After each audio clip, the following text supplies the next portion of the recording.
Good morning, everyone. I'd like to encourage everybody to grab your beverage, have a seat, and please join us in these marvelous front row seats that are available here. And I want to welcome everybody who made it through our epic snow day. Thank you for being able to rejoin us as we rescheduled for today. And I know that we'll be having people joining us throughout the day. Welcome. My name is Nancy Lindborg. I'm the president of the United States Institute of Peace, and I'm delighted that everybody could join us here today for an important opportunity to really examine and discuss and share together a conversation about a year into a very historic transition in Burma. How are we doing? I want to give special thanks to our USIP team, Andrew Wilder, Vanessa Johansson, and the entire Burma team for putting this day together. I also want to just take a quick moment to acknowledge, especially for those of you who may have known and worked with my predecessor, the president of USIP for 19 years, Dick Solomon, that we lost Dick earlier this week. And we mourn his loss, and we very much celebrate the great legacy that Dick has left, not just USIP, where he served as 19 years for president, but really this region. He was an Asia scholar at State and a diplomat at State Department, and we will miss him greatly. Some of you may have known and worked with him quite closely. We will be having a memorial service later in April, and we hope you'll be able to join us then. For those who are not familiar with U.S. Institute of Peace, we were founded just about 30 years ago by Congress as an independent federal institute dedicated to the proposition that peace is a very practical undertaking and that it's absolutely essential for our national security and that it's very possible to achieve. And so, as an independent federal institute, USIP works on the ground in countries affected by conflict, working with local partners, communities, and governments on what are the tools, what's the knowledge, what are the approaches that can help them manage conflict so it doesn't become violent and to resolve it when it does. I have just returned from a trip to Burma with Ambassador Mitchell, who you'll be hearing from later today, our senior advisor here, and Andrew Wilder and our team members, and we were able to meet with a broad cross-section of Burmese civil society leaders, religious leaders, State Councilor Aung San Suu Kyi, Chief Senior General Min Aung Hlaing. It was a broad set of conversations that more than anything, I think, left all of us with a deep appreciation for the complexities that face this transition, this new leadership under Aung San Suu Kyi, just 1 year into this new era, with very complicated conflicts, both with the ethnic groups as well as in Rakhine State and intercommunal conflicts. This is an important set of situations to understand more deeply, and one of the reasons that we're gathered here today is to have a chance to take stock of how the transition is going. How can we in the United States further support it? These are conflicts with deep roots, highly complex and not easy solutions. For example, in recent weeks, we had gone to Burma with the hope and the idea that we would be there for the Union Peace Conference, or the 21st Century Panglong Conference, which unfortunately was delayed. We are, however, seeing ethnic groups such as the Karen are now holding a national dialogue, which is a part of the peace process after signing the nationwide ceasefire agreement. But at the same time, we're seeing renewed conflict in Kachin and Shan states and fresh clashes that you all have seen with the Kokang sending tens of thousands across the Chinese border. So again, the complexity continues. In Rakhine State, UN Special Rapporteur Yang-hee Lee just called for a high-level probe into the abuses against the Rohingya Muslims. And just in the last few days, many of you have maybe seen the Kofi Annan Advisory Commission preliminary recommendations on what are the longer-term pathways out of that very difficult conflict.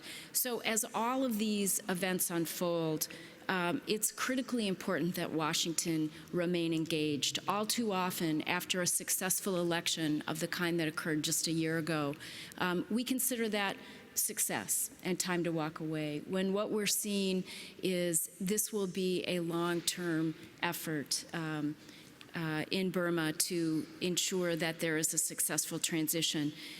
USIP has been active in Burma since 2012, and we work to support the security sector reform that's so critical for a successful transition. We work with religious leaders on interfaith dialogue. We have provided support for the peace process through skills training and education. And we're committed to providing this kind of forum here in Washington, D.C. to ensure that we're able to help engage and inform a broader community of people who are concerned about these issues. And today will be an excellent opportunity to do that. So to get us started, I'm delighted to be able to introduce Ambassador Aung Linn. Ambassador Aung Linn arrived in Washington in September after being appointed by the new Burmese government in July 2016. He is the first career member of the Foreign Ministry to hold this post in decades. In fact, Ambassador Aung Linn gave his first public speech as an ambassador in the U.S. here at USIP in November. So I'm particularly delighted to have him back. Where did you go, Ambassador? Oh, there you are. He previously served as permanent secretary in the Ministry of Foreign Affairs, as Director General of the Director ASEAN Affairs Department and head of the Department of Political Affairs. He's also held posts in Hong Kong, South Africa, and elsewhere. So we're particularly lucky to have such a seasoned diplomat here at this time. And please join me in welcoming Ambassador Aung Linn to the podium.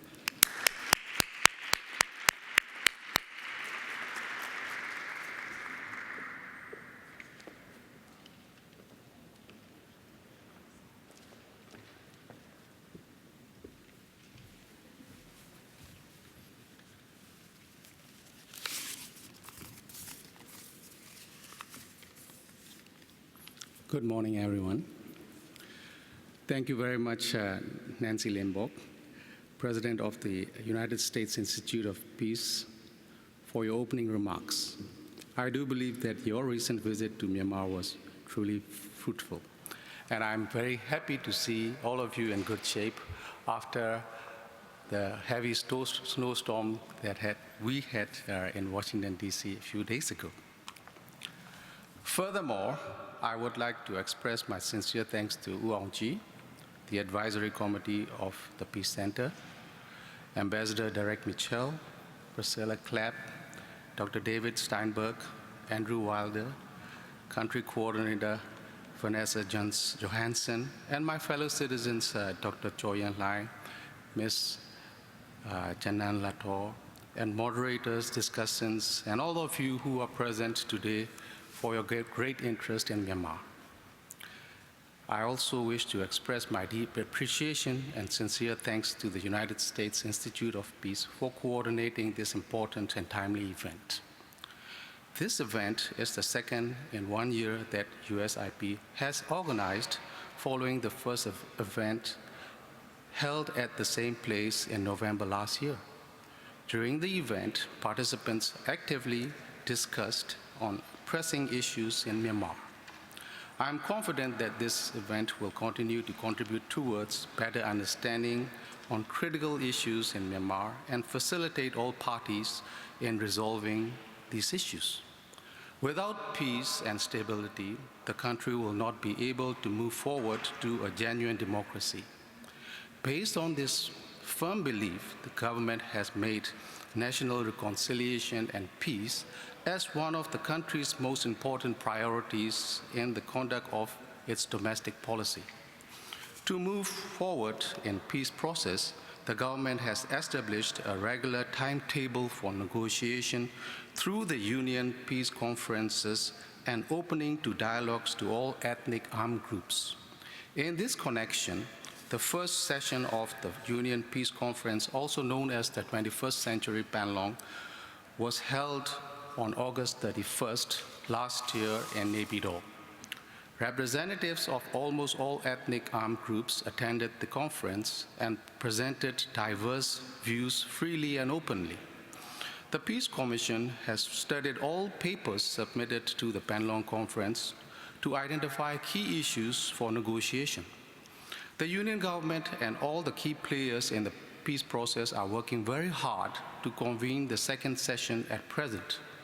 The conference is slated to bring together 700 participants from across the government, military, parliament, political parties, ethnic armed groups, and ethnic national groups.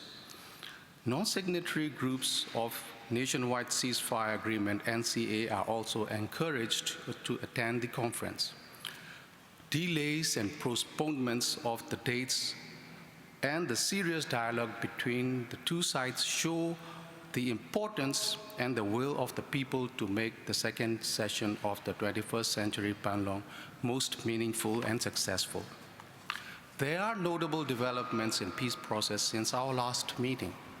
State Councillor Do Aung San Suu Kyi and the chair of the Union Peace Dialogue Joint Committee, in her address at the committee's meeting on February 6, stated that different views and visions not only exist between armed organizations and the government, but also exist in different forms across the nation.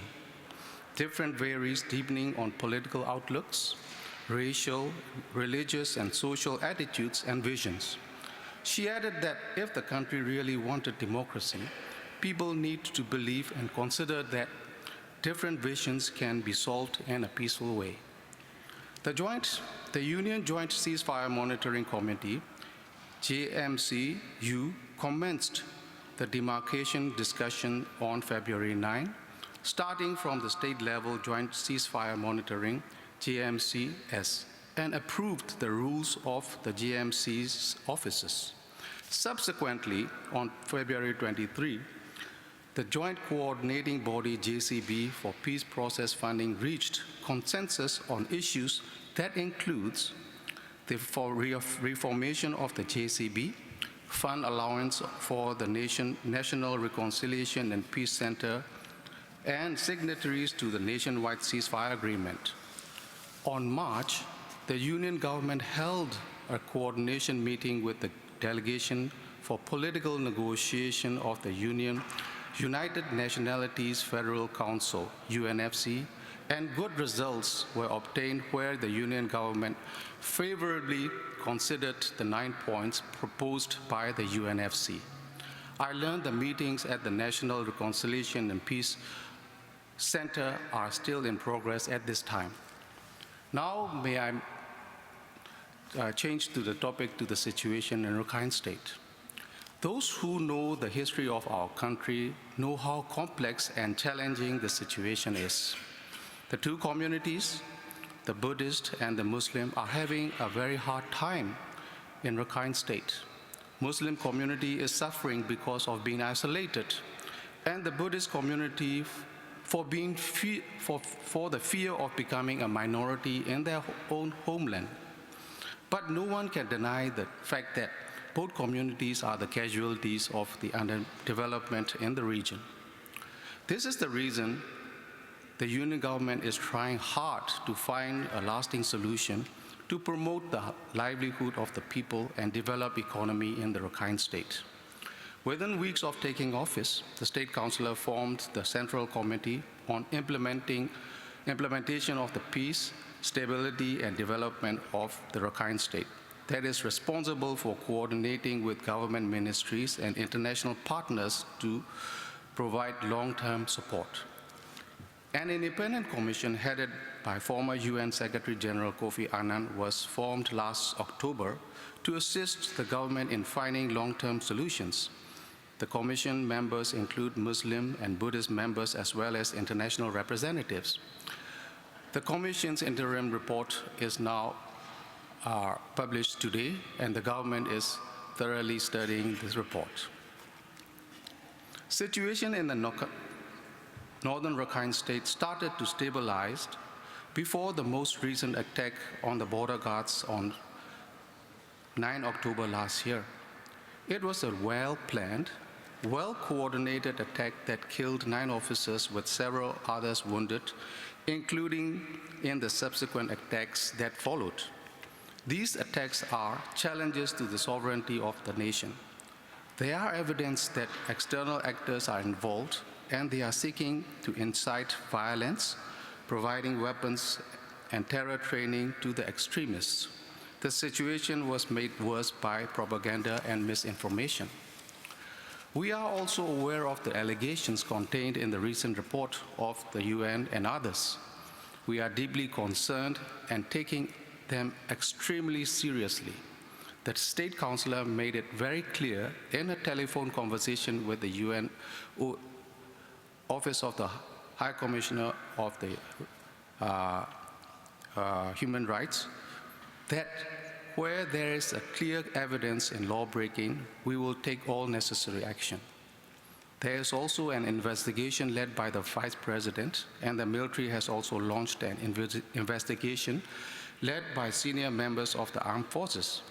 In this respect, there will be no excuse for those who committed excessive use of force beyond the code of conduct.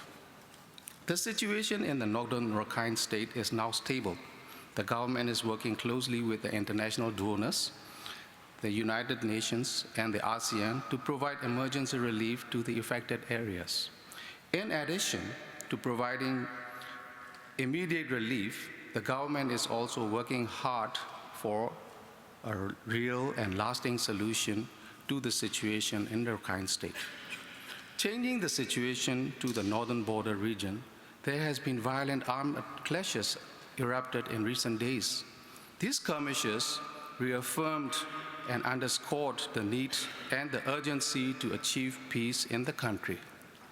The USIP delegation visited Myanmar recently, and I do believe that the delegation, after meeting with all stakeholders, was able to deepen understanding and make assessment more on the crucial issues in Myanmar, their root causes, complexities, and the importance and the need to resolve them in building a democratic nation.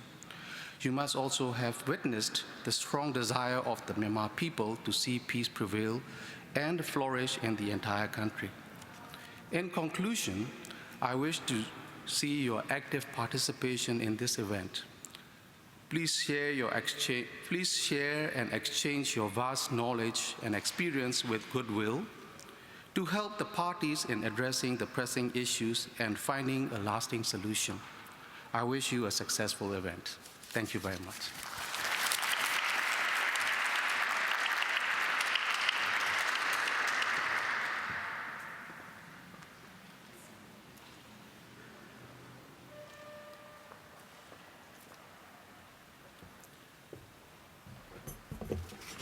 We have a lot of ground to cover today, so I think I will invite our panelists for the first panel to come join me up here on the stage.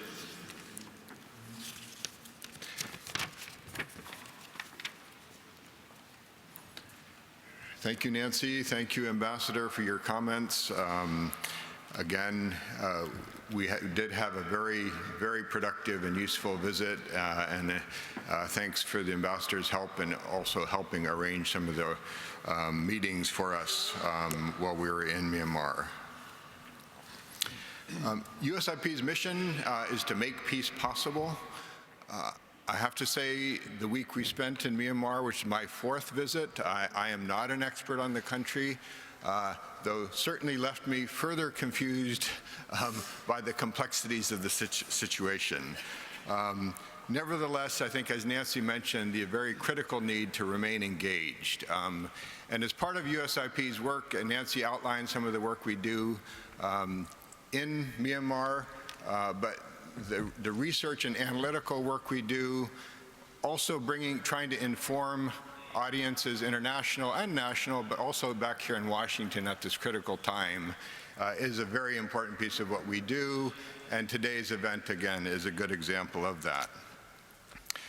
This first panel is on Burma's political and international affairs.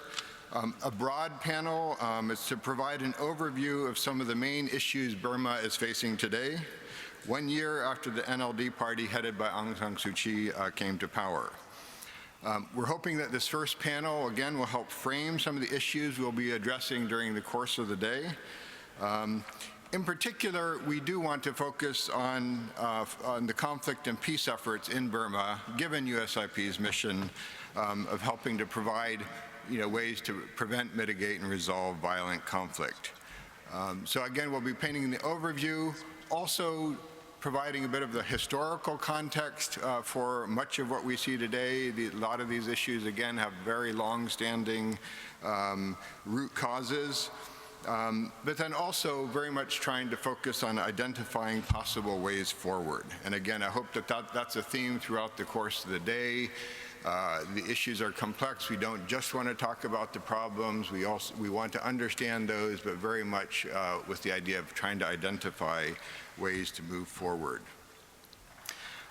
We are very pleased to have a very capable and experienced group of panelists today, but also looking out in the audience, many participants who have vast experience working in Burma or have expertise and have studied the issues there deeply and for a long time. Our first speaker will be Ambassador Derek Mitchell, who we're very fortunate to have here as a senior advisor at USIP's Asia Center. Ambassador Mitchell served from 2012 to 2016 as the first U.S. ambassador to Myanmar in 22 years. In 2011, Ambassador Mitchell was appointed the State Department's first special representative and policy coordinator for Burma with the rank of ambassador. And I will not go into the full bio. You have more detailed bios with you but just before that, he had again a long and distinguished career, including as a Principal Deputy Assistant Secretary of Defense for Asian and Pacific Security Affairs, and as a Senior Fellow at CSIS, where he founded the CSIS Southeast Asia Initiative. Our second speaker will be Professor David Steinberg, who's a distinguished professor of Asian Studies at Georgetown University, my alma mater. David is a specialist on Burma, Myanmar, the Korean Peninsula, Southeast Asia, and U.S. policy Asia, and I'm sure much, much more. Previously, he was a representative of the Asia Foundation in Korea, Hong Kong, Burma, and Washington, D.C., and prior to that served as a member of the Senior Foreign Service and State Department. We had the opportunity to discuss yesterday a little bit, and I learned that David's first trip to Burma occurred 4 years before I was born. So just to give a little bit of a sense of, and I won't tell you how old I am, but lots of experience. Last but not least, Priscilla Clapp, who's also a senior advisor here at USIP's Asia Center and as well as at the Asia Society. Priscilla is a retired minister counselor in the U.S. Foreign Service and also had a long and distinguished career with the U.S. government in a number of assignments, including serving as the Chief of Mission and Permanent Chargé d'Affaires at the U.S. Embassy in Burma from 1999 to 2002. And from as far as I can see, Priscilla has dedicated pretty much the rest of her life to Burma after that assignment. So again, a great panel. I will turn it over now to Ambassador Mitchell for the first, remain seated. I think each speaker I've asked to speak for maybe 10 minutes or so, and then we'll open it up for question and answer and discussion with all of you. So thank you again very much. Great. Well, thank you, Andrew, and thank you, everybody out there, for coming and for changing your schedules to come out on a Thursday. I want to single out a couple people who have come here. First, of course, my good friend, Ambassador Linn, who was a great partner when I was ambassador in Yangon. but who is a tremendous advocate for Burma, U.S. Myanmar relations here in Washington. Your country really is lucky to have you here. Second is we have several of my predecessors here. Priscilla is one of them. Another is Larry Dinger, who I haven't seen in a while, who did an absolutely outstanding job. Usually, if there's any success, you're standing on the shoulders of others who have laid the groundwork.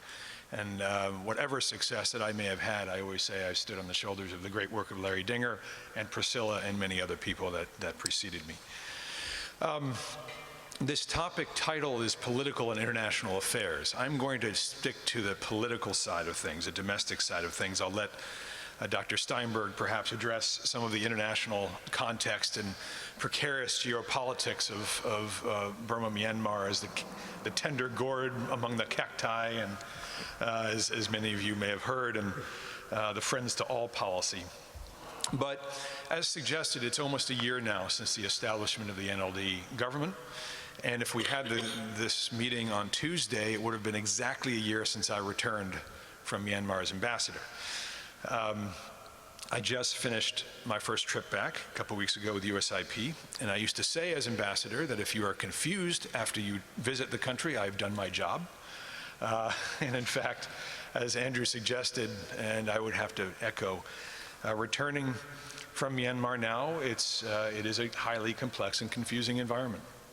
And it reminds, visiting there is always a reminder that there is no one issue that defines this country, that there are multiple layers of complexity, and you have to see everything in context all together to get a feel for what is happening there.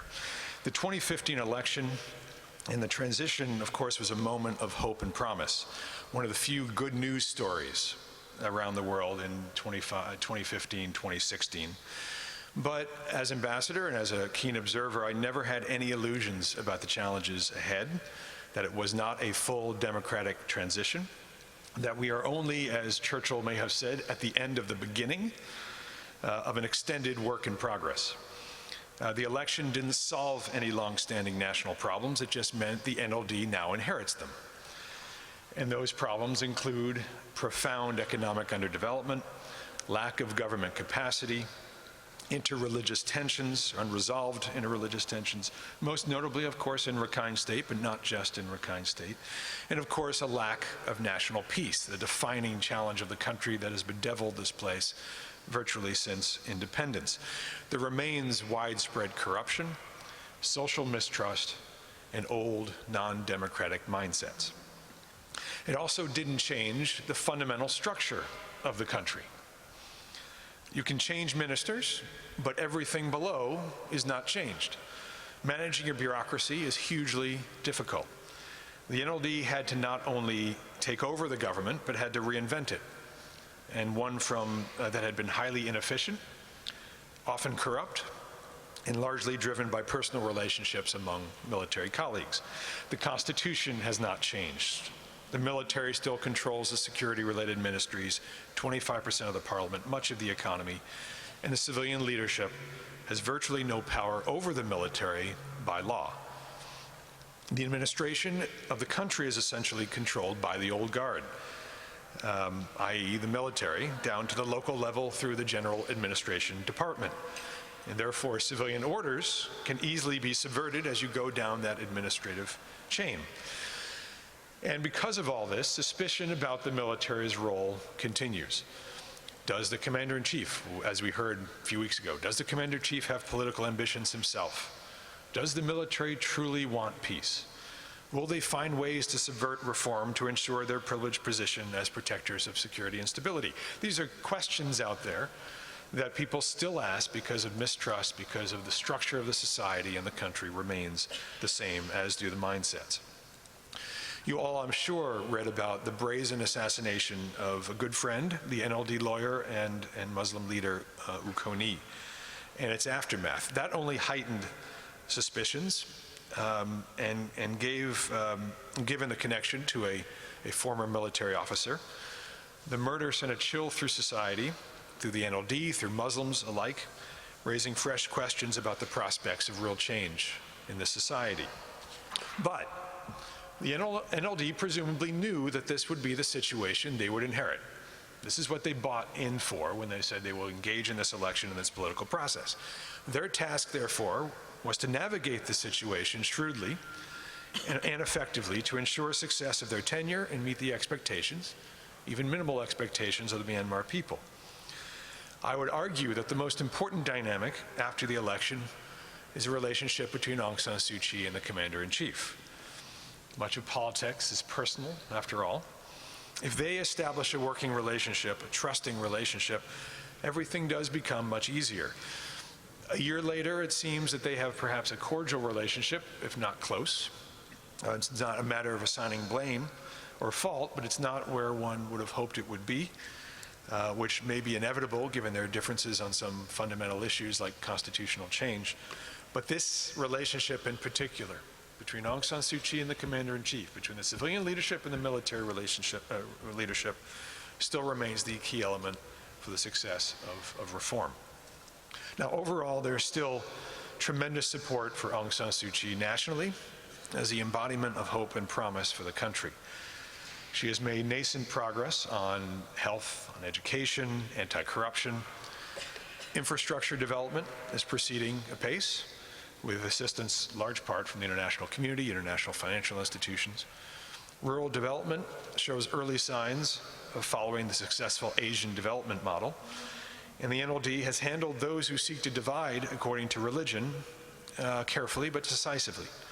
While I would say, if we're talking about the politics, that the former ruling party, USDP, touts its commitment to defending race and religion, which is not a difficult slogan to decode, I would say. So politically, there are still some divisions and still folks who are setting their differences. The April 1 by-elections are coming up. And I remember in April 1 of 2012 when I was envoy, this was a huge deal. The NLD had just registered, and of course the NLD won the landslide. This is a big deal, these by-elections. The by-elections coming up, I imagine very few here know anything about. It's no big deal. There may even be a low turnout, which one may say is somewhat remarkable and maybe encouraging to some degree when by-elections, when elections are not something huge and remarkable. But we should also need to follow the quality of the electoral process. Nonetheless, with all this progress or all this still hope in Daw Suu and the NLD, one does hear a growing sense of disappointment and resignation among both elite observers and average citizens alike about the trajectory of the NLD's tenure at the end of its first year. Arguably, this is to be expected, given heightened expectations of a transition and the difficulties of moving from being a political opposition to the responsibilities of governance. But we should not underestimate some of this disappointment, and let me go through a few of the complaints that we hear commonly. First, that there is limited Aung San Suu Kyi and NLD communication with the media, with the public, about its policy goals and its vision. We hear that oftentimes even from ethnic populations. Not a lot of outreach, personal diplomacy, quiet diplomacy necessary to build trust and provide a vision. Very important for a government. Lack of a clear and detailed economic policy or apparent priority attention to economic issues. Maintenance of legacy laws, such as the 66D, the Telecommunications Act, that limits free speech.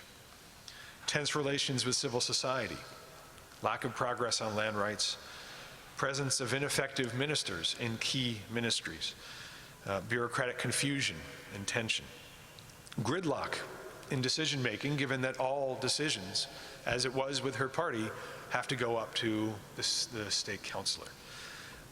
So gridlock in decision-making, and frustration over the slow pace in the overall state of the peace process, particularly in light of the expansion of violence in the north. Now, of course, the lack of success in peace is not entirely her responsibility, and later today there will be a discussion of all of that.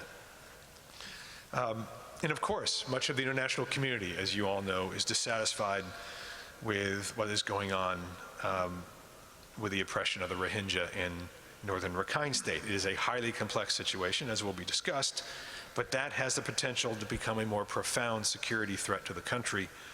And it should be noted that when you go to Myanmar, to Burma, you do not hear much about Rakhine state. It is not high in the agenda of most in the country who are dealing with their everyday problems and other issues of development. Again, you can't blame the NLD for not solving these problems in the first year, given the structural constraints, but the first year of a new government in a democracy is usually the moment of its greatest power. It's the time to build on their electoral mandate, to set forth their vision, to build political alliances, and establish the course of their tenure. It is a reasonable question to ask whether Aung San Suu Kyi and the NLD has taken full advantage of the momentum of their landslide historic victory, including building coalitions for change with its many allies inside and outside the country. In the end, again, they retain broad support. Patience is required, but patience should not mean complacency in the face of questions about the NLD's leadership to date.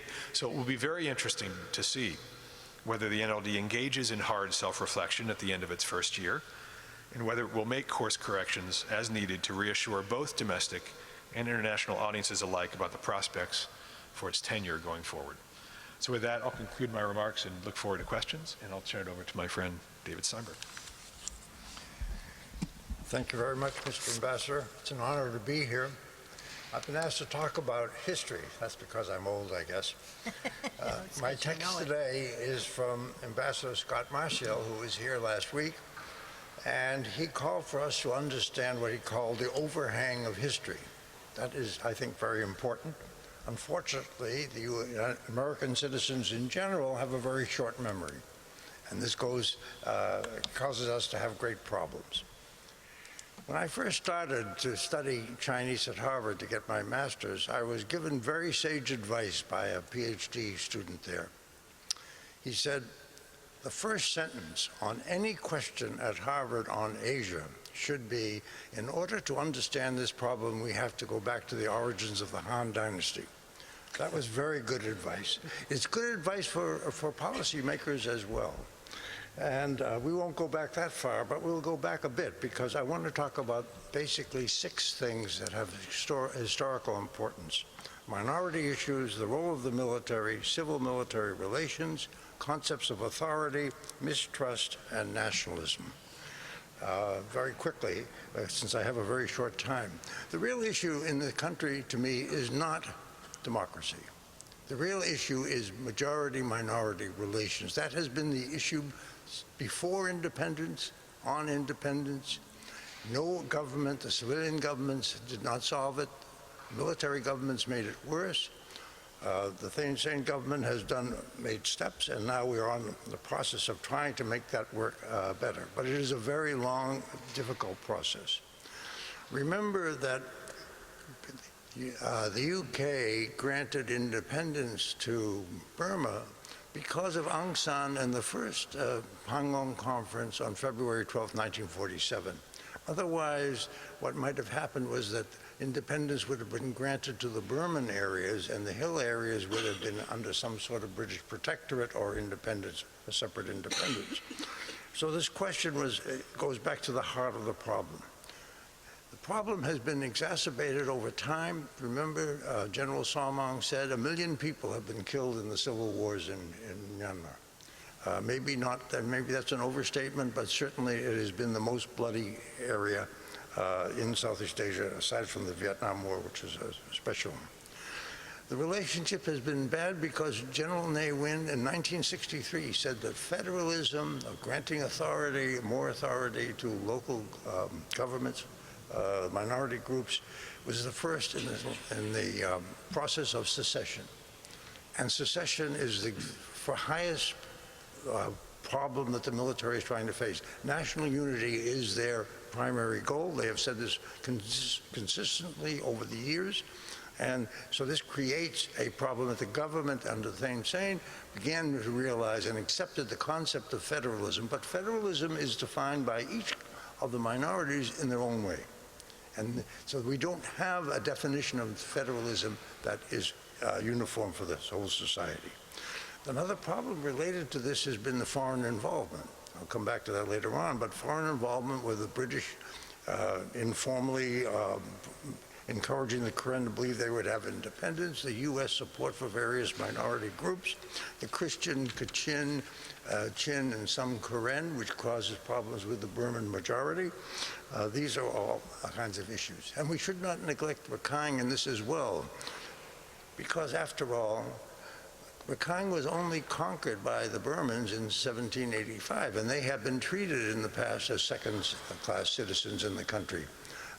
So it's not just a question of the Muslims in the Rakhine area, but also the Buddhists in the Rakhine area. So this creates a very complex situation. Let's turn to the role of the military.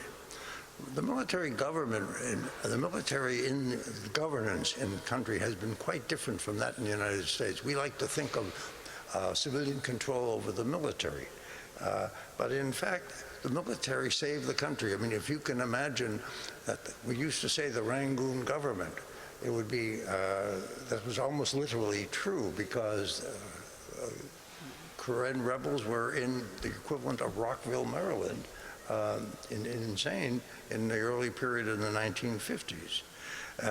So there was an impression certainly created by the military, or felt by the military, that civilians were, politicians were corrupt and ineffective.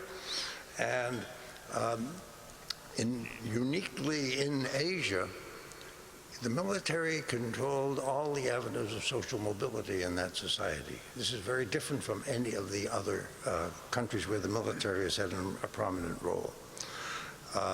And yet, the whole higher echelon of the military is essentially Burman Buddhist. It's beginning perhaps to change, but until that really changes, which would be a slow process, you will not get equity in that society for, through the military channel. Military channels have opened up now with economics, politics, NGOs and so forth, and the media. This is all very important, but this process is a slow process. So we see the continued role of the military in administration. This goes back again to the 50s and the KMT troops in the Shan state and the military administration of some of that area at that particular time. Let's turn to civilian-military relations. There is this level of concern that there is a preoccupation with the U.S. in trying to have civilian control, but as I say, this is a slow, long process that is not likely to happen soon. Relations are, let's say, if not tense, at least very, very delicate, and there's been little to see that change. Turn to concepts of authority, which go back to the heart of the society. This is not only true of Burma, Myanmar, but of other societies as well. If you go look at basically the authoritarian nature of leadership in that society from the period of the Burmese kings, U Nu may have been a Democrat in terms of being anti-communist, but he certainly wasn't a Democrat in administration. Ne Win was, in fact, a dictator.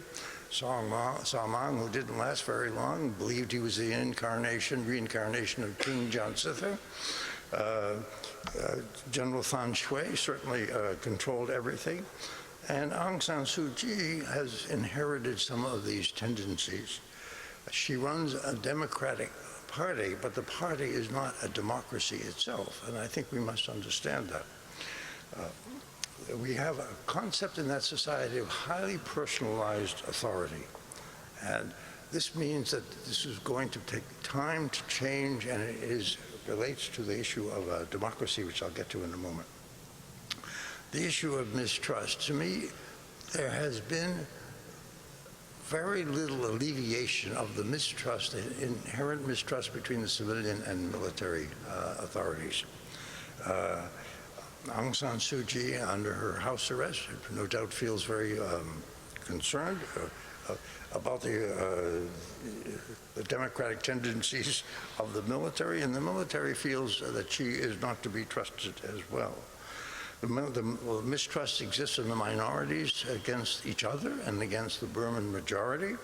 The religious issues that we'll talk about later on are obviously terribly important in this, and the relationship, the mistrust between the center and periphery in general in that society.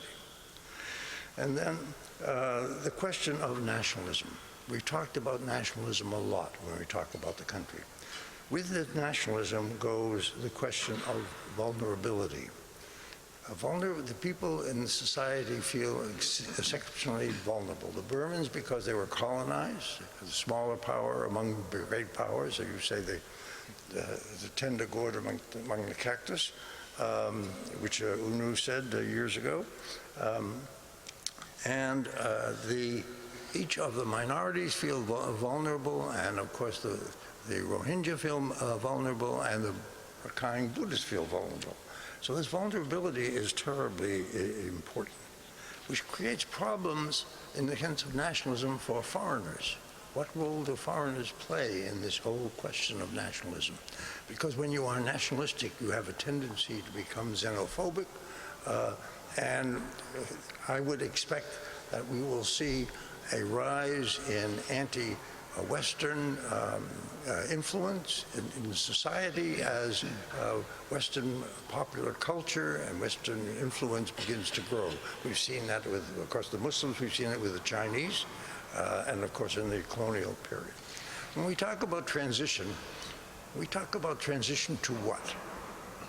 A couple of years ago, the State Department had a conference, unclassified but small, and the conference title was Burma's Road to Democracy. And I gave a little talk at that, and I said, I agree with two words of this, road to. We should be calling it Myanmar, because as the Foreign Ministry has told me many times, it's insulting not to use the term Myanmar, which is the term that they use. And it's a question of democracy. The Burmese, when they promised democracy, they called it disciplined, flourishing democracy, their term. Whenever you put an adjective before democracy, you redefine it. You lessen its impact. And that is whether it's guided democracy, people's democracy, or disciplined, flourishing democracy. So I think we have now is a representative pluralism, which is a very good thing indeed. And I can understand over time the development of more democracy in the society. But this is a long, slow process. But we Americans are impatient. They say we don't understand history, we're not prepared to wait. And I think we have to wait. The efforts we should make should be supportive of all sides, but let us realize that the solution to the problem is not a foreign issue. It is a Burman issue. Foreigners, because of the inherent suspicion of us, we can assist, we can suggest, but the solutions will come from the Burmese themselves, and we should encourage that. Thank you. Thank you very much. Priscilla. Thank you. Is this on? Is this working?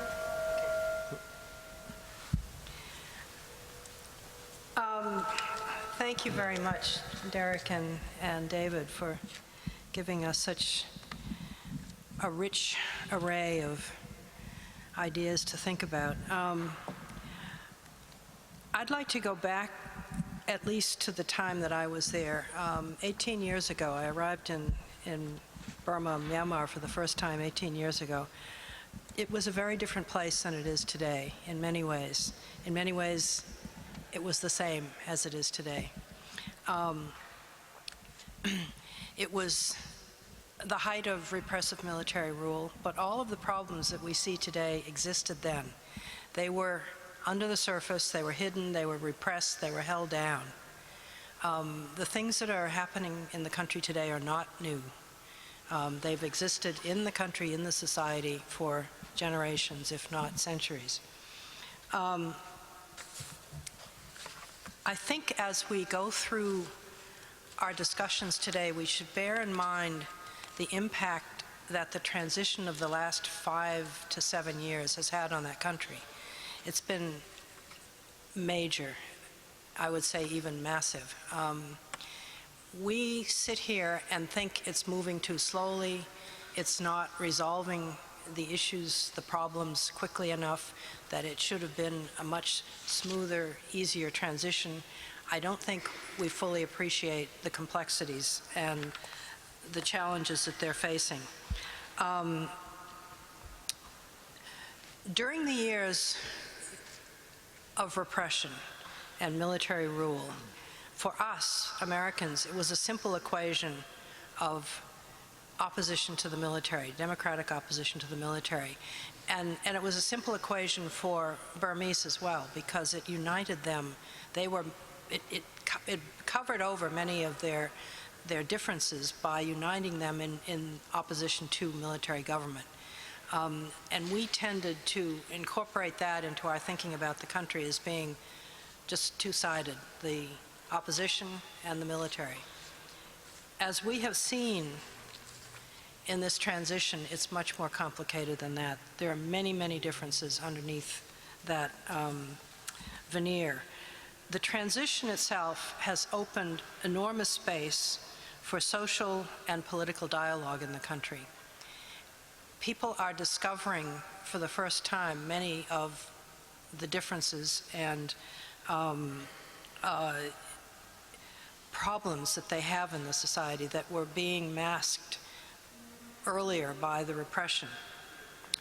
This, combined with a revolution in communications, the sudden freedom to speak out, to have a lively, free press, and to begin to explore their issues in the context of the 21st century world outside them, has created a very confusing cacophony of debate and dialogue in the country.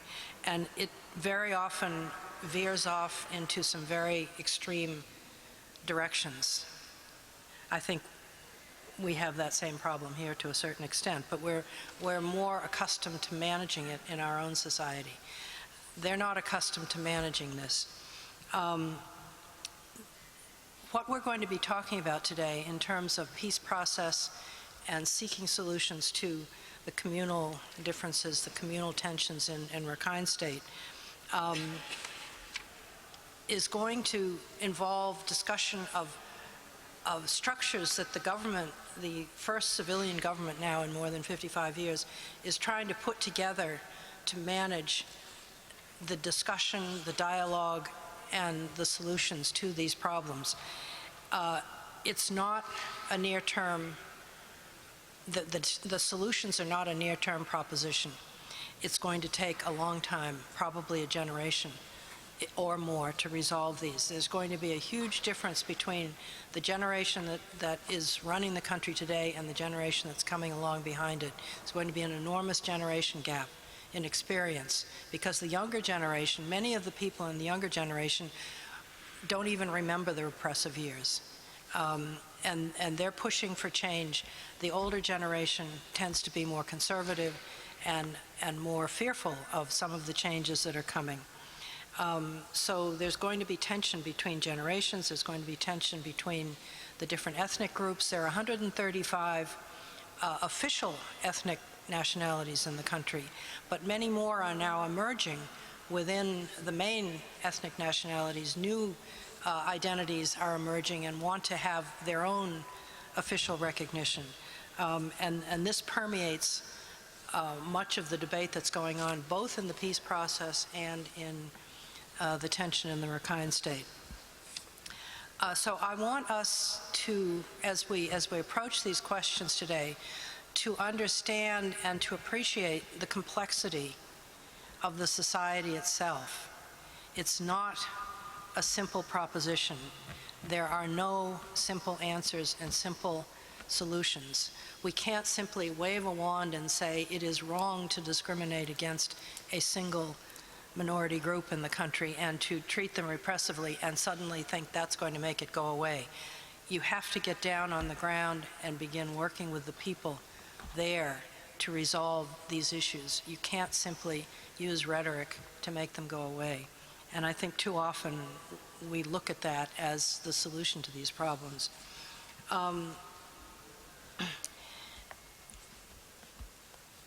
I hope that as we go through our discussions today, the discussants, the people who are making presentations on the podium and the people in the audience will try to think about solutions, think about constructive ways that one could approach some of these problems, and bring this out. I'd like this meeting, we'd all like this meeting to end up with a set of ideas about how we can bring fresh perspectives to the peace process, to the tensions in Rakhine State, and to the drivers of conflict in the country. Thank you.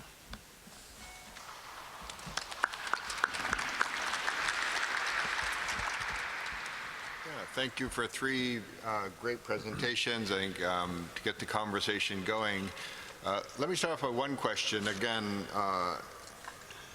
if I could just ask the panelists if some of them would like to comment a bit more again on the international context today. I mean, we've heard historically the importance of the role of foreigners in contributing to some of today's problems, also the sensitivities due to the nationalism of a foreign involvement.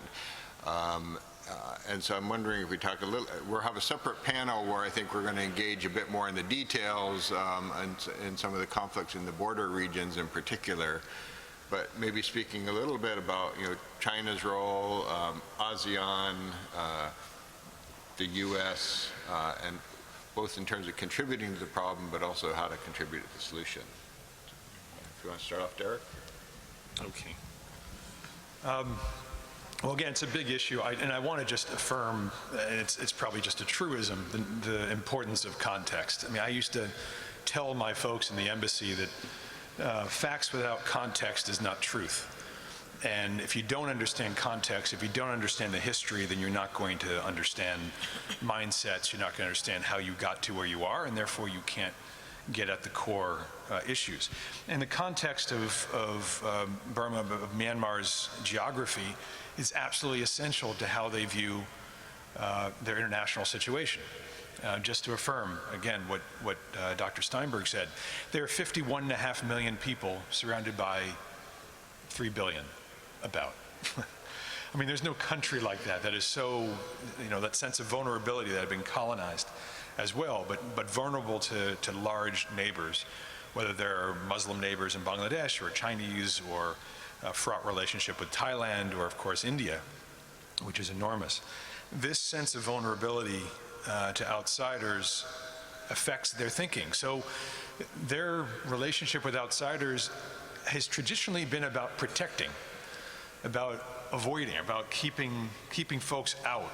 And I would say glibly in the past that they were aided in this by mountains and malaria.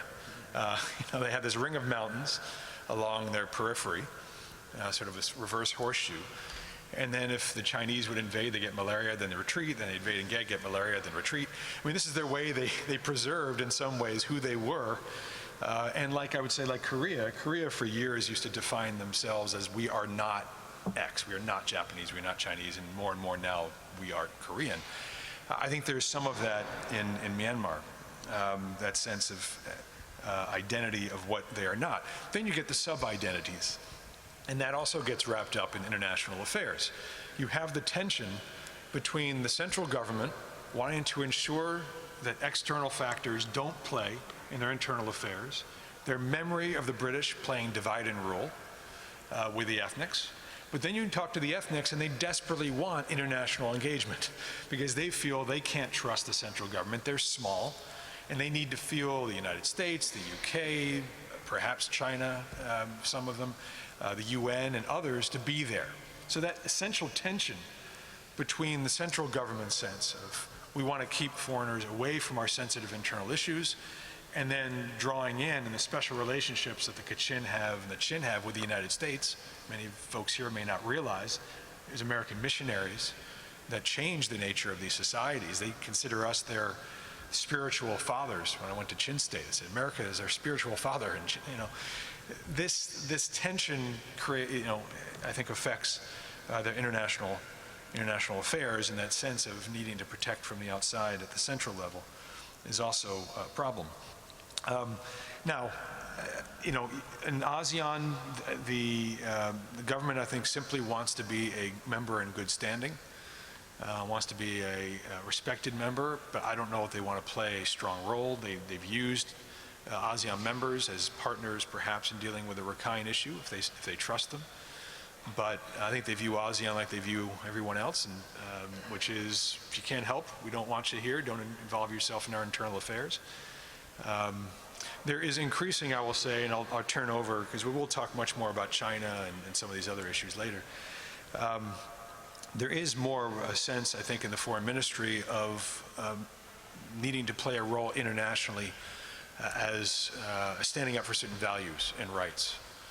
So they may make statements on certain things that affirm their values. They don't want to stick their necks out too far, but they may end up speaking on occasion on human rights or international law affairs as they started tiptoed in on the verdict over the South China Sea some months back. So this is, again, a work in progress, the relationship to the international community in this new environment, but you're seeing some signs.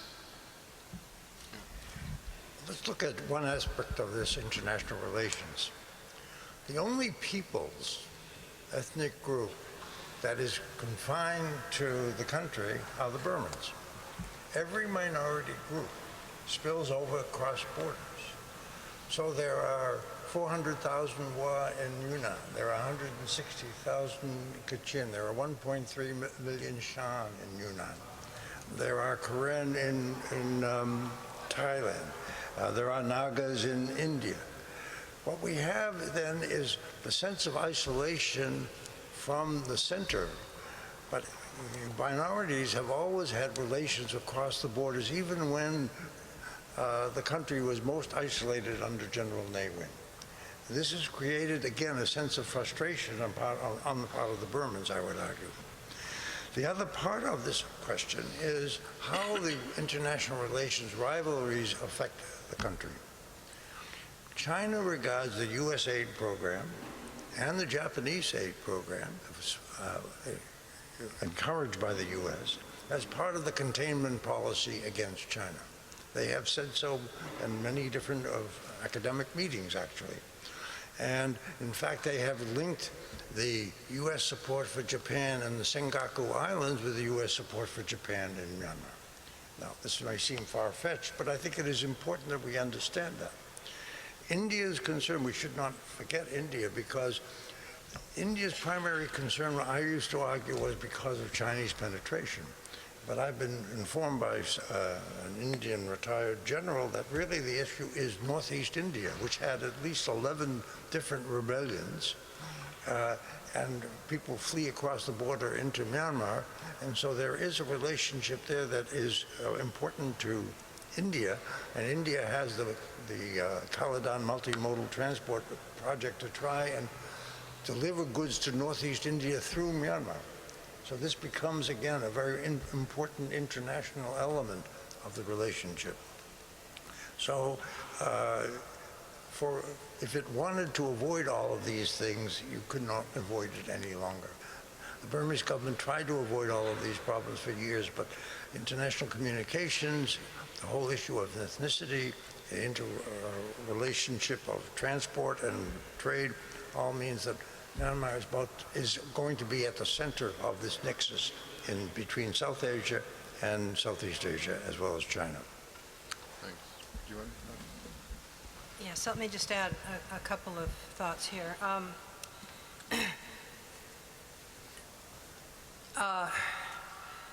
Resistance to external influence has been a defining theme of the post-colonial Burma, Myanmar, during the military years and within the population itself. It was a reaction to British colonialism, the impact of the British occupation of the country. And they have managed to isolate and immunize themselves against external influence very effectively. I don't think we appreciate that fully. we've seen resistance to our own policies and resistance to international efforts to try and resolve some of the problems. This is going to continue. And it's also going to manifest itself, I believe, in some of the ways that the population of the country reacts to external influences on them now, particularly from neighbors. You see it in resistance to some of the Chinese plans for the country. You see it in resistance to demographic pressures from the West, Bangladesh, India, so forth. When we talk about the tensions behind some of the conflicts we're looking at today, you're going to see that many of the drivers of these tensions are coming from outside. As David said, the minority groups in the country tend to spill across the borders and come and go. The borders have been very porous for many years. There are lots of influences under the surface coming in, as much as they resist the larger influences of the outside world. There are other neighboring influences seeping in under the borders. And there are unexpected reactions to this. So the outside world has a major impact on the country in spite of itself. Can I add one thing? Sure. I'm sorry, just one thing I want to add as well, because we talk a lot about them protecting and they're concerned about external influence. Over the past 5 years, of course, they have opened themselves up to investment. They know they need, international investment. They know they need international assistance, capacity building, other types of aid. They want to be part of the international community after having been isolated by the international community and isolating themselves for so long. So I think we need to sort of also extend on all this, context to say that they're in an interesting moment now where they want to have relations with the international world, but they want to retain their sovereignty and they want to retain control as well. And this is creating certain types of tension where they need to open up, they need to think differently about their place in the world, their place in the region, but they also are worried about still maintaining that control. And what they don't want, of course, is they don't want great power competition to invade their sovereign space, which means they want to balance everyone off. They're not going to take sides or choose one country over another. They want, as any small country will want, good relations with everybody and not be thought of as a tool, which also means we have to be very careful how we do things. Let me just give you an anecdote. Years ago, I met with the director of tourism in Myanmar, and this is when foreigners began coming in. He said, "We will not let Yangon become like Bangkok. Bangkok has seen the destruction of Thai culture. We will not let that happen in our country. And yet it is beginning to happen. And that is a great danger in terms of this possible rise of anti-foreign feeling, because it's not just the good investment, the trade that takes place. It's the collapse of traditional values. I think Burmese culture is very strong, but the Burmese sometimes do not feel it is as strong as I think it is. And they do feel that it is being subverted unintentionally, but by foreigners. Thank you. Lots of questions and issues. We have about a half an hour now, opening it up for comments and questions from the audience. So we do have mics. If put up your hand, I'll call on you. Please identify yourself, and because we have a lot of people here, please try to keep your remarks and comments short. So the gentleman up front.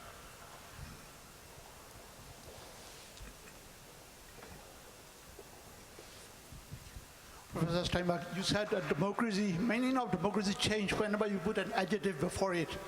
So what kind of adjective you would like to put in front of a Burma current democracy, or do you think it is not a kind of democracy at all? I'm sorry? You said, yes, please. What kind of adjective would you put before democracy, or how would you, what kind of democracy? I don't want any adjective before democracy. How would you characterize Excuse me, I'm Josenda from Voice of America. Sorry, I forgot to ask you. Characterizing it today, it's, if you will, it's can say, a democracy in process. It's got a long way to go. The steps are there. The mechanisms are there if they are employed. For example, one of the good elements of the 2008 Constitution are the state and regional legislatures. This is the possibility of this developing into really important local institutions to service their local peoples. This is not true now. They have no power, they have no authority, they're controlled by the whole ministry personnel who run these organizations at the bureaucratic level, but potentially it's there. So if these institutions are allowed to develop, this is a really good and important element for a future democratic society. Emerging but unfinished. In our recent visit, we met with one senior official who talked about we are marching towards the gates of democracy. So, the gentleman in the back.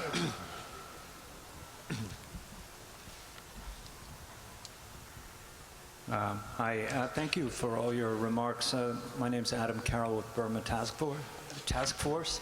I wanted to ask, even though the Kofi Annan interim report came out, I understand that it doesn't mention Rohingya by name, but it's about that issue. But that can be discussed later, I suppose. I just wanted to refer to it. But instead, I wanted to ask about the nature of the relationship. You all were working as diplomats mainly, and you're building relationships through understanding the nuance and the complexities over a great deal of time. So I wanted to ask about the tension between trying to encourage investment on one hand and business opportunities, which is part of the role of an ambassador or a diplomat, but then also the crucial importance of protecting pluralism, which I think everyone has discussed, and the difficulty in Burma with the rising Islamophobia or xenophobia. So how do you manage that and with the military running industries and the widespread corruption and many things that have been touched on that are obstacles to transparency, but also to managing pluralism properly? I was just wondering, do you feel there's a tension, perhaps creative, in your work, and how do you manage that yourselves? Priscilla. This is an interesting question because it bears really significantly on the nature of the transition that's happening right now. You mentioned military industries, for example. The military industries are actually in the state of decline. And many of them, the ones that are more successful, are privatizing and getting out from under government and military control gradually. So we see great structural changes happening in the economy, particularly in the area in which foreign companies would be investing. And I think that it opens, unlike during the days when I was there, when you had really strict repressive military control and total control over the economy by the military, you have a very mixed picture today. The economy is changing really drastically, and this is not necessarily because of government management. It's just because they are opening the free market sectors of the economy very rapidly, and particularly in urban areas. And so foreign investment coming in, I think, particularly Western and U.S. investment, where the companies making the investment have to abide by our laws to a large extent, can have a very positive influence on the way that the economy develops and delivers to the people, and I mean all of the people. It can be a kind of leveling experience if it's done right, and I think that Western investment in the country could have a very healthy political impact at this point. Yeah, I mean, first of all, there has been a tension, which is why there were sanctions for a long time. There were those who felt that the system was so corrupt and so oppressive that contributing to that in any way would be hostile to the values that we care about. And people will debate the success of that or the rightness of that for a long time and have at it, as a historical matter. I do believe, though, and I will extend what Priscilla said, we had also a saying in the embassy, it's not what we do, it's how we do it that matters. It's the how that really does matter oftentimes. And when it comes to business, we believed very strongly, and I think it was borne out by how it's played out, that the right type of business, American business, Western business with high standards, high quality, can contribute to those principles, excuse me, that we have sought to promote that are consistent with our values. So we heard from NGOs and from labor activists that American companies involved in the garment industry were raising labor standards. That quality of, and not just for those workers, but for the environment in general. And we charged our businesses when we eased our sanctions first, and now they're essentially lifted on companies. We charged them with being partners in the reform and demonstrating high standards of corporate social responsibility, which is not building a hospital here or a road there. Train people, invest in the communities where they're operating, be transparent. All these things, I think, contribute to reform if they are done right and if they're done thoughtfully. I think the reverse question can be asked, is sitting back and watching where others will come in and invest and do things, will that get us further along in addressing the challenges of the country? I think the final thing is the issue that we talked about up here. You talked about context and nuance. We're talking about issues of Islamophobia, xenophobia, human rights, division, ethnic challenges. These aren't things that are necessarily even rising. They've always been there. These are some of the structural problems of the country. And we should be thinking about how what we do contributes to these issues or helps alleviate. No doubt about that. Our companies should be held to high standards. But it's not as if we are contributing or helping develop a situation that is not there in its foundation, in the country's foundation. So we have to recognize the context in which we're operating and then make judgments about how American business can help or not. I should also say that in Rakhine State, we had heard that one of the American companies that was there used to hear from local folks saying, we'd like that you come to us and talk to us about things. So that process of dialogue, of consultation, again, is modeling the type of democratic processes that we want to see broadly in the country. And we ought to be thinking about how those things contribute to the long-term success of reform.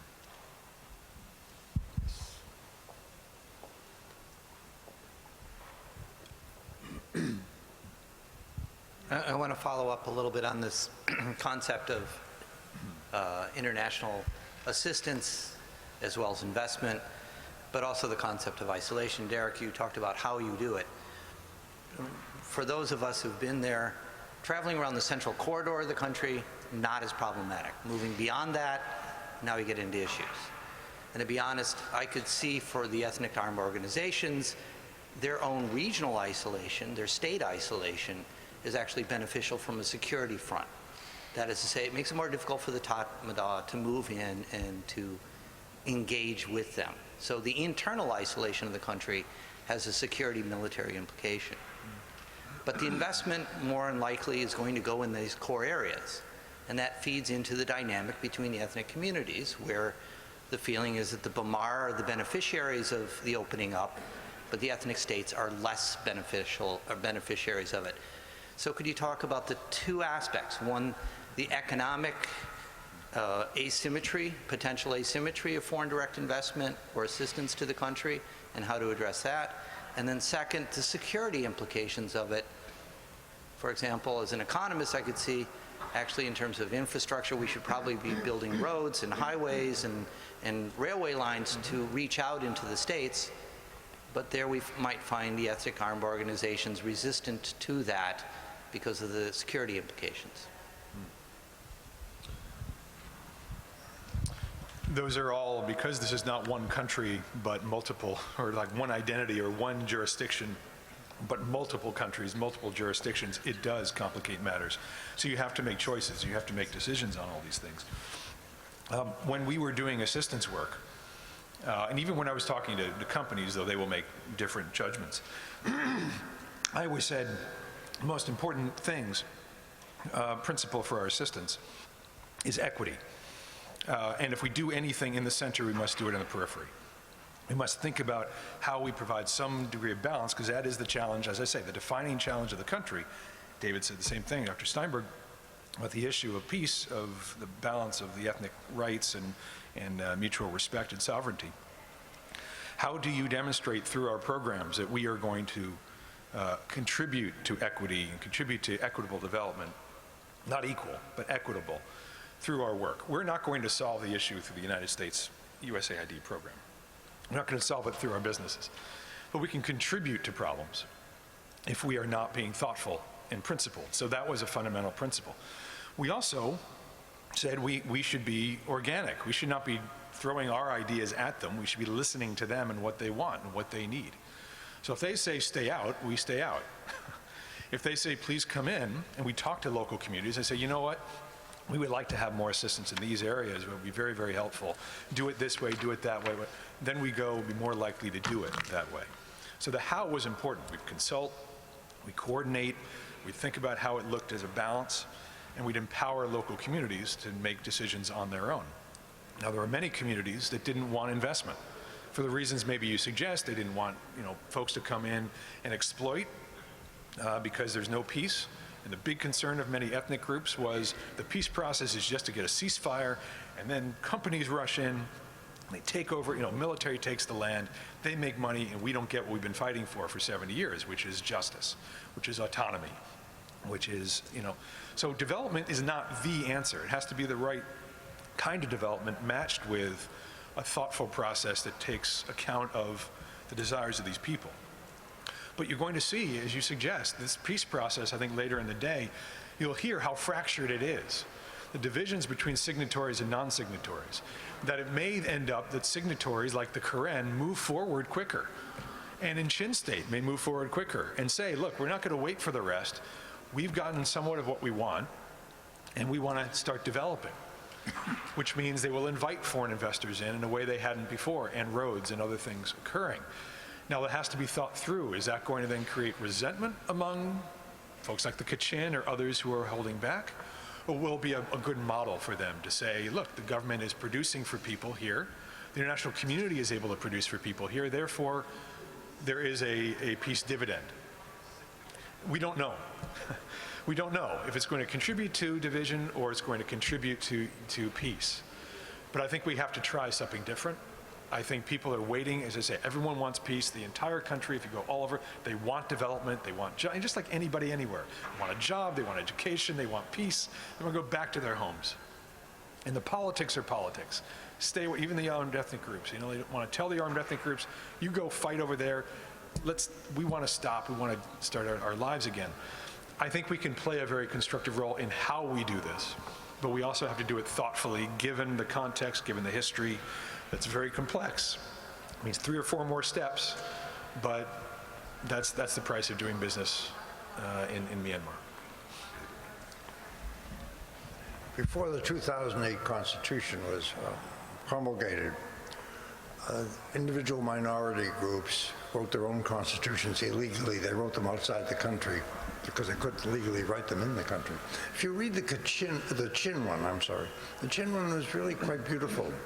It said, in the old days, the mountains protected us, but they no longer protect us. And so we have to have some way to protect ourselves. And this was really quite lovely, I thought. But the problem comes how to do this. Let me tell you the story of the UNDP in the early 90s. The UNDP program in the early 90s it was decided they would build roads in rural areas, minority areas, so farmers would have more chance to go to market. They would have more choices. Prices would go up for farmers, and it would be a good thing. Unknown to Rangoon at the time, The UNDP in New York completely eliminated the program without informing the Burmese government. I have this from the SLORC member at the time. In other words, they wanted the Burmese wanted to kick out the UNDP program because this was done unilaterally in New York without any relevance to the situation there. But cooler heads prevailed and it never happened.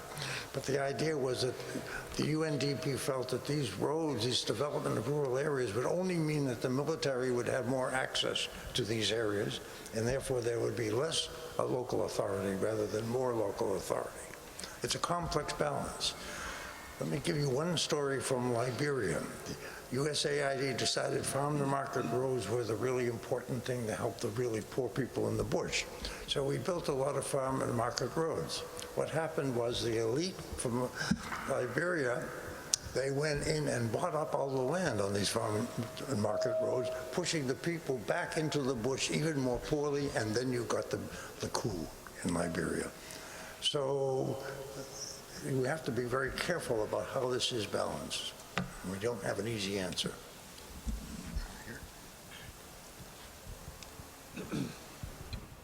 Thank you. Priscilla. So could you just identify your name? I'm sorry, We're webcasting, so just so people watching online can know who's speaking. Thank you. I'm Linda Yar at George Washington University.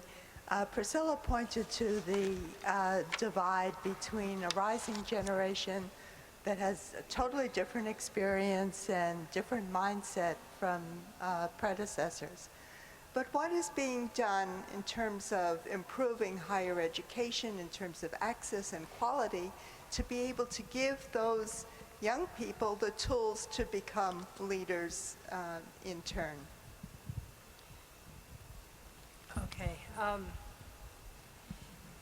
This is also an area of great concern to the current government and to the past government, I might add, the Thein Sein years. There is a new law on educational reform that is going to change the system ultimately, but it's going to be a very slow process. During the military years, the education system, particularly in the last 10 to 20 years of military rule, the education system was very badly neglected, and higher education was seen as a source of opposition to the government. So it was largely dismantled as we knew it earlier.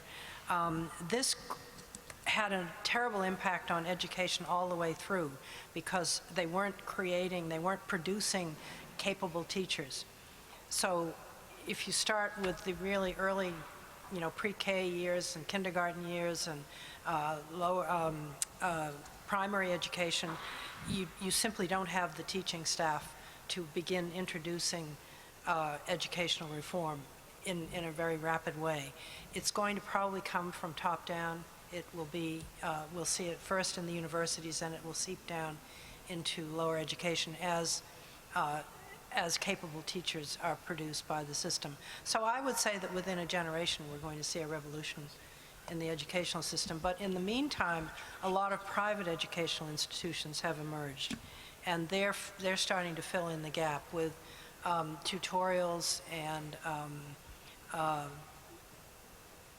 the introduction of critical thinking and so forth into the educational, the mentality of the educational system. So there is a quiet revolution going on there, but it's slow. At one time, Rangoon University was the premier university in Southeast Asia. And this was really important. If you got a doctor's degree from the university, a medical degree from the University of Rangoon, you could practice in London without an exam. If you graduated from an Indian university, you couldn't do that. So the standards were exceedingly high. That, of course, collapsed because, as Priscilla said, students, the incipient literati, if you will, were viewed as the enemy of the regime, of a series of regimes, and the result was a fall in status, in standards, corruption inside the educational system itself in terms of buying exams, no jobs, so people didn't want to study for things that didn't make any sense. And so the whole system complex of education and the economy didn't work. That is being changed. It is a very slow process, and we should be, in fact, investing in this younger generation. Of course, they're the leaders. They will be the leaders. And this should be a concerted effort on the part of foreigners in terms of scholarships that might be available, professors who might go there, and on the part of the government, making sure that the standards that they have will be respected throughout the world. I think we'll take about 2 or 3 questions and then come back to the panel as we're running short on time. But we have 2 in the back there. Is this on? Yeah. My name's Murray Hebert from CSIS. We don't know yet a lot about what the new administration's policy is going to be toward lots of the world, including Southeast Asia and Myanmar. But if the president, the head of the NSC, or the new Secretary of State invited you to ride in an elevator and tell them what they should do vis-a-vis Myanmar in the next 4 years, what would you suggest in terms of, political ties, dealing with Rakhine, dealing with the peace process? You've already dealt a little bit with investment. Thanks. I'd suggest a long elevator ride, but yes. Hello, I'm Gideon Lazar of CAPS Consulting, and I can tell from my perspective of looking at global events is that the U.S. doesn't necessarily have the best history of bringing in democracy to the world. For example, we could look at Chile with bringing in Pinochet, or in Iraq, the toppling of the Saddam regime ultimately brought in ISIS.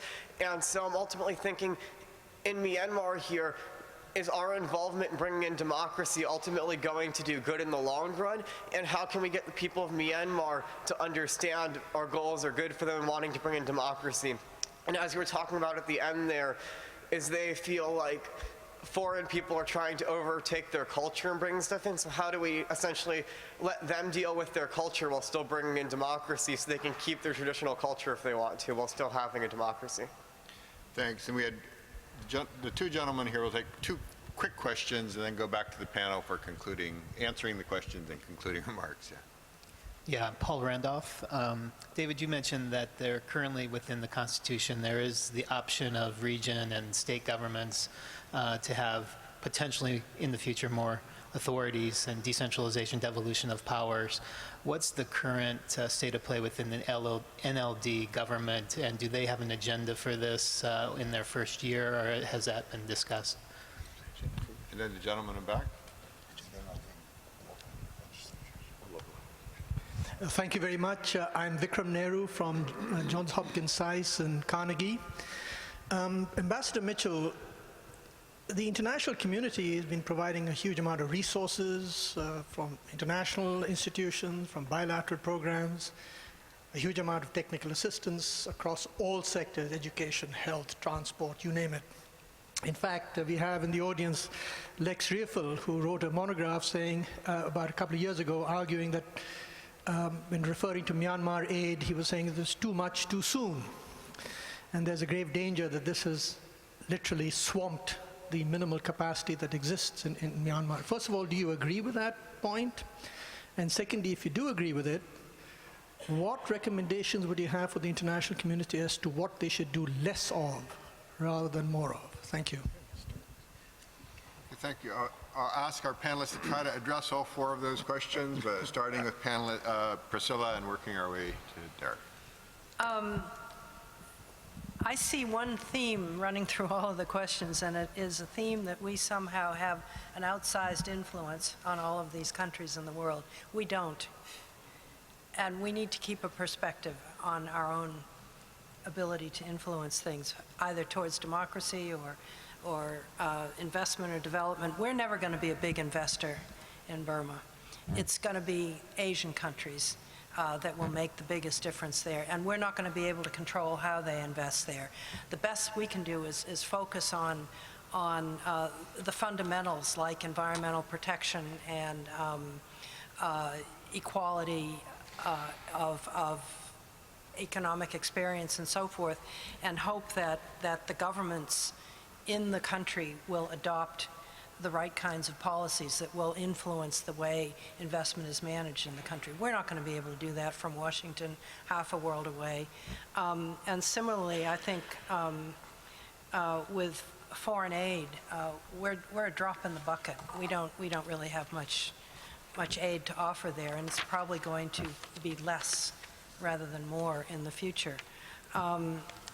So I think that we have to look at our influences as being more in the way of persuasion and setting an example and introducing ideas that they can then mull over and adapt to their own situation. Professor Steinberg. Yes. In the elevator, treating people with dignity. This is the critical issue. The U.S. has a problem with that because we're too powerful. And we don't even know when we're not treating people with dignity because we are so powerful that it's unconscious. And as Woody Allen said, 80% of succeeding is showing up.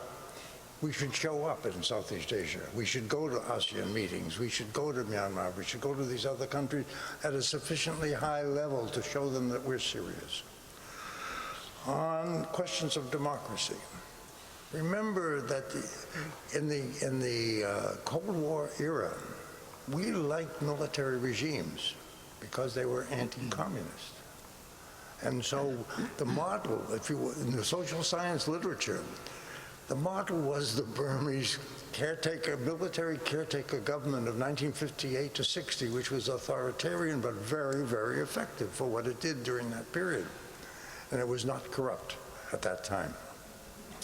Later on, we are interested more in stability than democracy. Take the Egypt case is one you could mention. On the, I don't know what the NLD agenda is. What worries me about the NLD is it is not training younger people into leadership positions inside the party. I think that this is really something that is required. On the question of foreign aid, yes, there's probably too much for absorptive capacity going in there, but the U.S. is, as Priscilla says, a small player. I like to quote a Chinese who told me that U.S. aid to Myanmar was like beautiful moonlight on the river. It is beautiful to look at, but there's nothing there.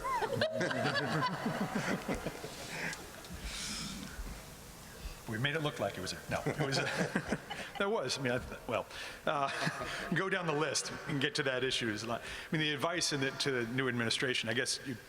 I don't know if it's up the elevator or Trump Tower, which is it takes a lot more time. But first of all, that we have a very profound interest in the success of this country. I don't know how much this administration will care about values. I think certainly we as Americans care that when people are struggling for those things we cherish, whether it's democracy, human rights, justice, equity, all the rest, that it matters, and that they have started on this path. They are very interested in U.S. engagement, very eager for U.S. engagement as a people, as a government, appropriate engagement, respectful engagement, humble engagement, but engagement, and that we should continue to be engaged here. And as Nancy Lindbergh said, the election doesn't mean this is over. We've all said this.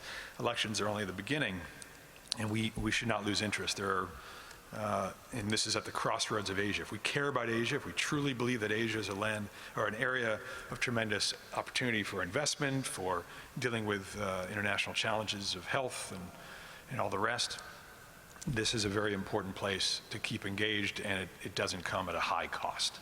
So let's not think that doing less here somehow we can do something more elsewhere. The issue of bringing democracy is a very good one, and impact on culture. It's an important question because I think it's misunderstood oftentimes when the United States promotes democracy or does democracy overseas, that we are bringing democracy. And I think in the past there have been times where it looked like we were bringing democracy, that maybe we invaded someplace and then brought democracy. That's not typically, I think, and that's certainly not the way it worked in Myanmar, in Burma. We are supporting what the people have themselves called for.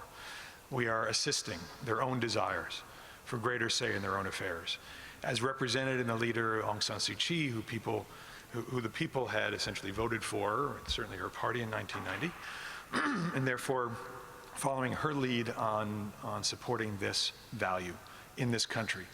So we have to be careful anywhere we go that we are supporting, we are assisting, but we're not imposing or bringing or getting ahead of what the people themselves are calling for and asking for. And I think there is a difference in this context. The people want us there to assist them, and I saw that on a daily basis as ambassador.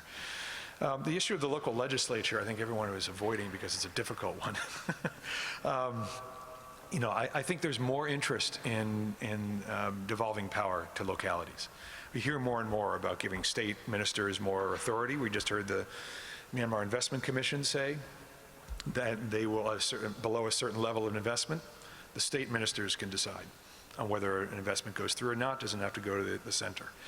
I think there's greater interest in devolving, but what their goal is, what their vision is, I don't know. I do believe that through USAID program that we are assisting, we were talking about it when I left, assisting more of the local legislatures and local government with the idea that this is where things are moving.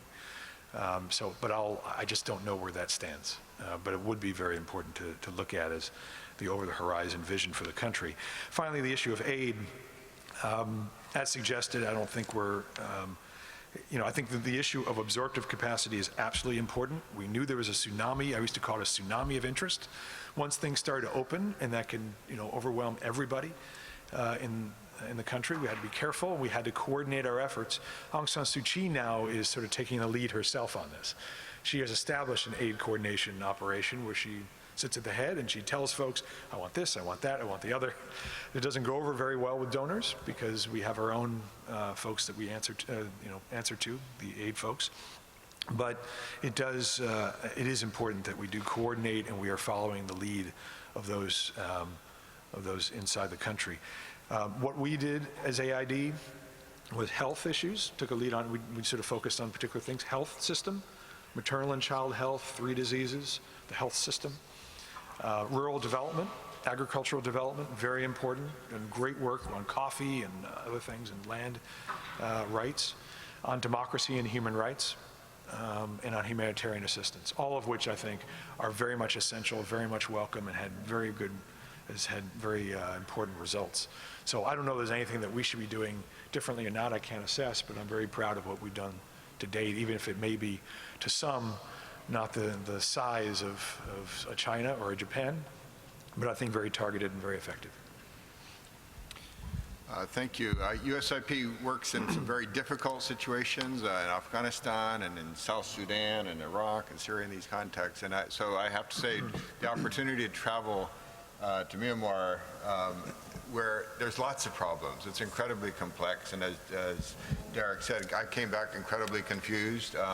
However, just putting it in the context of the tremendous progress that has been made and the opportunities to continue to move forward, again, highlights the importance of how to remain engaged in these problems, because walking away from the problems is definitely, I think, not going to solve them. But thank you all again for coming. Please join me in thanking our panelists for a very good opening session. Very good. Yeah, thank you. I'm really glad you're part of the session. We'll have a 10-minute break and start up at 11 o'clock. Please help yourself to some coffee or tea or water. See you back here at 11 o'clock sharp. I want to get people interested in the subject. I talk too much about how confusing it is.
Was that your doing?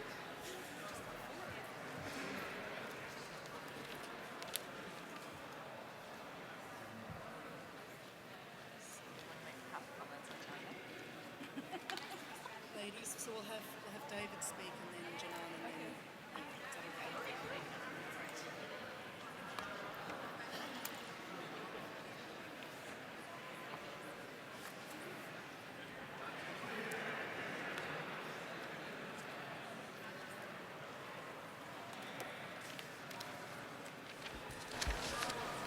Yeah, it's kind of cooler here than in It is actually. It's quite hot in the building actually. Did you want me to say anything more than what's in the bios? You happy with that? Yeah. It's very short. You don't want me to say anything about your... my previous life.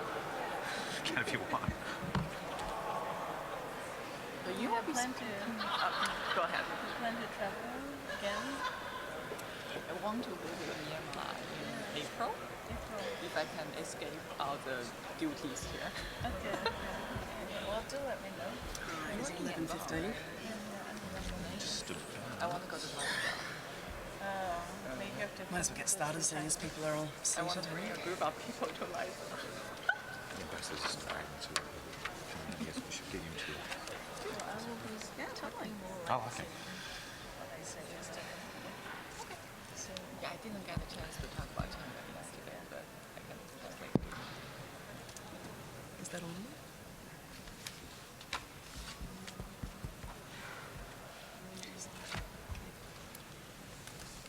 Good morning once again. Welcome back. My name is Vanessa Johansson. I'm the country director for USIP's program in Burma, based in Yangon, visiting Washington for the week, and have been living in Yangon for the last 4 years or so. Our second panel will focus on conflict in the borderlands between the government forces and ethnic armed organisations.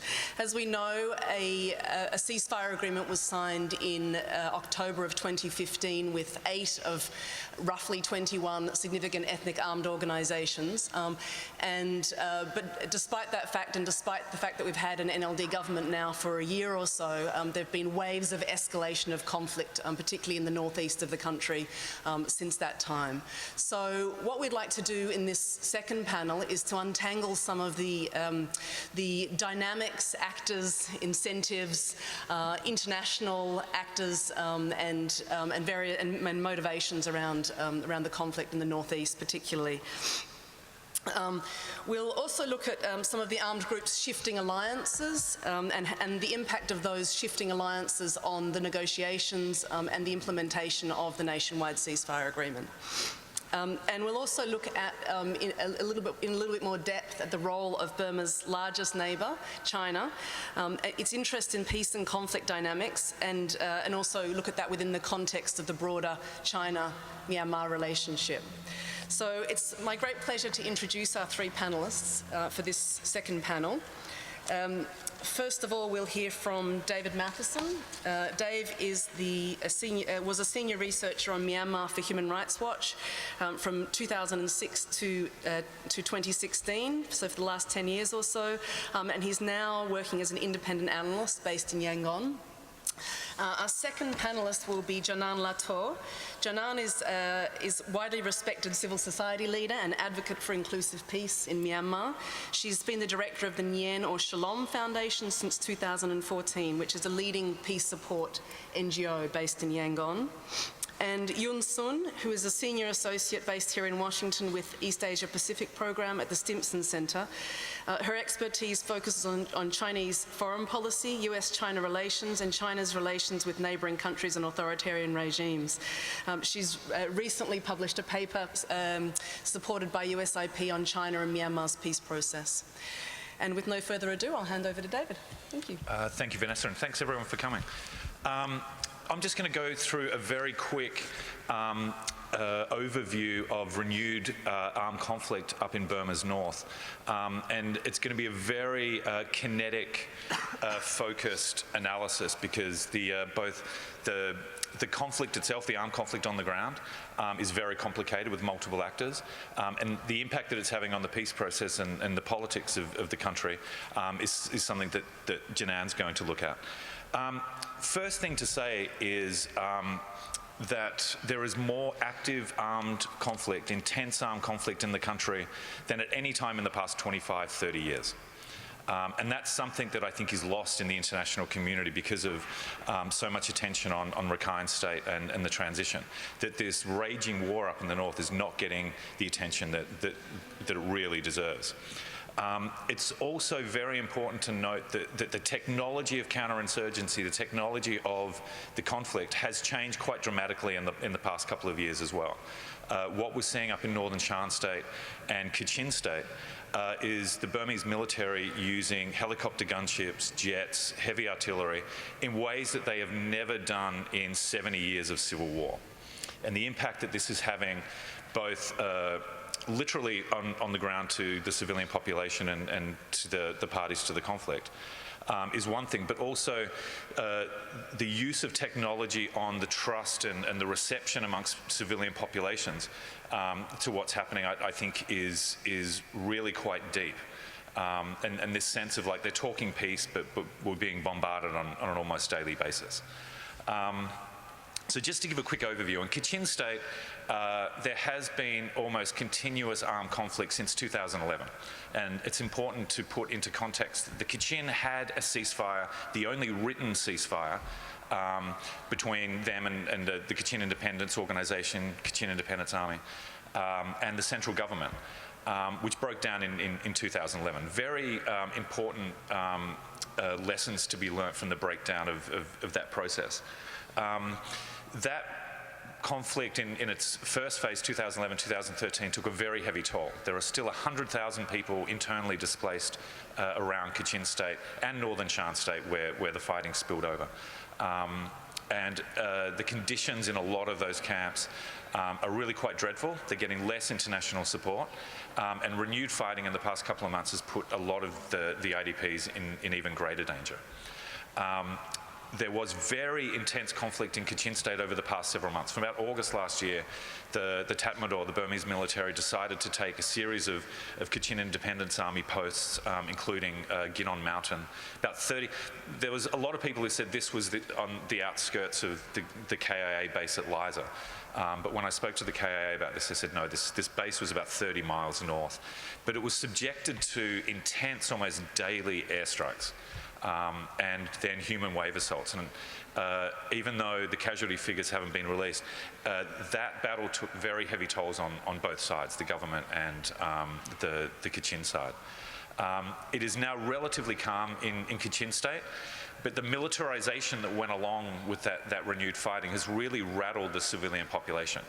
People in Myitkyina could hear the artillery. At times. There were jets screaming overhead almost on a daily basis. There was a curfew in the town. People wouldn't go outside after dark. So the effect on the civilian population is really quite profound. Now, northern Shan State, possibly one of the most complicated battlescapes in the world today. Multiple ethnic armed organizations, most of which are not signatories to the nationwide ceasefire agreement. Although there is one signatory that is moving up into the area, making it even more complicated. It's important to note that armed conflict in northern Shan State has been ongoing since 2009, when the Burmese military moved into Laogai, the capital of the Kokang enclave. And then in 2015, when the vanquished faction of the MNDAA, the Myanmar National Democratic Alliance Army, essentially invaded Burma and sparked another round of the conflict, driving about 30,000 civilians into China. But over the past year, we've seen an escalation in various areas around northern Shan State. And most of the attention recently has been going towards the clashes on the China border in Musée, Mongkol, and just a week or so ago, in Laogai, the capital of the MNDAA enclave.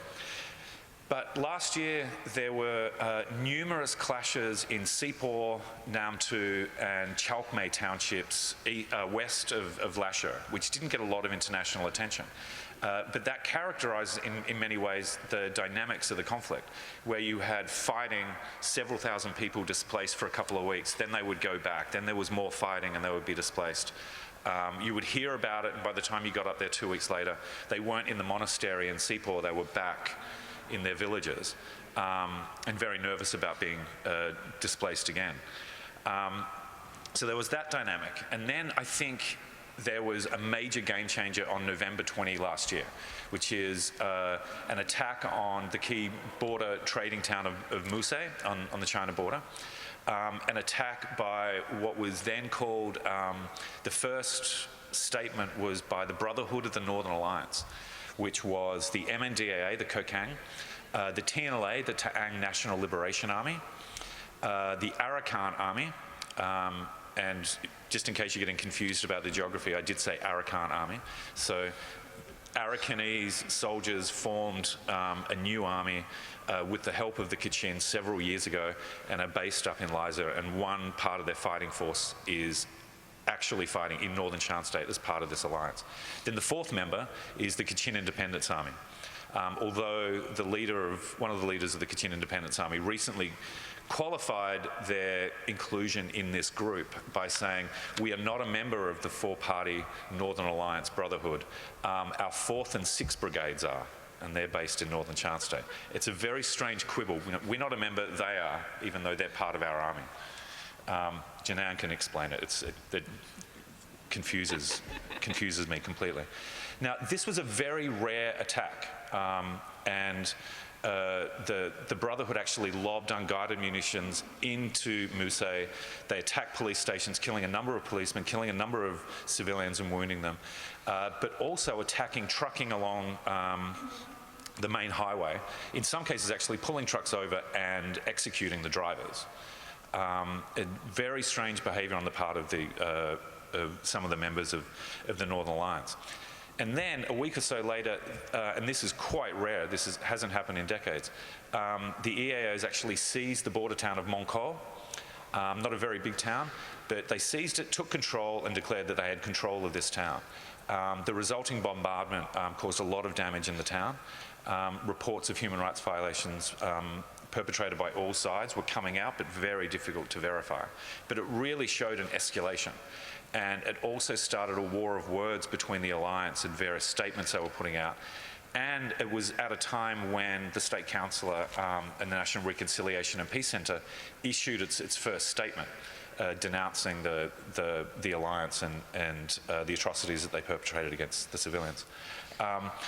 Last week on March the 6th was another stage in this very dramatic escalation in tactics.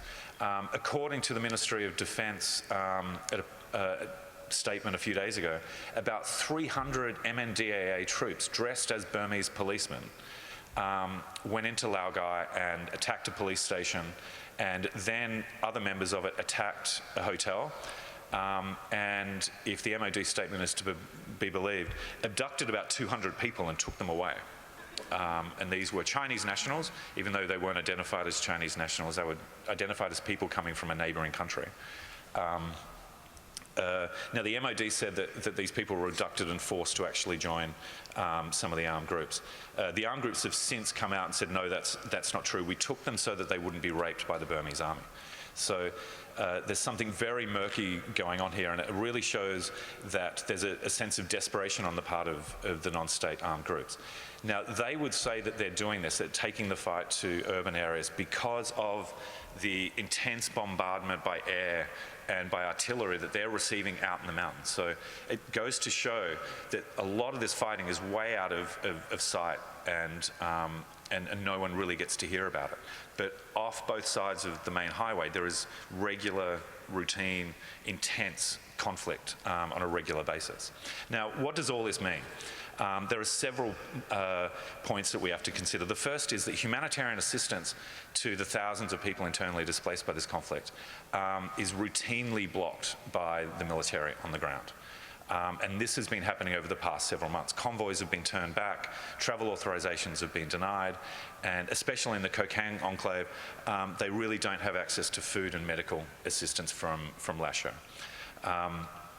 There have been some aid getting through, but this has been controlled by the government and by the military. It's not the unfettered humanitarian access that is really needed. And also keep in mind that IDP camps are peppered all the way throughout northern Shan State, and they're relatively small, 500 people here, a couple of thousand people there, 400 there. It's very difficult to have routine access.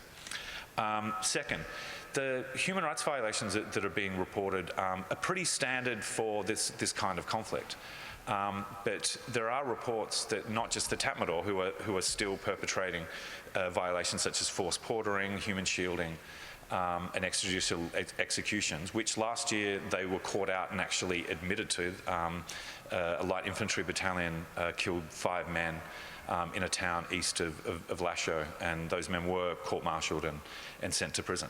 But also the non-state armed groups, there's lots of reports of them actually perpetrating conflict, not perpetrating human rights violations, not just against other combatants, but against civilians, and it's starting to take on a very murky intercommunal tinge, which I think should be worrying.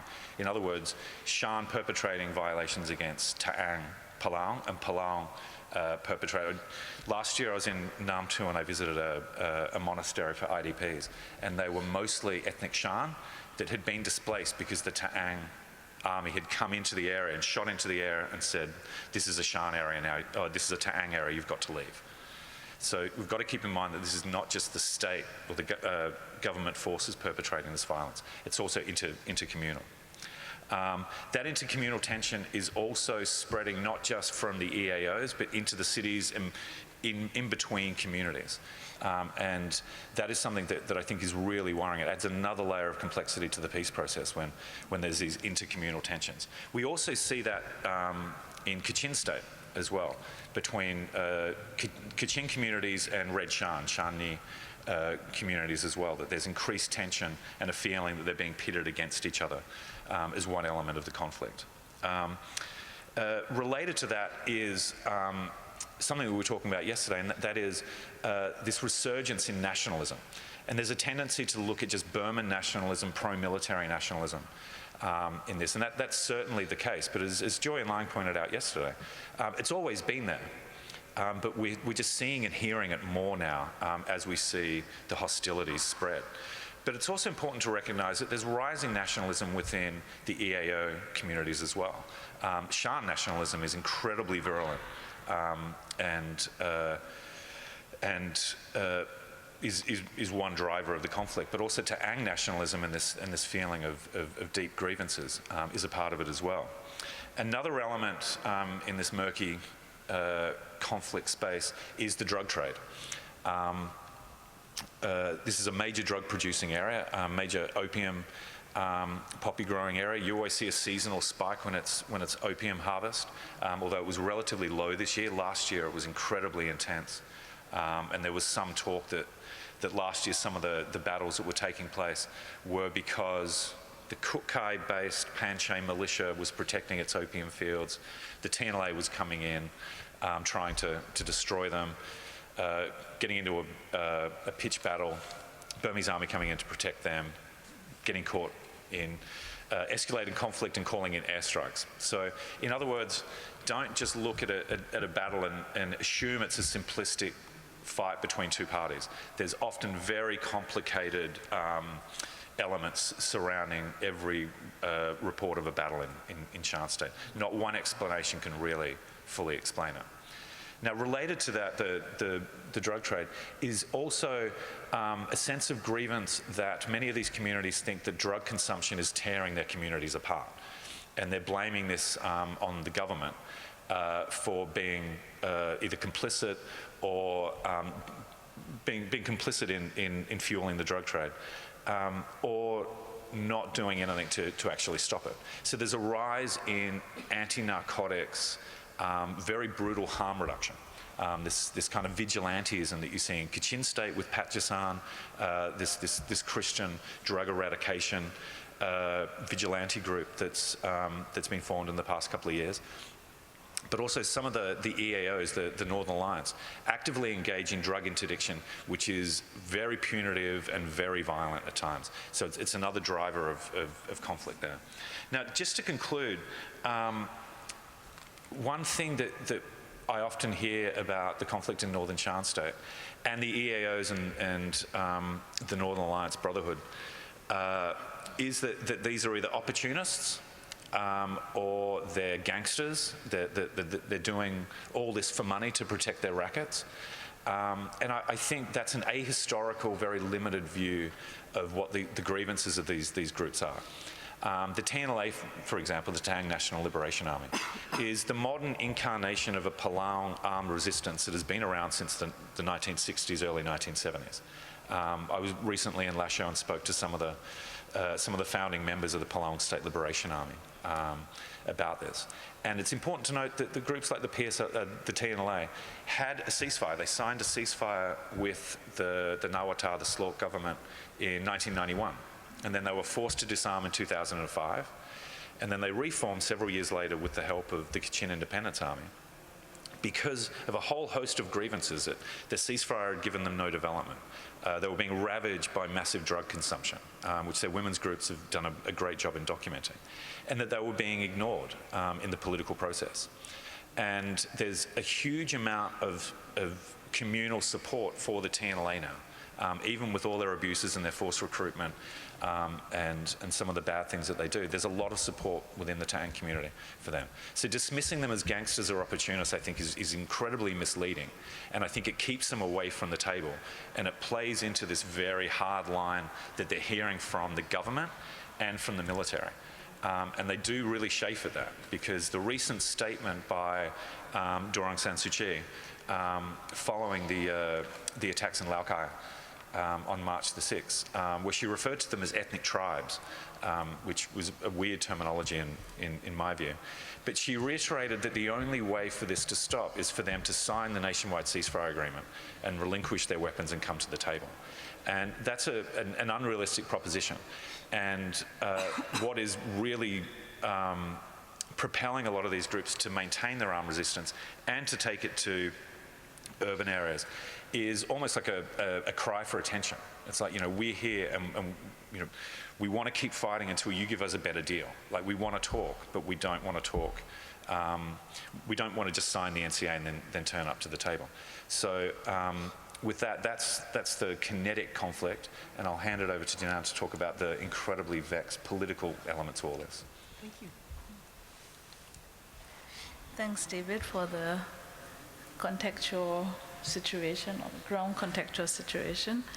I would like to start my presentation by supporting what David Steinberg said in the first panel, that the real Myanmar, the real issue in Myanmar is not democracy, but is the majority-minority issue, ethnic armed conflict issues, which is based on the injustice and the minority not being treated equally throughout the history.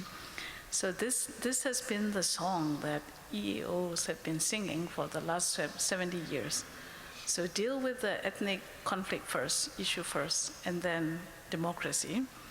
I remember in a meeting, I think a month ago or so, State Councillor Daw Aung San Suu Kyi had made comments on this: democracy first or ethnic conflict first.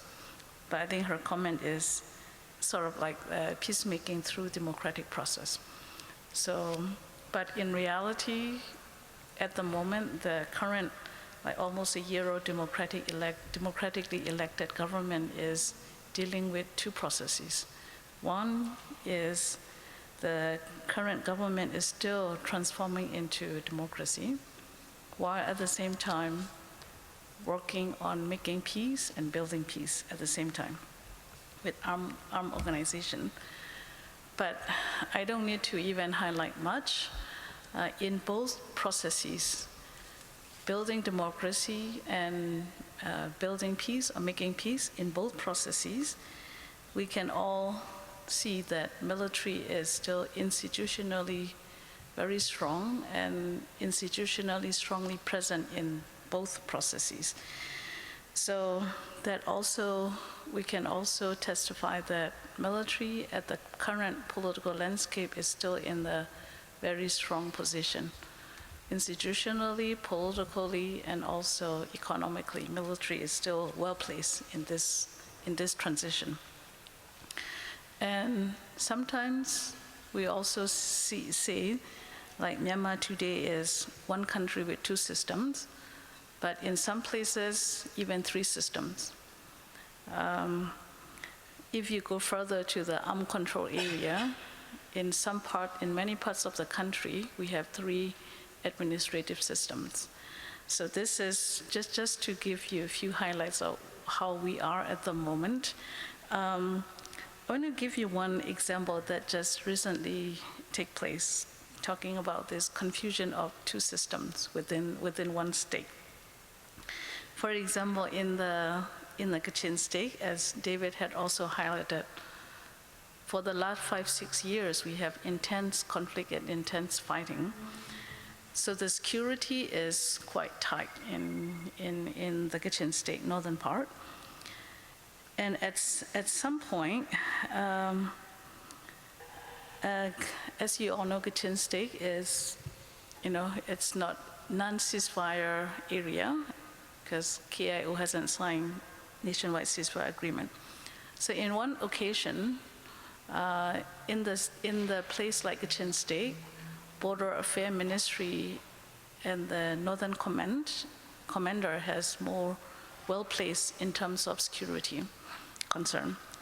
So at some point, in the letter writing to each other between military and the Kachin state government, and the letter addressed by Border Affairs Minister to the state chief minister, referring KIO as a terrorist organization. So in that particular letter that Border Affairs Minister had referred KIO as a terrorist organization, but there was a correction made by the Chief Minister office saying this kind of term, terrorists, being used to address KIO will interfere the peace process. So this is just one example of, in one governing system, we are dealing with two different ways in addressing this particular issues. So on the topic that I've been giving this morning, the conflict in the borderlands, I would like to share my perspective from the two different perspectives. One perspective, looking at conflict in the borderlands from the lens of geographical location. So when we look at the conflict in Myanmar, when we look at first the conflict in the western border, which is border to India and Bangladesh, and there are 3 EAOs at the organization along the western borders. And among the 3 EAOs, 2 EAOs are the signatories to the nationwide ceasefire agreement. So to some extent, we can reflect that the border in the western side of Myanmar, border to India and Bangladesh, in terms of military movement, we could say it's quite under control. Though government, particular military, has concern after ceasefire agreement being signed, they are concerned that the ceasefire group will increase their military, increase their armed forces. So this is a concern, but we can say that in the western border, the conflict, the military action are being well controlled, I would say. And another aspect of the conflict is the southeastern border conflict, which is the border to Thailand mostly. And particularly in the southeastern border conflict, one of the largest group out of 21 ethnic organizations, which is Karen KNU, is in that southeastern border. So along with KNU, there are 2 other Karen groups. So there are 3 Karen groups along that Thai border. But as you may also heard, sometimes there are clashes along the border because Karen groups, all 3 Karen groups have signed NCA, but those clashes were were under control because all 3 Karen groups have signed nationwide ceasefire agreement, and through the ceasefire monitoring mechanism, and they were able to deal with the problems and issues arise from those small clashes. So more or less, we could say the conflict along the southeastern border are also under control. But along that border, there are 2 other non-signatory groups, Karenni group and the New Moon State Party. And just a couple months ago or so, along that, with New Moon State Party, there are also some clashes. I think it was last month. But I think those were also able to manage and able to control, particularly with the non-signatories of the nationwide ceasefire agreement along that border. Both Karenni and KNPP and New Moon State Party were trying to keep the bilateral agreements so that they can still make the conflict under control, even though there are some small clashes, and they were able to deal with the military directly on this. But the main thing that I want to highlight is the northeastern border conflict, which is the conflict along the China border. And some part of the conflict will be close to the Thailand, but what I would like to highlight is along the China border. And David also had already mentioned quite a lot on what's happening on the ground. And as most of you might be aware, in northern Shan State and northern part of Myanmar, probably there are larger number of EAO, armed group exists. So 12 EAOs exist in northeastern border. So out of 12 EAOs, there are 3 militarily strongest EAO present in the China border. So the question is, particularly I would like to highlight the two particularly strongest group. One is USWA, Wa State Army, and another one is KIO in northern Burma, Myanmar. They are all along the China border, and USWA, Wa group, is militarily strong, and they are much close to the China. And KIO, to my view, is militarily maybe not as strong as UWSA, but politically KIO is strong, particularly after the resumption of war in 2011. KIO have been gaining lots of people power from the Kachin community since after the resumption of war since 2011. So now it has been 5 years, six years now. So this blessing in disguise, the resumption of war have pushed the people power and to support the KIO struggles for the protection of ethnic rights. And as David also highlighted, there are 3 other smaller groups in the China border, which is TNLA, Kokang, and AA. And the question that we are also asking, and people are also asking, are those small groups, how can they survive as an organization for the last 5-6 years? How can they still survive as an organization? And how can they still be sustained militarily along the border for the last 5-6 years. So this is the ongoing question for us. The smaller group like this, the Northern Brotherhood Alliance, keep going militarily, and it's not militarily, they are getting stronger. So what is it behind? So this is the question that we are all asking and we are all raising among ourselves. And as being mentioned by David and also here, that the conflict in the northern part and eastern part of the Myanmar is still intense and still very active still nowadays.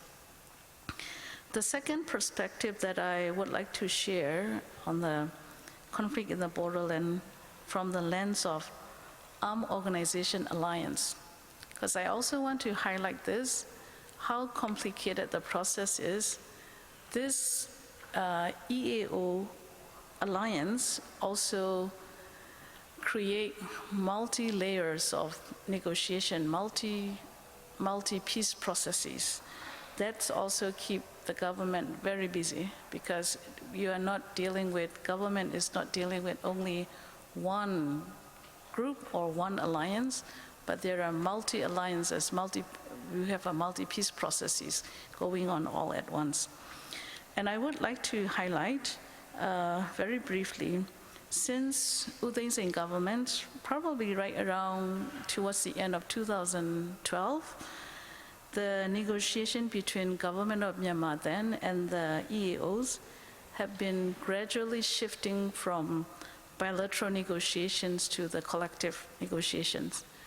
So currently, you may also see the negotiations between government of Myanmar and the EAOs, armed organization, is mostly in the collective way. It's only on the specific case, bilaterally, government is dealing with bilaterally with the organization. So during the U Thein Sein government time back in late 2012 and early 2013, EAOs had formed up the political alliance for ceasefire negotiation and political negotiations. So as a result of that collective efforts, the nationwide ceasefire agreement was signed by some of the groups.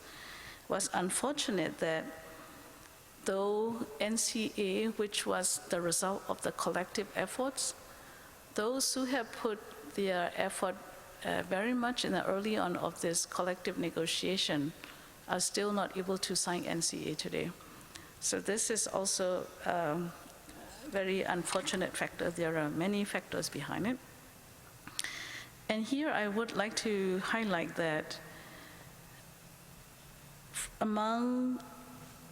throughout the course in the negotiations since 2013, and particularly after signing the nationwide ceasefire agreement in 2015 October, there are multiple splits among the ethnic armed organizations. So before the signing, like at least 18 armed groups are working together. But after signing of the NCA in 2015 October, very clear, 8 groups had signed the NCA. So that 8 groups, that alliance is continue to be on the track of political negotiation, which comes out of the NCA agreement. And then in terms of the military issue, there is a joint ceasefire monitoring committee. So therefore, when it comes to the violation of the ceasefire agreement, there is a joint monitoring body which has been monitoring on the clashes or violation of each agreement. So this 8 armed groups alliance is on the track of political negotiation and ceasefire monitoring being jointly done. So that is one track. While on the other hand, the other 7 members of EAOs under the UNFC are still negotiating with the government on the ceasefire negotiation on NCA. So that is another track that government is dealing with. And another alliance, as been said earlier, also the three groups, TNLA, Kokang, and AA. Government is also dealing with those 3-member alliance separately from time to time, because those 3 smaller groups, they also want to be part of the signing of the NCA. So when we talk about this alliance, what I pretty much like to highlight here is how the peace processes is being dealt with at the moment. Because current government has formed a peace commission. So these peace commission have been dealing with this three groups, or 3 alliances simultaneously. So you can imagine the time that requires to deal with them, and then the efforts, the energy that have to be put in order to solve the current ethnic conflict issues in Myanmar. And we haven't talked much about the current political dialogue process that came out of the NCA agreement, but just want to highlight just one thing is, the aim of the ongoing political dialogue is, the ultimate aim is to negotiate on building genuine democracy, genuine federal democracy in the country. So to build this genuine federal state by amending the constitution and existing law based on the results of these political negotiations.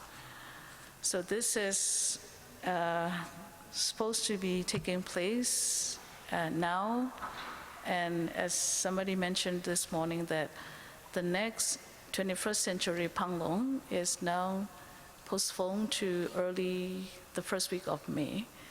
So in between each Panglong conference, the Union Peace Conference, there's supposed to be the national dialogue process to take place in each state and divisions and in the region.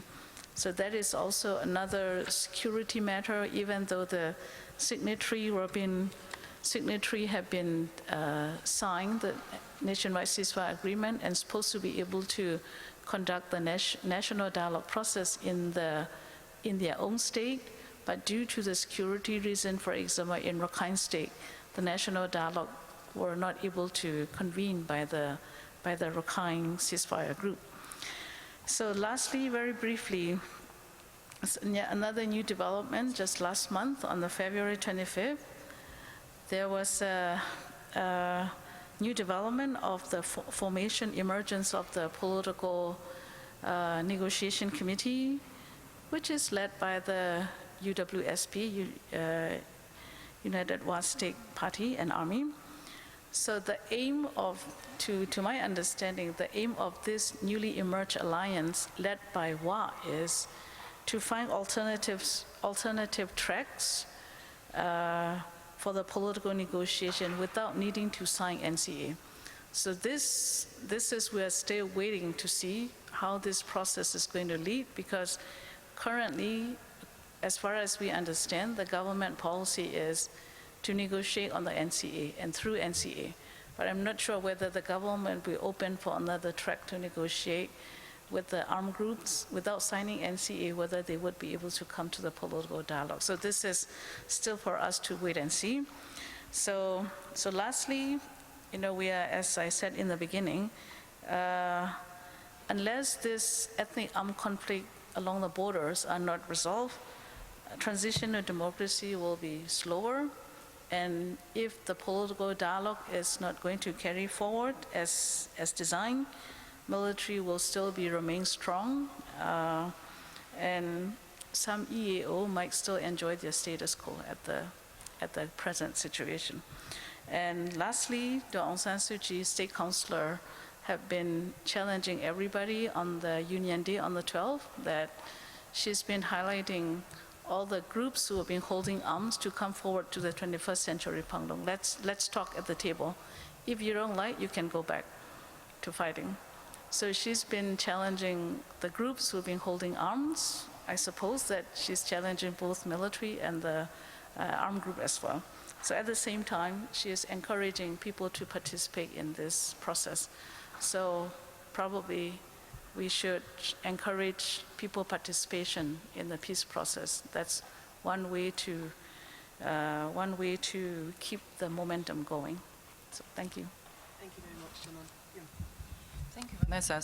Thanks to USIP, it's really an honor to be here. And I have my report on China and Myanmar's peace process right over there. So that report was generously supported by USIP and pretty much listed all the foundations or the basics of China's position on the peace process. It also talks about, also answers the question of the widespread perception of China supporting the EAOs in northern Myanmar. So in my research, I discovered there was such support, but it's very difficult to tie those support to Chinese government. So the questions that I'm always asked about China and Myanmar by my Burmese friend, there are two questions. The first one is why doesn't China just deliver the ethnic groups in northern Myanmar?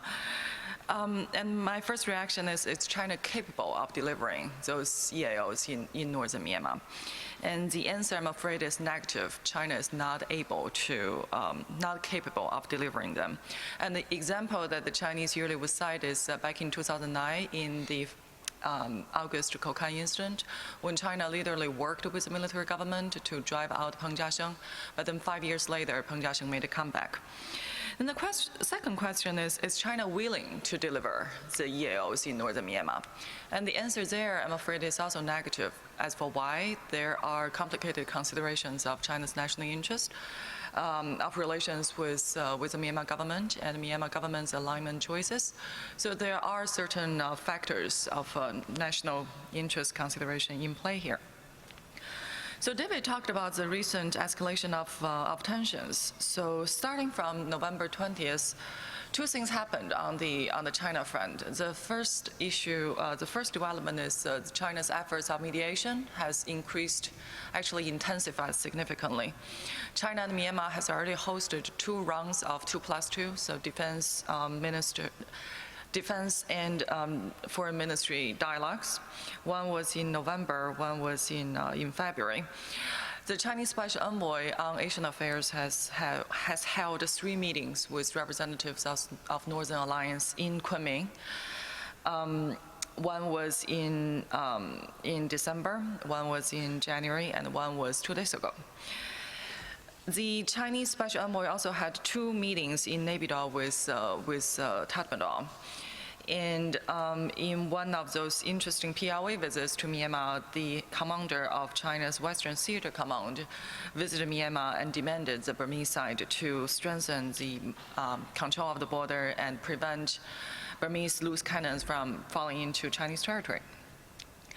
So we can see that the Chinese efforts in terms of the frequency of the mediation or the meetings have really intensified compared with past experience. The other interesting and perhaps more important development on this front is the emerging, so-called emerging leadership status of the UWSA among the EAOs in northern Myanmar. So UWSA just hosted the 3rd Pangsang Summit in Pangsang, which is the capital city of UWSA, before the end of February. And from the statement that came out of that 3rd Pangsang Summit, you really see that UWSA is trying to carry more of a leadership role within among the groups in northern Myanmar. So one of the things that they agreed upon is that so provided that the groups refuse to sign NCA and provided that they agree to the political document that UWSA released last fall, all these groups will support WA to become the leader, to organize a new political organization, to negotiate with the government. But of course, the leadership status of UWSA has not been accepted by all the groups in northern Myanmar. Like KIO, I think, has some reservations about WA's leadership. So China has maintained a rather close relationship with UWSA, But one change that has happened to China's perception of UWSA over the past year is that in the past, China always saw UWSA as not having the political vision. They were content with their autonomous status within the northern Shan state. They're happy not to negotiate with the government, and they're happy to maintain the status quo. So the concern in China is, do they really have the political wisdom and have the leadership to lead these groups? But this has been drastically changed since the release of the political document by UWSA in September, in the fall last year.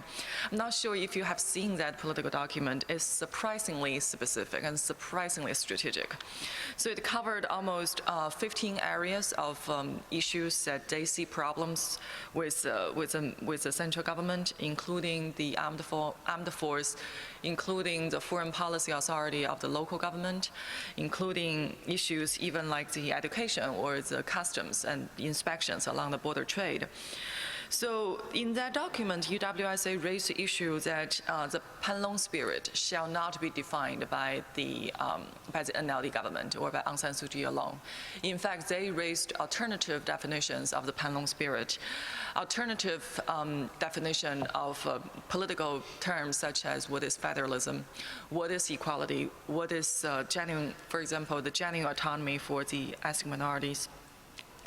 So if you look at this political document, you have to admire that UWSA's political vision really has grown a lot in the past several years. So coming back to China's position, what does China want? So when NLD government first inaugurated back in 2016, China's original hope was that well, we want to work with NLD, we want to work with Aung San Suu Kyi to repair the bilateral relations that had been damaged in the previous 5 years.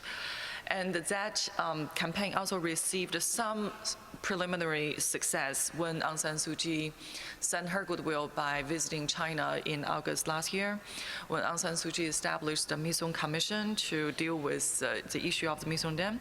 And China also reciprocated that goodwill by convincing the groups in northern Myanmar to join the first Union Peace Conference and to ensure that UWSA is participating in that conference. China also donated money to the peace process. But what China found out later, especially since the summer last year, is that the armed conflict had intensified since NLD government's inauguration. So for China, the question is, who created this escalation? So of course, ostensibly, what the Chinese see is, yes, it is the EAOs that are launching attacks against the government military, but why are they doing that? And like David pointed out, the EAOs, they were reacting to the attacks, the perceived attack, intensified attacks from Tatmadaw on their traditional territory. So the derivative question for China from that is, who really has a central role to play in the peace process? Is it the NLD government or is it the Tatmadaw?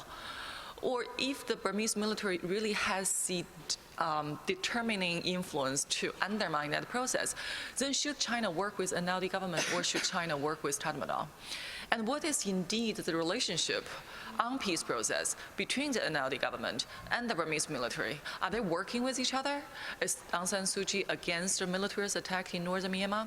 So those questions do not have easy answers, and that, to a certain extent, contributed to China's indecisiveness or China's ambiguity in terms of China's position. Essentially, China still sees that whether the peace process will succeed depends on the negotiation between the Myanmar central government and the ethnic minorities. It's not China's internal affairs, it's not China's role, it's not China's issue to deliver. So China cannot impose NCA on the EAOs in northern Myanmar. And China cannot just unilaterally help Tatmadaw to wipe them out. And literally, it's impossible to wipe them out in the border region, given the public opinion, given the ethnic ties between the EAOs and the Chinese ethnic minorities. So China would like to be the coordinator, but China cannot be the judge. So as long as the two sides cannot reach an agreement, either be it a ceasefire agreement or a peace agreement, what China needs to prepare for is a long-term armed conflict, or long-term no peace and no independence for these armed groups. So China is preparing for that scenario at the same time. A lot of Chinese analysts see the inclusiveness issue as a key issue that's probably hindering the progress on the peace process. And I have heard more than one Chinese analyst saying that the three groups, TNLA, AA, and MNDAA, they should be included. They're already there, and you cannot eliminate them. So if you do not include them, your nationwide ceasefire agreement is not going to be nationwide. So you have to take those three groups into consideration somehow. I'll stop there and look forward to the Q&A. But then again, a lot of these questions are discussed in my report with USIP. So thank you. Thank you very much for three excellent presentations. We have about half an hour for questions, and I'd just like to kick off with a question about the issue of trust, and particularly how that's changed over the past year, to all of our panelists. You know, the NLD, of course, won a landslide victory, and ethnic minorities largely voted for the NLD in their areas. I wonder what the sort of the status of a sense of trust between the ethnic minorities, the ethnic armed organisations, and the government is at the moment. How you think that impacts on the process, and what are some of the ways, perhaps, of rescuing that, if there are such ways going forward? Maybe starting with Janan. When the new administration was in place,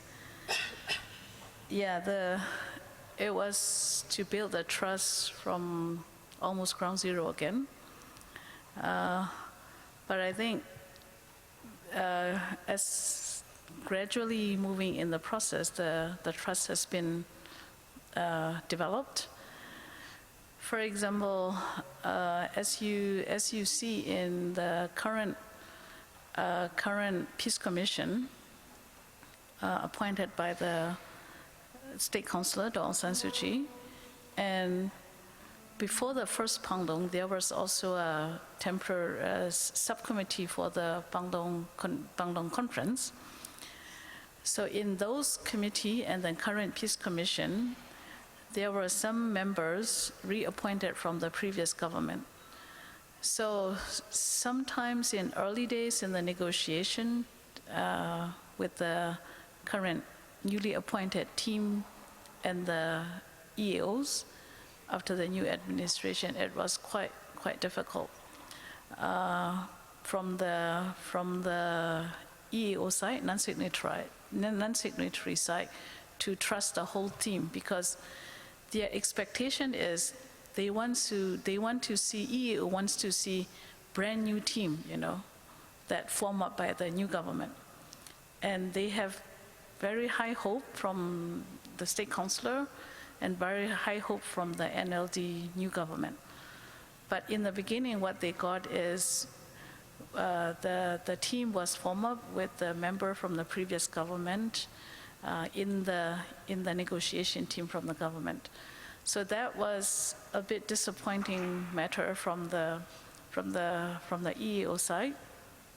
But I think nowadays, I do believe the trust has been built, and EAO non-signatory have been dealing with the group being assigned by the new administration to deal with the peace issue.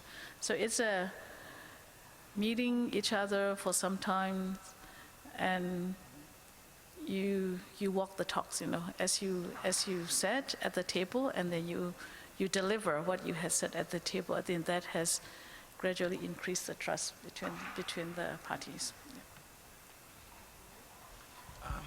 Just quickly I think there's a difference between who you ask in certain areas. I mean, if you were to ask villagers in northern Shan State where there's been recent fighting, they would, most of them aren't aware that there is a peace process, and they simply just say, look, there's just no trust. And when you ask if you have any hope in Aung San Suu Kyi, they're just like, it's just a world away from here.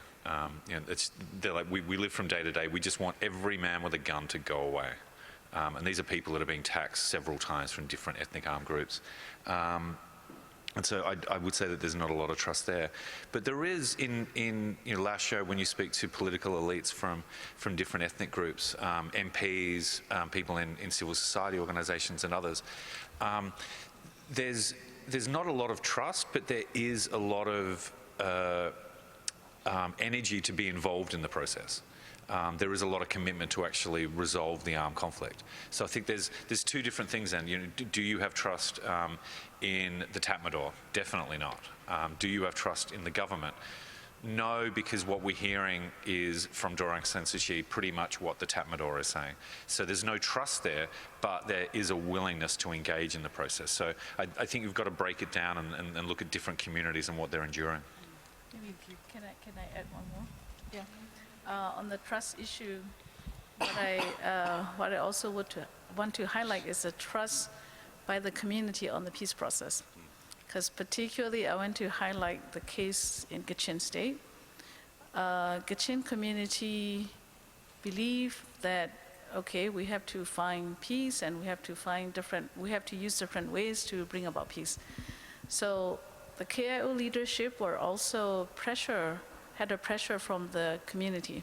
As I mentioned in my presentation, for the last 5 years, the KIO had gained lots of people's support from the community. So the community also felt they have strong power to influence the KIO leadership. And KIO leadership, vice versa, also need to convince the community that, okay, let's try to work on these NCA issues. So trying to convince the community, because community has little trust on the NCA, because the community would respond based on what they face day to day. Because what they are facing every day is heavy, intense fighting, and they have to move, IDPs. So based on that daily experience, the community, Kachin community, perception on the peace process is, how can we trust? Because it haven't shown, in reality, it haven't delivered what they said and what they do. Because when the KIO leaderships go for the negotiation with the government, the community begin to equalize that, okay, the KIO leaderships going to the negotiation at the peace table, going to Naypyidaw, going to Yangon, equals to soon we will have more intense fighting. So this is the belief. It becomes the perception of the people, and therefore trusting on the current NCA implementation, NCA negotiation, trusting on those process was quite difficult because community responds on what they experience because of all these cases that done by the military on the ground was the testifying factor for them that we cannot trust this process, we cannot believe in this peace process. So this is also another community issue nowadays that we have to pay high attention to the bringing community on board in the peace process. Just two small external aspects of this trust building. So I agree with David and with Janan. Generating trust is very difficult, especially when the trust is not there to begin with.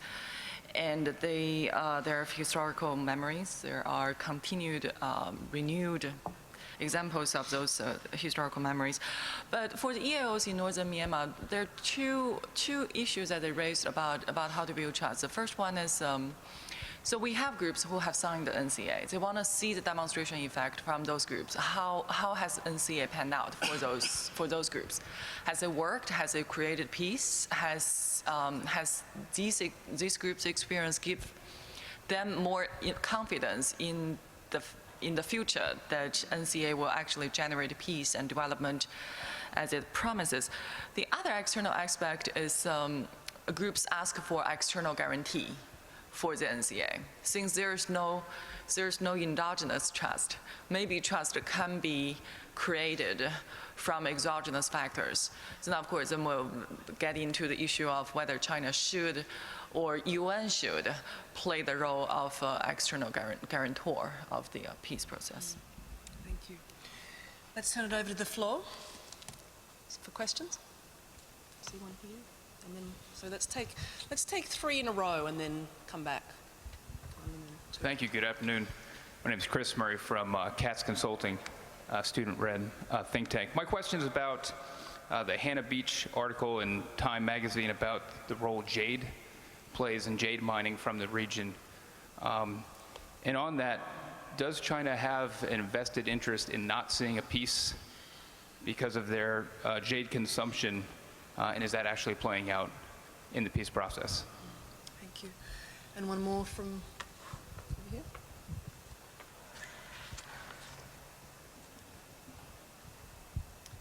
I'm Lisa Misol with Global Witness, and my question relates to jade as well. But more broadly, I would like to ask you to comment on the role of natural resources, both as a driver in this escalating conflict and as a factor in developing the prospects for peace. So with regard to jade, it's, Kachin has the world's most valuable jade deposits, and how does that play in?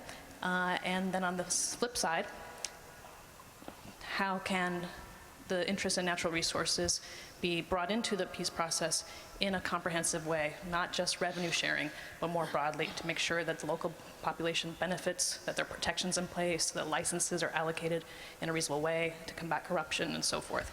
How can this be integrated into the peace process in an effective way? Thank you. And the third question right in front of you here.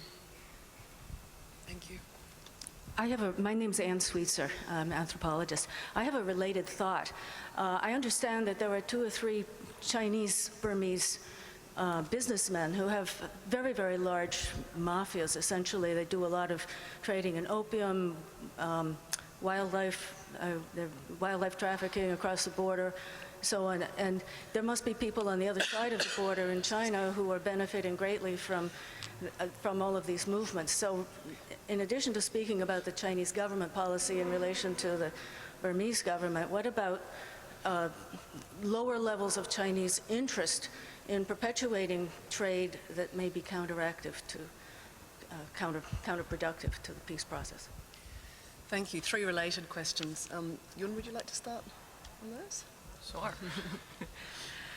I think all the 3 questions are essentially related. So how China deals with the Shan state and the Kachin state on the other side of the border, how China or certain Chinese actors generate profits from their local relationships. So the first question is which China you're talking about, like Anne pointed out. Which China are you talking about? One easy deniability that offers the central government in China is, it's the local actors, it's the local government, it's local businessmen who have established these illicit trade relations with the ethnic minorities on the other side of the border. And these are real economic relations that cannot just be stopped by one piece of paper by the central government. There's some truth to it, but it also depends on how seriously that Beijing wants to pursue those policies, given China's domestic politics today and how effective that Xi Jinping has been carrying out his domestic and foreign policy. I would doubt that if Xi Jinping really sees the issue as detrimental to China's national interest and wants to stop this illicit trade, and he can't. I don't believe that is a realistic scenario in China's domestic politics today. So the issue of both jade, wildlife poaching, and drug trafficking, and illegal logging in northern Myanmar, it relates to the war economy, right, of the conflict. So throughout the years, the Chinese businesses and Chinese local governments have established these very profitable relations with the ethnic minorities in Kachin State and Shan State, with even tacit approval from Tatmadaw. And local Burmese military sometimes also take a cut out of those illicit economic activities. So that provides the momentum for this conflict to continue, because the less managed or the less controlled that these areas are, the easier it is for the illicit economic activities to happen. So I do reckon that it is a serious issue for the undermining the peace process. As for what to do about it, David and Janan, please. Would you like to go next? Well, this is a very complicated issue, and I'm sure Global Witness is also closely looking at this issue since ceasefire, since 1994 ceasefire process in Kachin State. And I want to highlight that when we look at in the very early day on the armed conflict with KIO, they were there to protect the Kachin State, and they were there to protect the rights of the people and all the natural resources that come along with. But after the ceasefire agreement back in 1994, during the 17 years of ceasefire period, during the military regime, and the conflict landscape has changed and the interest has changed. And we can also see there are interest from the military government and interest from the individual in the military government, and also at the same time for KIO, it's also become the survival for the organization. And of course, in any organization, there are people who have personal interest in all these natural resources, and including jade and all this illegal logging issue. So that become, during the 17 years of ceasefire period, the natural resource become, rather than, both government and KIO are to protect this natural resource for the people, it becomes the self-interest of both government, both KIO and the government, and some individual leaders within both sides. So the landscape has changed. And so if you look at, for those who follow the resumption of war in Kachin State back in 2011, the small incidents become the big conflict. That small incident could have been dealt with, but that small incident has to do with the hydropower, security over hydropower dam. So that could have been protected early on, but I think, this is all our assumption. I think there are individual interests from the government then, individual within the government in those days had interests in that kind of business. So the conflict had escalated till today. So this is one example. So looking at this kind of protection of natural resource management and the revenue sharing it's a long-term negotiation, but we should not be only focusing on long-term negotiation on the revenue sharing, natural resource sharing, but we have to find ways how to protect it now before things goes worse than this situation. So as Yun Sun said, we don't have the answer, but we have to keep working on this as a high priority issue. Maybe David has the answer. I definitely don't have any answers for this. On the jade trade, the best place to go would actually be Global Witness and Lisa's excellent colleagues who wrote the definitive report on the explosion of the jade trade in the past couple of years. There's also a fantastic Channel News Asia documentary that a good friend of mine worked on and was screened in Yangon a few weeks ago. That gives a visual side to the trade that you don't often see, and also the fantastic Burmese photographer Min Zae-u, who's been documenting Pakhan, the jade mines in Pakhan. There's a couple of things also to remember. People tend to look at the money, the jade, the demand in China. But when you're in Myitkyina, on an almost weekly basis, you hear about a landslide in which scores of people die. And there was a period at the end of 2015 in which hundreds of people were dying because the big dump trucks dump all the earth that they've gone through, and people pick through it, and it's very unstable, and lots of people die. And I think we've got to recognise that it's not just the wealth that's being pulled out of there and how it's going to into different people's pockets, both inside Myanmar and China, but the human toll that it's taking on people there. It's also, as a conflict driver, people tend to think of the money, but where did the Rakhine army get its recruits from when it formed several years ago? It got them from ethnic Rakhine who were working in the mines. These were people who were desperately poor and really felt that there was nowhere to go. It's because, those people had to leave Rakhine State, go there and work in this incredibly dangerous trade, and actually serving in an EAO and fighting the Tatmadaw seemed like a better option to them. I mean, this is real desperation. In terms of all the other economic rents, I mean, Shan State's an incredibly rich, fertile place. So there's lots of opportunities, I think, for EAOs. The drug trade's probably the biggest one. There's been rapacious logging there for years and years, so most of the trees are gone. We first heard, me and colleagues first heard about a new logging road last year. There's an excellent book by a Burmese analyst called Momong So, who talked about this road coming from Sagaing, north of Mogok, and then into Mongmit and Namkham, up to the Chinese border, in which old growth teak was being taken from Sagaing, and there's this new logging road that some people are talking about. And the EAOs were actually putting up checkpoints, and everyone was getting a slice of the pie, as it were, on this very isolated part. And when we were talking about these areas are so isolated that you hear word of firefights and clashes. And people would say, oh, it's because RCSS, one of the signatories to the nationwide ceasefire agreement, had set up a checkpoint on this logging road to get a piece of the action, and some of the other groups didn't like it. And, I mean, you can't verify this. It's so murky, right? But that is an element of the political economy of the conflict up there. But also good old-fashioned extortion. People tend to forget that. When me and colleagues were up in Musée, one of our informants took us to an electronics store in which he said, the TNLA walk in here, a TNLA tax collector comes in here on a regular basis and basically says, make your payment. Every single trucking company going up to Musée, and there are lots of them, to give you an example, there are sometimes 3-day traffic jams on the highway going up to Musée.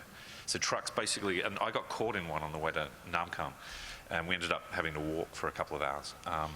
That's the extent of the border trade. And remember that there was a senior Tatmadaw press conference a couple of weeks ago in which the Chief of Staff pointed out that in the 5 days of fighting around Musée last year, $90 million was lost in bilateral border trade.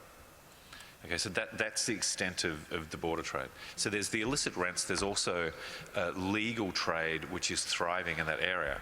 And if you just get kickbacks from a trucking company, you're doing enough to keep your men in food and ammunition. So you've got to think of the political economy of the conflict in much broader terms than extractive rents or natural resources. Thank you. We've got time for a couple more quick questions before lunch. So let's take one from here, and third one here. This is for David. Please introduce yourself. Oh, Gumsan from Kachin Alliance. How could the Burmese, greater community foster genuine national reconciliation or rebuild trust, despite repeatedly, shoving these atrocities under the rug by any armed men, not just Tatmadaw, because these are very community-based. And second question to Ms. Janan, you've been deeply involved in this, not only the peace process, but also the political transition process. So the question is, we had relative peace or calm last year to the second quarter of 2016. So what caused this huge spike in conflict?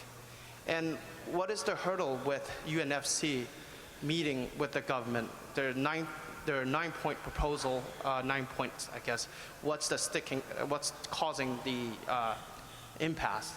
And for Yun Sun, UWSA has the longest, peace among the EAO and has the largest vested interest in Burmese economy. They have had some hiccups. There have been a few confrontations, but never a spillover like in the KIO. So what is this relative peace that they obtained? What caused this? Thanks.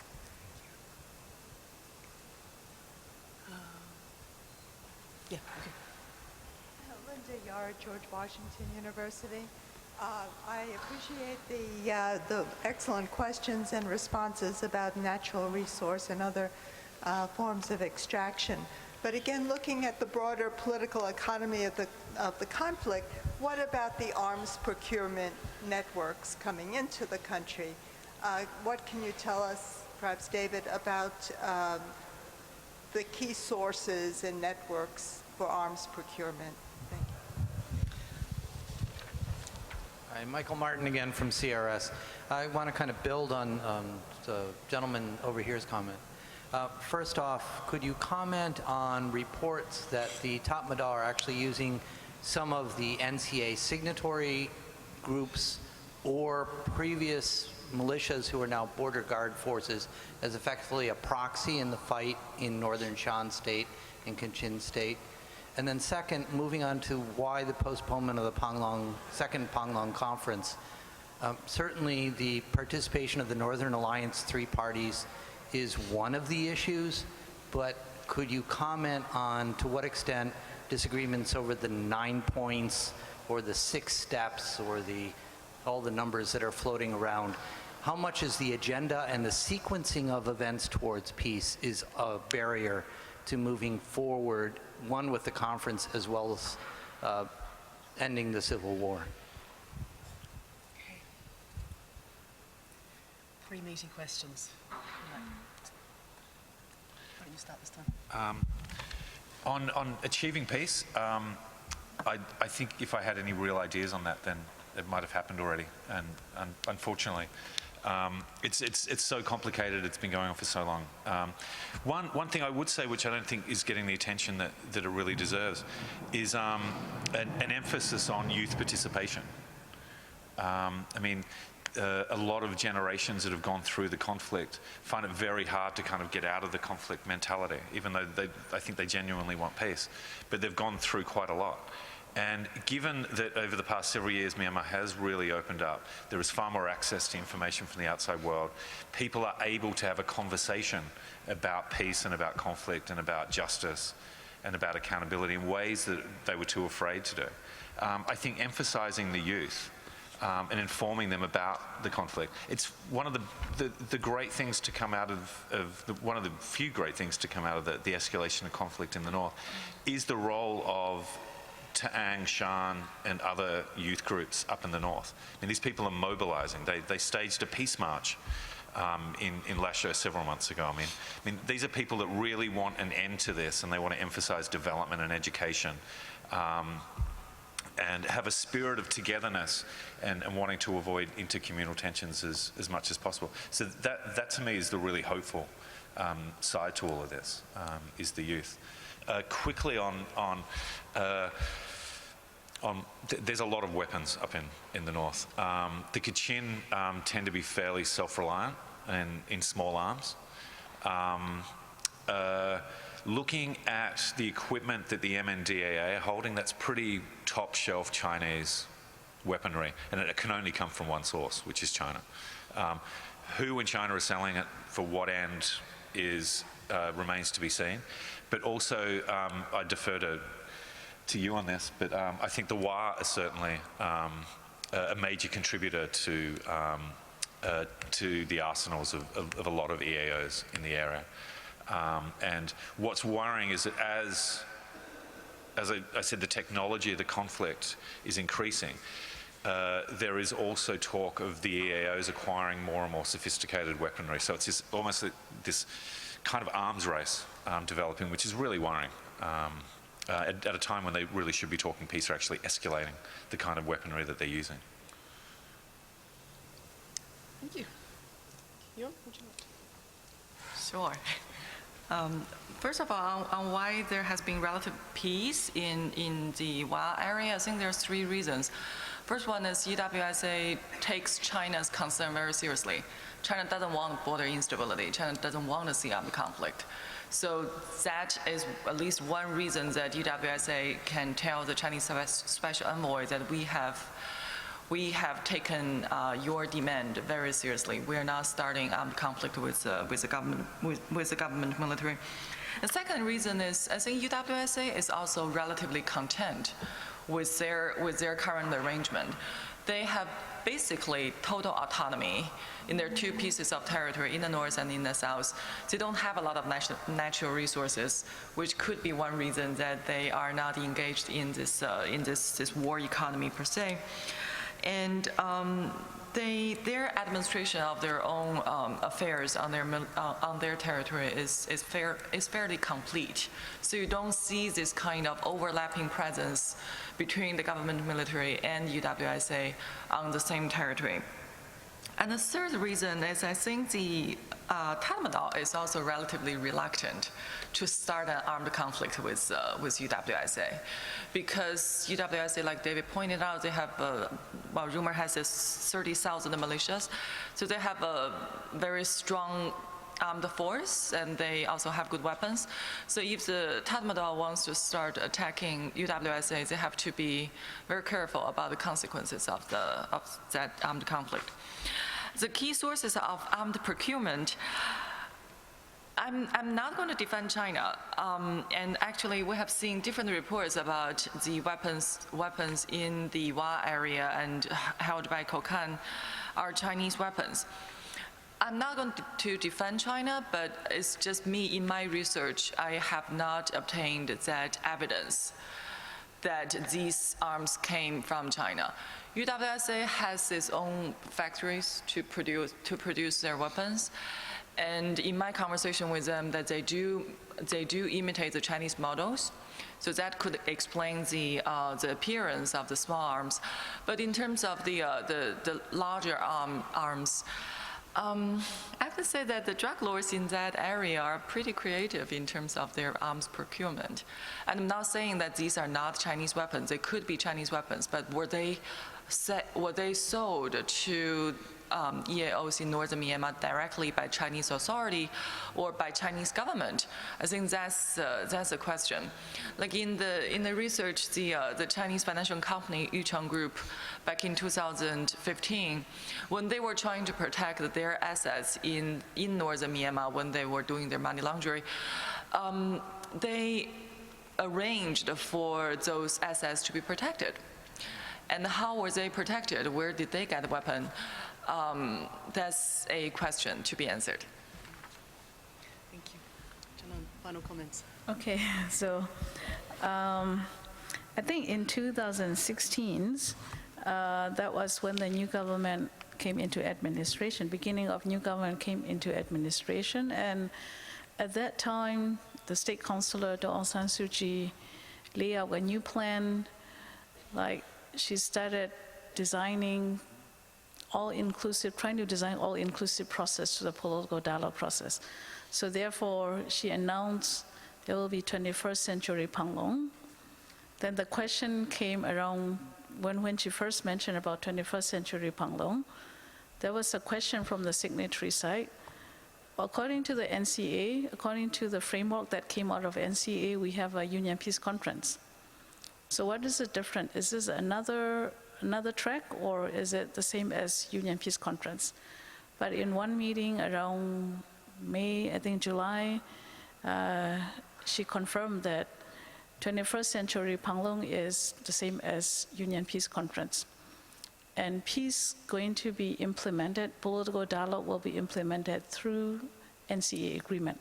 So stay on NCA track, and then political implementation, 21st century Panglong is same as Union Peace Conference. So at that time, of course, the position, particularly the Tatmadaw position, is without signing NCA, non-signatory will not get official representation at the Union Peace Conference. But Aung San Suu Kyi is trying to create this space to bring everybody on board to the 21st century Panglong.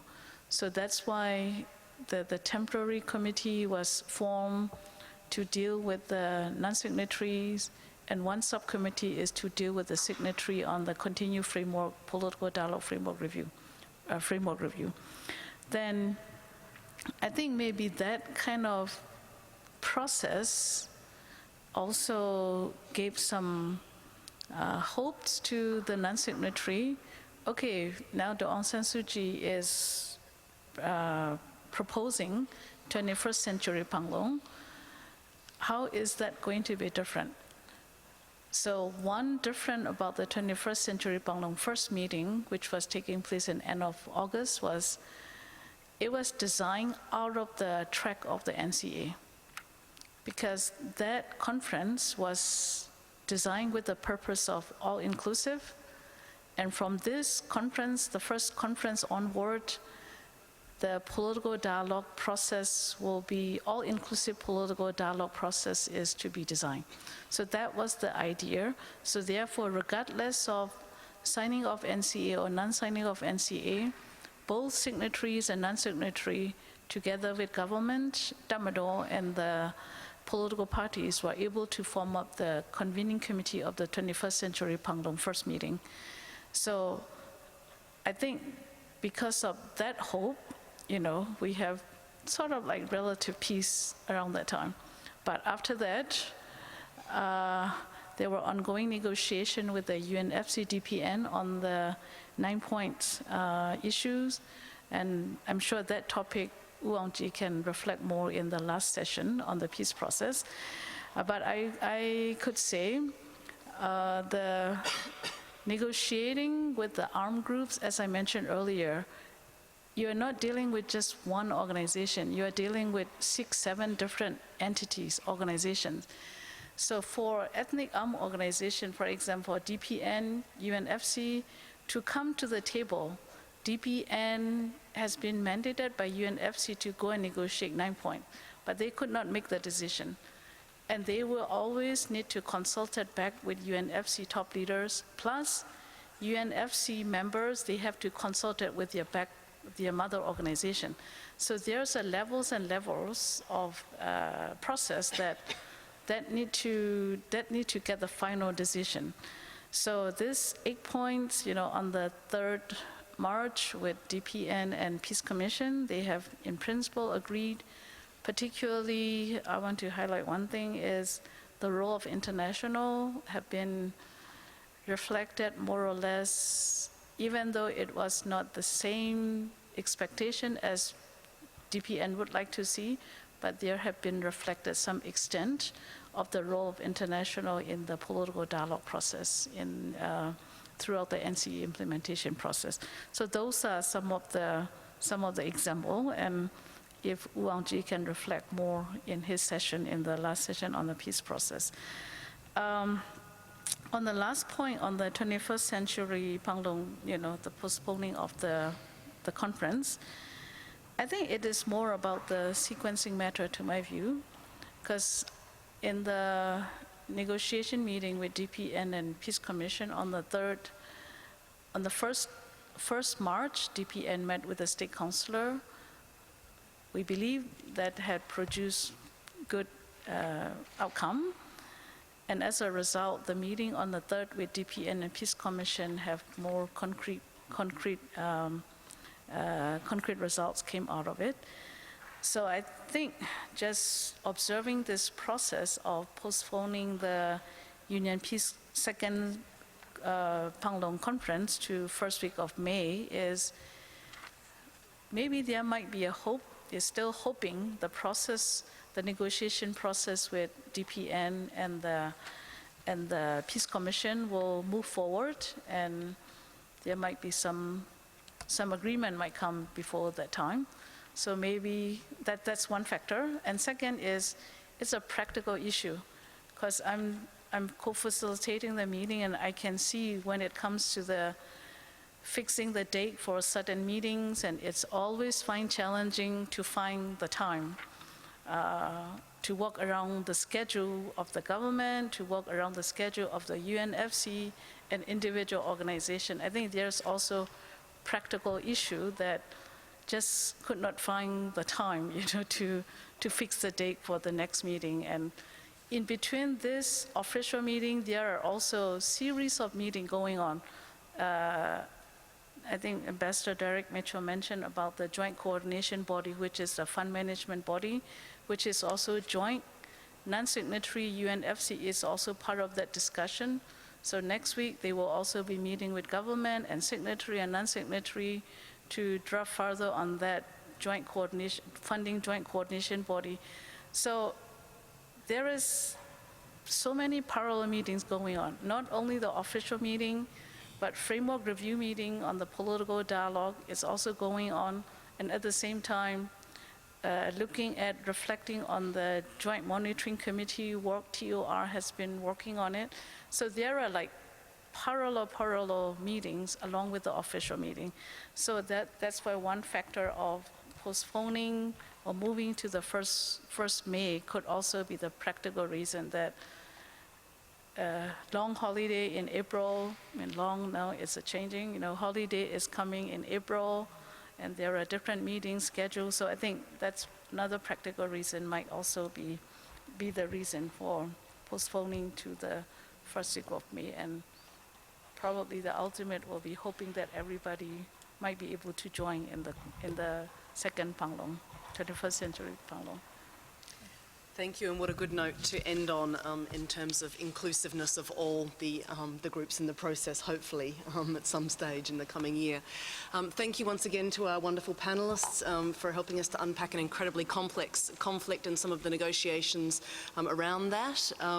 We do have another session, as Janan mentioned this afternoon, the last session this afternoon on Ways Forward. We'll look more at the peace process, so there'll be another opportunity there to speak more about this. Now we have lunch, and we have an address from Patrick Murphy, the Deputy Assistant Secretary for Southeast Asia from the State Department during lunch. So we'd like to invite you to take a lunchbox from over there and come and rejoin us at your table for the next session. Thank you very much. Thank you. Thank you. The sun's like beaming down on us now. That was great. That was good. It's so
There's some sun, isn't there? It's nice and refreshing.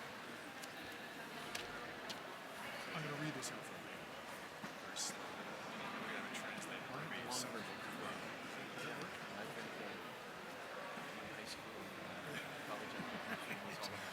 Your turn on this. How's Min doing? Min's great. You know, she's like Radio Free Asia. She's a manager in China. Yeah, you had mentioned that. It's pretty terrific. She's not crazy about working every day. She's getting used to it. And I'm liking the money. Just go for it here. All right, ladies and gentlemen. I'm sorry to break into the conversations. Hopefully there'll be a lot of time for conversation between sessions. But we're going to do a little talk and chew here as you eat. We're going to have a little conversation. We are very, very fortunate today to have as a lunch speaker the current Deputy Assistant Secretary of State for Southeast Asian Affairs and a very, very good friend, not only of mine, but of Burma itself. Patrick Murphy was a political econ chief in Burma in, what years were those? 2000? Some time ago. Some time ago, 10 years ago or so. But he was one of those people, like many of us, who went there, caught the bug. It's a very special place for him. He is, though he has served in many places around the world, in China, Iraq, Guinea, and Mali. He's worked on Haiti. He was recently the DCM and Chargé d'Affaires in Thailand during dicey periods of the last few years. But we are extremely fortunate as Americans, frankly, and I think it's good for Burma that he is now the Deputy Assistant Secretary of State for Southeast Asian Affairs. And he'll probably want me to mention that he is a great fan of the Boston Red Sox and the New England Patriots, and I have lost many a bet to him, unfortunately, and many a lunch. I owe him a lunch based on bets related to that love. So anyway, with that, he will make some opening comments, and then he will take questions, and I will point out folks who can ask the questions. With that, please join me in welcoming Patrick Murphy. Thanks much, man. Good. Nice to see you all. Really terrific to see already from this perch many familiar faces. Ambassador Mitchell, my good friend and colleague, thank you very much, both to you and to Nancy Lindbergh, the entire team here at the U.S. Institute for Peace, a cherished institution, greatly appreciated by me and my colleagues across the street at the State Department. It's just terrific, I think, to bring together all of this expertise from inside Burma, Myanmar, and from outside.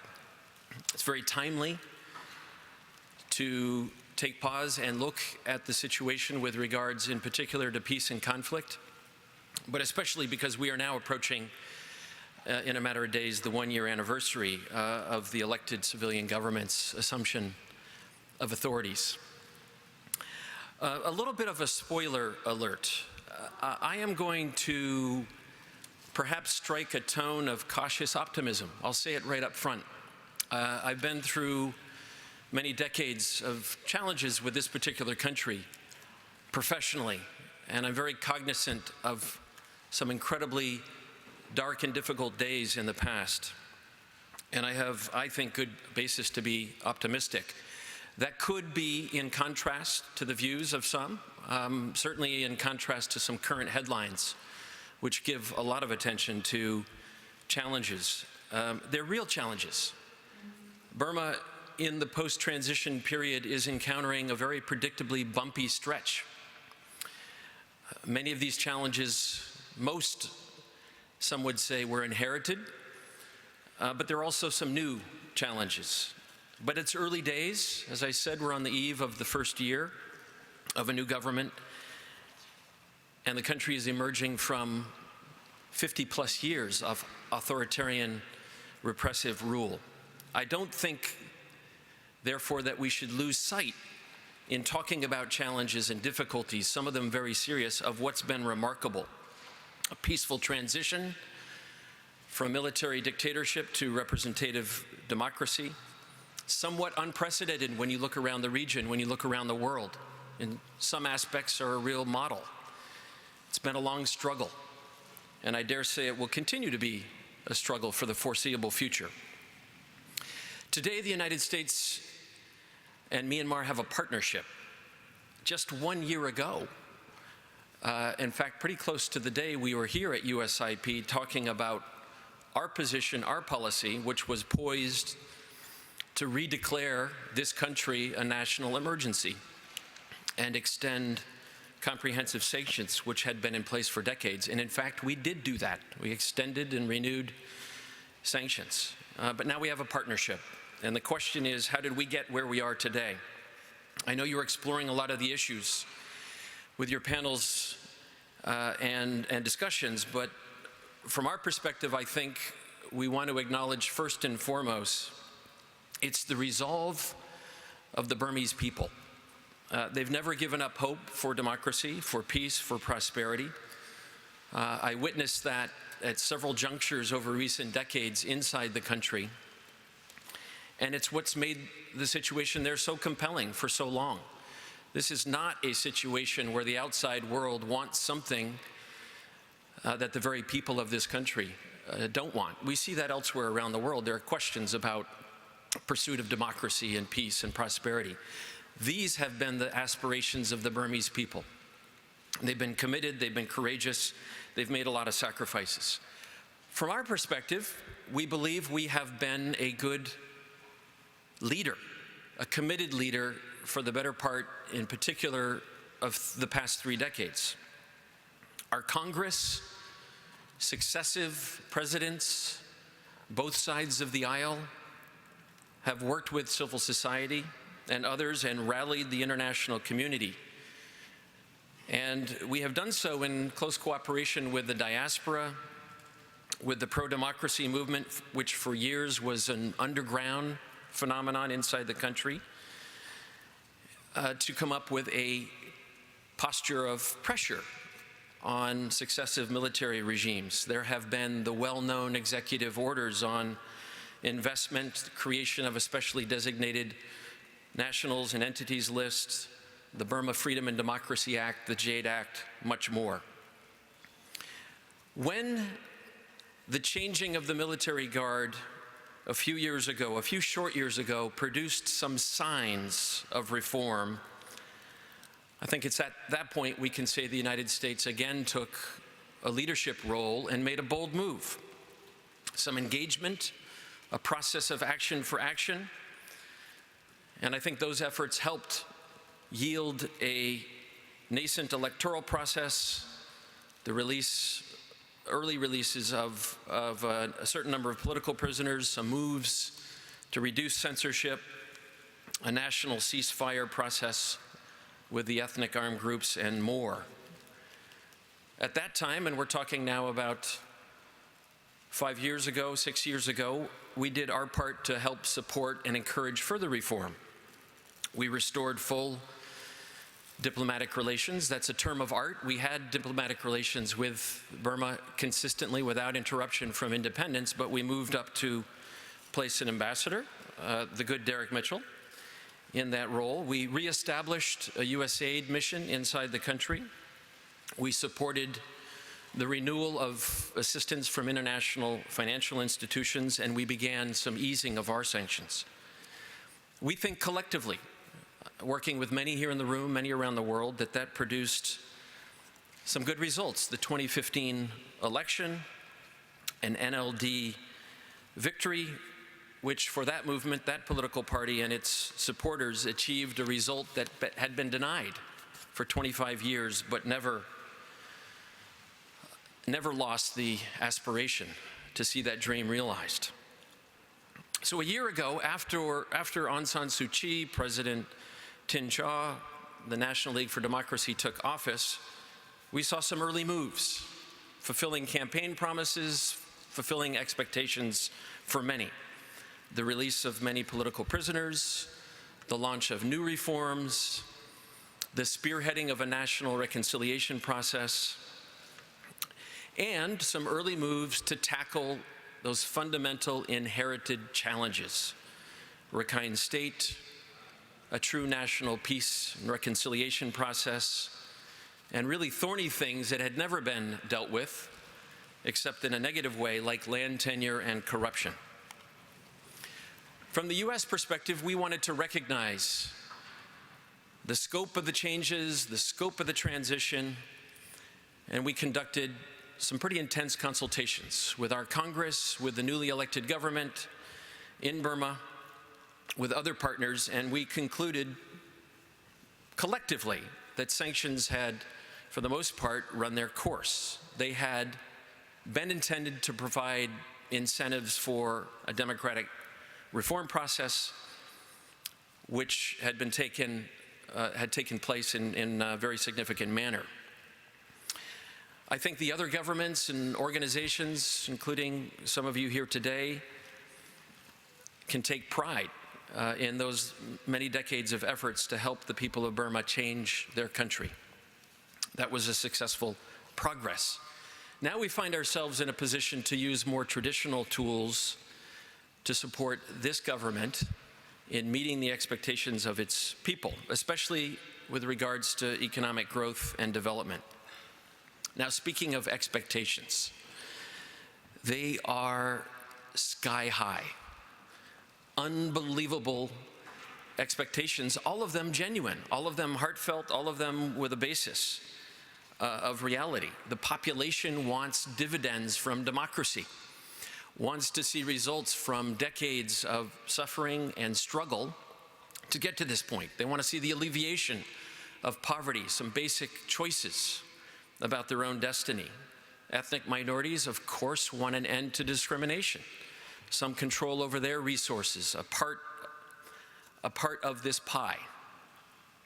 The human rights community would obviously like to see many issues addressed, would like to see the new leadership, which includes a Nobel Peace Laureate, govern like a Nobel Peace Laureate.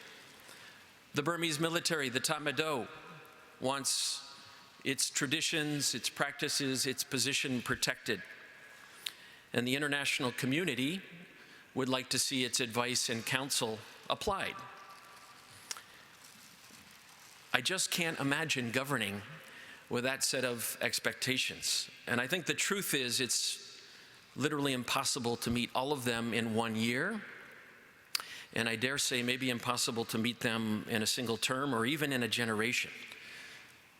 Many Burmese have had scant opportunity to govern or to gain public policy experience over these last couple of generations. Capacity is very low. This is an untested government, starting almost from scratch. Nonetheless, we too in the United States have expectations. We have hopes for this country. While it has made notable, remarkable progress, we are not blind to many of the difficult issues that remain and must be addressed. An election, a democratic transition, cannot alone solve all of the complex problems.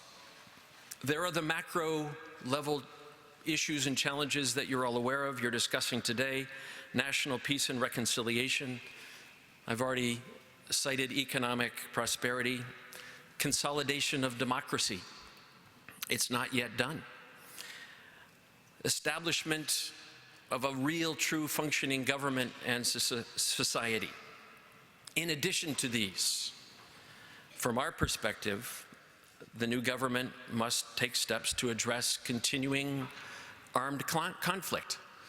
Kachin State and Shan State are the most notable at the current time. Must address the allegations of sustained abuses against the Rohingya minority. Address chronic underdevelopment in many places, but in particular Rakhine State, Chin State. There are poor education and health care systems that have been broken for a long time. And let's not lose sight of the fact that many Burmese fled their country over the decades. Hundreds of thousands remain in refugee status or in other capacities and would like to return and contribute to their country, but they need the right conditions to do so. So this list is long and daunting. And even though I point to high expectations, I acknowledge that we contribute. We have some expectations as well. I think many of you can agree, and thus the nature of your discussions today, that among these challenges, perhaps the two greatest are the peace process and the situation in Rakhine State, which is not new. Those of you who know the country well know that this is a problem that's been around for decades, if not more than 100 years. I referred earlier to some of the current headlines, and violence in the country, displacement, allegations of abuses are fairly well covered.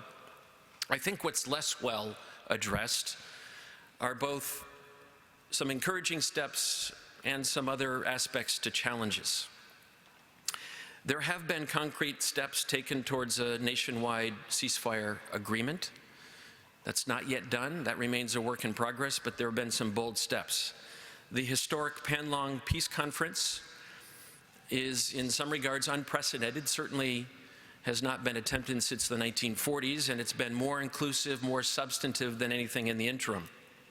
And there have been early efforts in Rakhine State on the tricky, sensitive issues regarding citizenship and development for all of the populations that reside there. As if Burma did not have enough on its plate, there are emergent new challenges. And I referred earlier to a set of inherited thorny issues, but there have been some new ones that have cropped up. The coordinated deadly attacks in October and November on border security units in Rakhine State. We really haven't seen that before, and that cost lives and created an increased environment of tension. We know what the response has been and the allegations of abuses. Just a short while ago in January, the brazen daytime assassination of a respected Muslim rights attorney, U Ko-ni, was a sad moment for this country. And the nature of that deadly attack is rare and poses a whole set of new questions and perhaps even challenges. So that's the discouraging part. I think the optimistic part that I previewed is that Burma has the ingredients for success. This really is the best opportunity in perhaps 2 generations to set the country on a successful track. For the country to restore not only its own house, but its rightful place in the Asia Pacific. I am not forgetting that Burma was once the rice bowl, the intellectual heart and center of all of Asia. This country was a model that other countries aspired to achieve, was a place to send sons and daughters to get a good education. With its resources, both human and natural, Burma deserves to restore that position and play a role in the region and in the world. So I cited, and let me just be brief about this part, that we have a partnership now, and many would question, what are we doing to help? What are we doing to address the challenges and help with the opportunities? We literally now have a partnership. The U.S.-Myanmar partnership that was announced by State Councilor Dawn San Suu Kyi and President Obama last year was launched in November. And I was pleased to lead a U.S. delegation from Washington, join our ambassador there, Scott Marciel, and conduct a series of consultations and discussions with 22 ministries, civilian, military. Everything was on the table. We discussed collaborative ways to improve human rights, promote economic growth, encourage responsible investment, business practices, including in the complex jade and gemstone sectors, and work together on a whole host of issues. This was refreshing, and again, I want to refer to my personal perspective starting in this country almost 3 decades ago now. This is a whole new chapter. This is a new era where problems are not denied, discussions are not shut down, very frank, very open, and pretty widespread acknowledgement of what needs to be addressed going forward. Since 2012, we have committed some $500 million in assistance. That's going from inside the country, an incredibly low number in previous years. For the peace process, we are endeavoring to help achieve a legitimate, inclusive, peace-building mechanism. In Rakhine State, USAID and others have committed over $60 million for economic development, food security, health programs.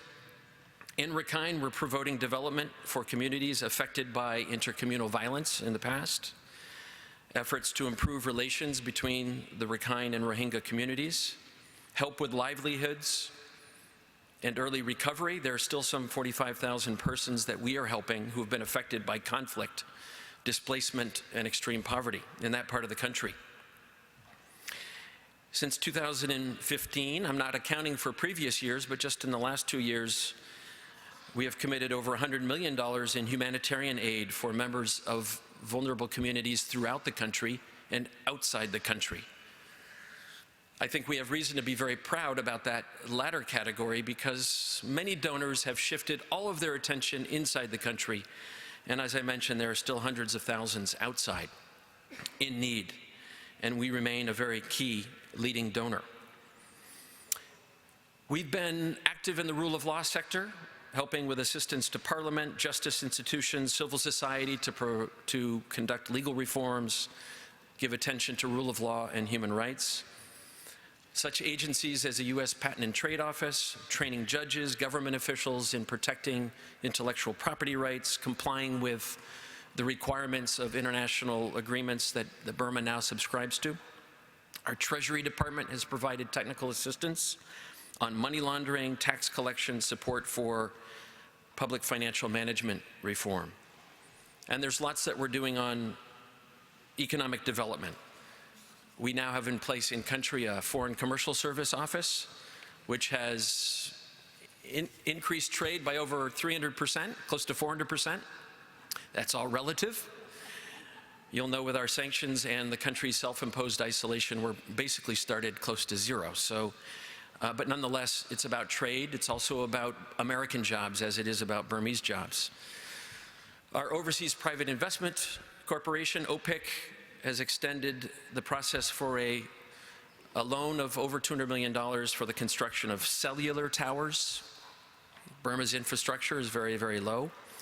Our Export-Import Bank is now working in the realm of export credit insurance, loan guarantees, direct loans to improve trade flows and help Burma enter the international economy and at the same time help our economy too. There are other areas, I won't list them all, but a couple that we're quite proud of. Last September, our first group of Peace Corps volunteers arrived in Burma. They're focusing on education, they're off to a great start, and I think as we had anticipated and hoped, being very well received by their communities, and I dare say that Burma will be in a position soon to plead for a doubling, a tripling of the number of volunteers who've been started. Since last August, we also have a U.S. Department of Agriculture office in Rangoon, and after the historic visit I referred to last September, we have reinstated GSP trade benefits for Burma. A couple of things we've done with the Burmese military. Now, before there are shocks and gasps, this is very nascent. And there is a reason, because the elected government hopes that we will have nascent engagement with the Burmese Armed Forces, the Tatmadaw. Why? There's a desire to transform this institution, which is very critical for the transition, for the country's success, into a professional institution, subordinate to elected government, integrated into regional security structures, respectful of human rights and international norms. So we have had very low-level contacts where there have been discussions on human rights, standards, professionalization, some very low-level participation in multilateral conferences. This is not for the military leadership. We're not yet at that stage. It's very nascent, but as I said, it's important, and it's recognized as important by the civilian elected government who has asked us to explore these kind of efforts. A partnership between our two countries is about friendship, but it doesn't mean we have no differences. Burma is a sovereign country. with a sovereign independent government.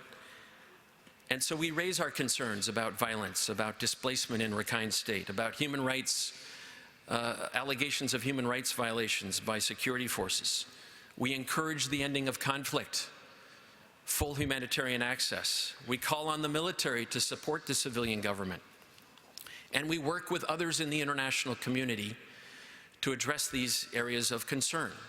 This week in Geneva, discussions are underway at the Human Rights Council. We hope in a collaborative, productive way forward, but nonetheless, a lot of the concerns are on the table to be addressed. So the Burmese people have expectations, we have expectations, but I dare say that democracy is not only a work in progress, but it's a hard work in progress. Safe to say, after 240 years, we still work on aspects of our own democracy. And ultimately, it's not for us to solve, it's the Burmese people, it's their institutions, their government, their military, to deliver on reforms, consolidate democracy. But our commitment is to work collaboratively with the democratic government, civil society, others around the world in a transition that we hope in every way succeeds. The 55 million plus people of Burma deserve it. The country has a promising future. As I said at the outset, it is bumpy. Anyone who has been there, spent time there, knows how complicated it is. 55 million people, 55 million different stories and aspirations, 125, 130 plus different ethnic groups, religions. The diversity of this country is quite stunning. We hope it finds strength in diversity, and we hope it can do so with the help of its friends, its neighbors, and its partners. And that's why I strike that tone of cautious optimism. We hope there's no looking back. Those were very difficult days. There's no comparison. The climate of fear that the people lived in for such a long time has been diminished considerably, and there is room for hope. And that's why we hope it succeeds. Thank you very much. I hope also to take some of your questions, but it's a pleasure to be here with you all today. Jesu Tsimbade. Okay, so open up for questions. Ambassador first.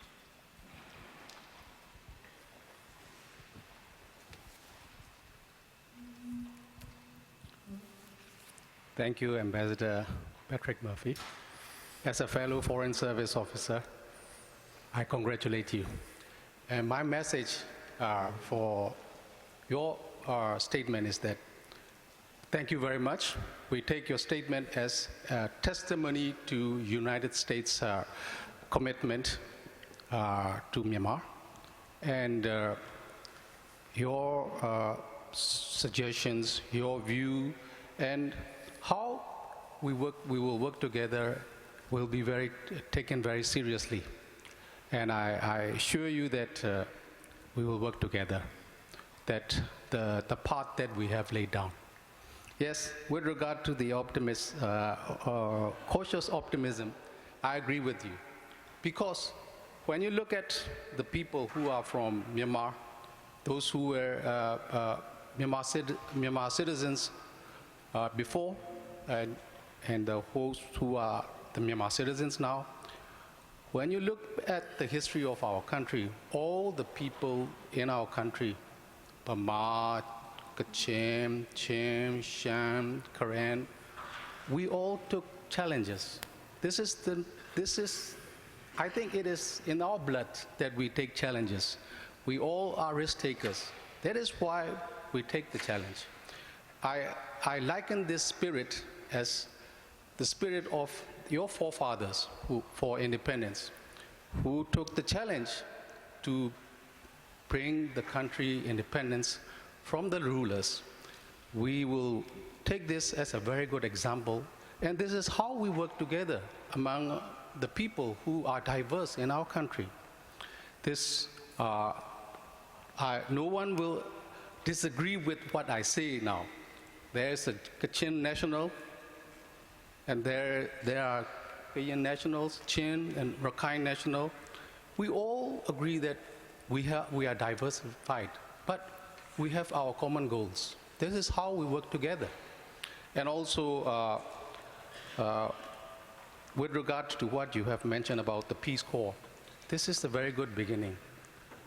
I will be having a meeting with the Peace Corps, those who are going to Myanmar in the near future, those who have undergone training in the US.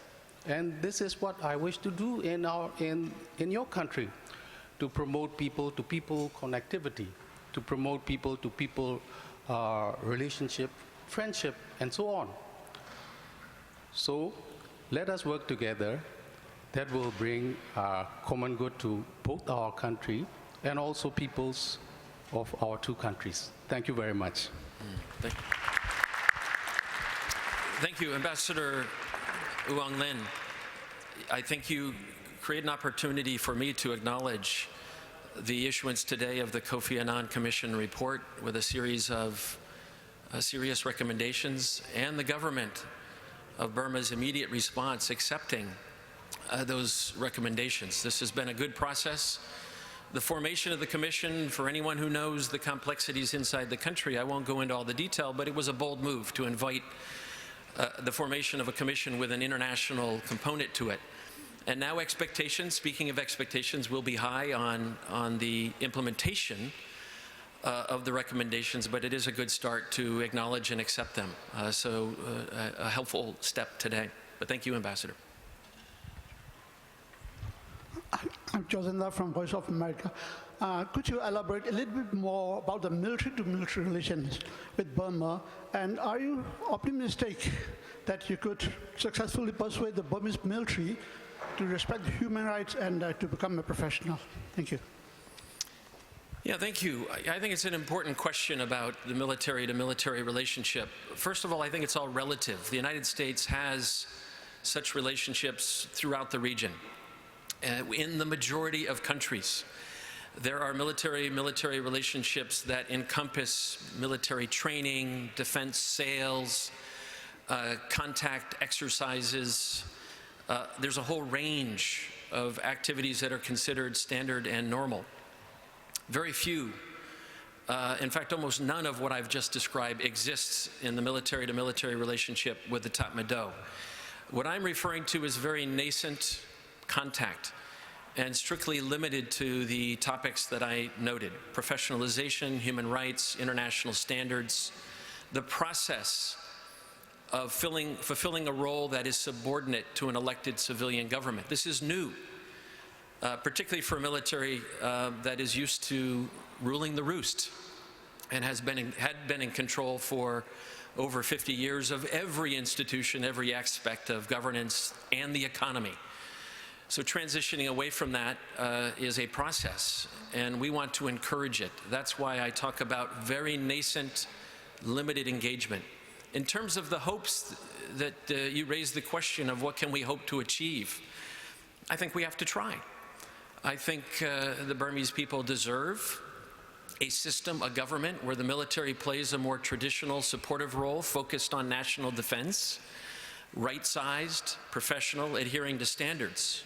And many would agree there's a lot of room for improvement in those categories. I don't think we conclude that we exclusively are in a position to shape and influence entirely. Our modest efforts right now are extremely limited and nascent.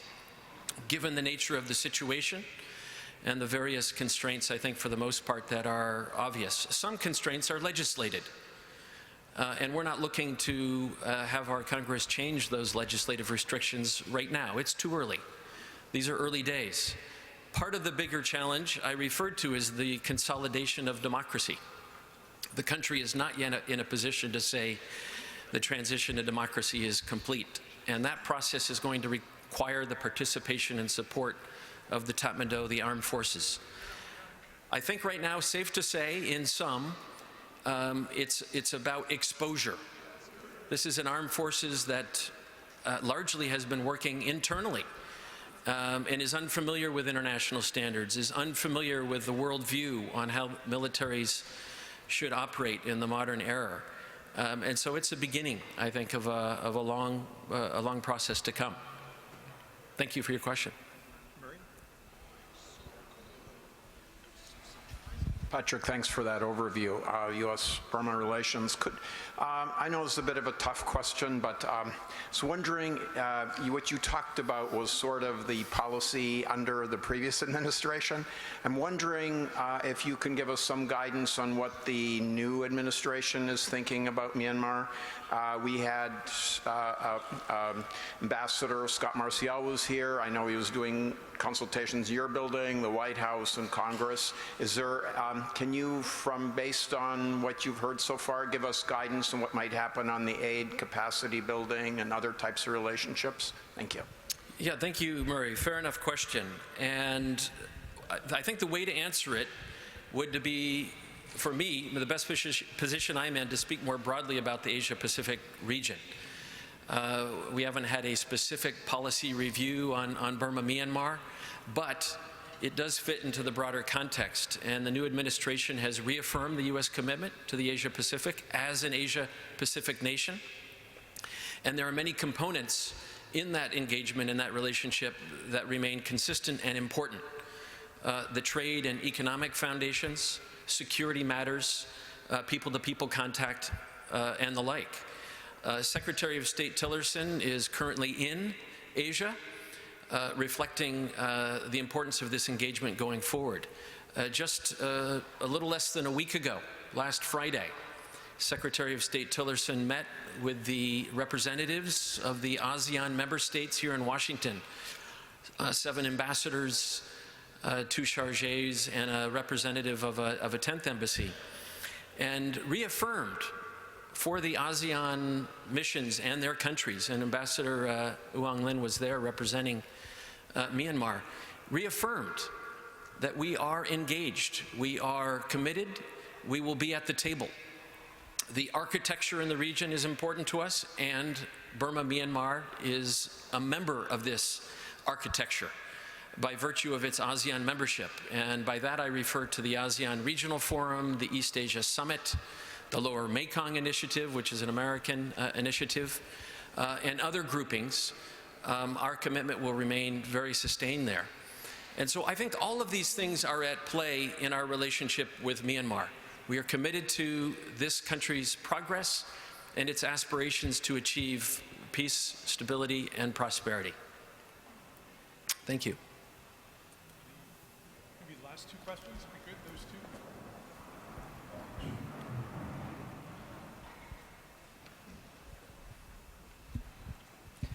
Thank you, Ambassador, for coming here to speak with us today. My name is Ivan Escamilla.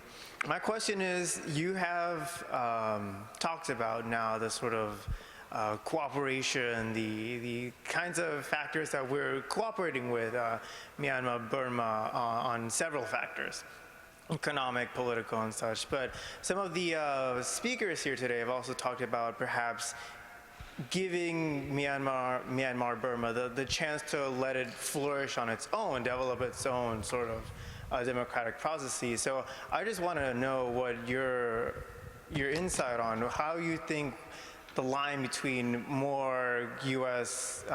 presence in Myanmar versus letting it on its own devices be. Like, where is the line, do you think? Yeah, thank you. Sure, we'll take 2 questions. My name is Ron Craybill. I've worked in peace processes throughout the world, mainly as a private consultant and also through UN offices. I wish I shared your optimism for Myanmar. Right now, I don't see it. It is true that all peace processes are difficult, and but the thing that is required to make progress when things are difficult is some kind of a learning curve. I spent 6 years in South Africa during the peace process there, and that was also very difficult. But at key points, there were major crises, and that facilitated then a shift and a conversation, and one saw adjustments in the process. So there was an ongoing correction course, which in the end set up a process that worked. I'm discouraged about Myanmar right now because I don't see any learning curve whatsoever. I see a situation in which, from a standpoint of process design, that is building trust around the process and making decisions in ways that actually get the key parties to trust and invest in that process. I see terrible mistakes being made, and I see no meaningful conversations anywhere about what those mistakes are and how those mistakes destroy trust. And therefore, it's very hard for me to see that things will be righted. So I guess my question is, what are the ways in which the Friends of Myanmar can encourage a dynamic of learning from what has happened so far, of meaningful conversations that actually get to the heart of the concerns that particularly the ethnic peoples are feeling and are expressing in many different ways, including armed response. But certainly we know from history and from conversations with those people in those groups that armed response is not the only way to deal with those concerns. A lot of it, as was said earlier, is about meaningful participation. And I'm deeply concerned that I just don't see it happening. And didn't the U.S. government sort of throw away its last tool to create an incentive for such meaningful conversation by removing the sanctions a year ago? If they had been there, it seems to me there would have been at least some incentive for the Tamadol and the military to step back, slow down, and actually learn from the process, from the mistakes. Thank you. First, the question about Burma and its own responsibility going forward. I think to reiterate what I shared in my remarks is that ultimately it is up to the Burmese people, their government, their institutions, the Tatmadaw, the armed forces. We can only hope to play a helpful, productive role as a partner, as a concerned member of the international community. When I talk about our assistance, in the bigger scheme of things, these are modest amounts, and who knows what the future portends for foreign assistance. But $500 million, certainly a lot for our taxpayers, but in the scheme of Burma's needs, it's a proverbial drop in the bucket. I don't think ultimately if we had all the resources to bring to bear that we would ultimately be the only factor. The institutions, other donors, and let's remember, ultimately it's not governments from outside. There needs to be a very heavy component for the private sector. Because as Aung San Suu Kyi said when she was here, there are opportunities. She welcomes business. It's our position and our policy that such business should be responsible, should have high standards, should be contributing to the solutions, not to the problems. But private sector investment and trade is going to be a huge factor for how that country can succeed going forward. So I don't disagree. If there have been observations here that Burma needs to stand on its own two legs, ultimately that is true. In this fragile period, though, I think we can all recognize that help is in order. The daunting set of challenges are so enormous. Any one of the top 10 challenges could be the undoing of this transition. I don't think any of us would aspire to see Burma go backwards. And I think that's a good transition to the question about peace and conflict. I will be the first to acknowledge from my experiences in some troubling parts of the world, it is a difficult, complex process.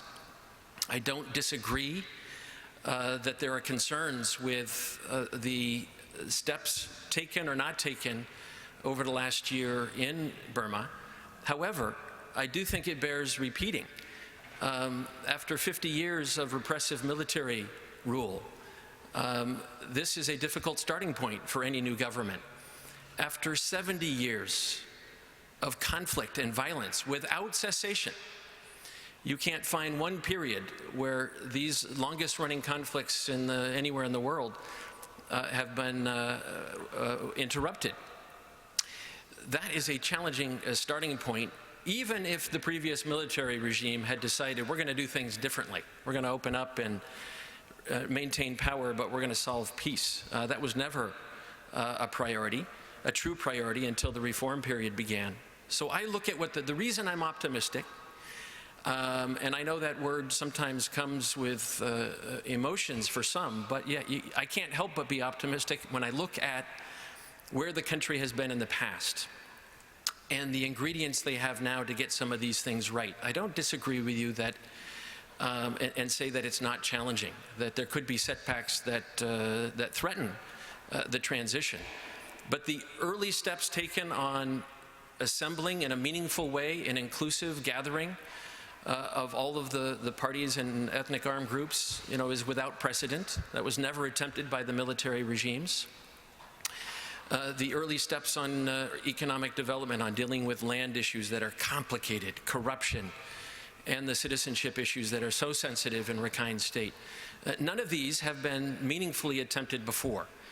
And so I think the question, the more fundamental question becomes, how can we help? How can we help them right wrongs, learn the lessons? You're right, they need to learn lessons early on and make the right steps going forward. And I hope that a gathering like this is part of that process, to advise and be productive. The final thing I will say on that question, and I say this from having lived in the country and been there like some of you for many, many years, it is a complex place. The more I know about Burma, the less I know. It is phenomenally, the woven web of groups and personalities and issues. And it just is not a place that can be fixed overnight. And I wish the best. And I want to ensure that we are taking steps, and I think that's a U.S. government position, that are not counterproductive. It is so complex. There are moves and advice and pressure that we can apply that actually make the situation even worse than it is now. Yeah. On that note, please join me in thanking Patrick Murphy for joining us. Thank you all. Jesu Timbare. That's a little longer. That's great. Good answers. Yeah. Yes, for sure. Okay. Glad it's fine. So I'm warming up. Yeah.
Like when you introduce, we just say direct us to the next step. Yes, that's what I was. I'm not going to read out from that.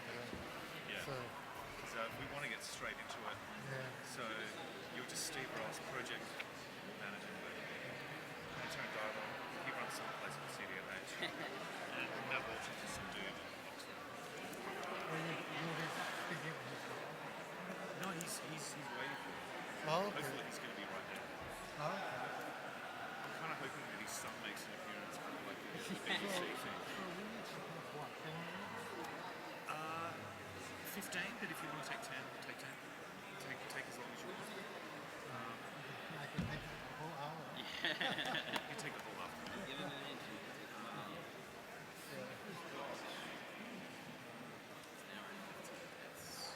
Derek tried to give us more, but I think after Steve, no, to finish Steve, I don't know how much to say. I know about this. So it's going to be you, Joe. Yeah? No, man, that was better. So they can I don't think I'll have to say so much. You can spend more time on TV. That's better. So just to reiterate what we talked about yesterday, I'm going to introduce and say we'd like this panel, this discussion to be about a broader kind of issue, and Matt's going to talk about religious tensions. And I'll just mention that Haley's report to the Human Rights Council was out on Monday. We're all very well aware of the challenges. And I'm going to point to this and say this is out as well. So let's take the opportunity for three people to talk broadly about lots of issues, just to kind of signal that let's not let this devolve into a figure. Just to give you a sneak preview, I had a chance to talk to Dave yesterday. So we're mostly going to be two parts. One is challenges in terms of security control, state apparatus, the implications that has, and process-oriented things that even if civilians have been issues that we're just to make them and then offer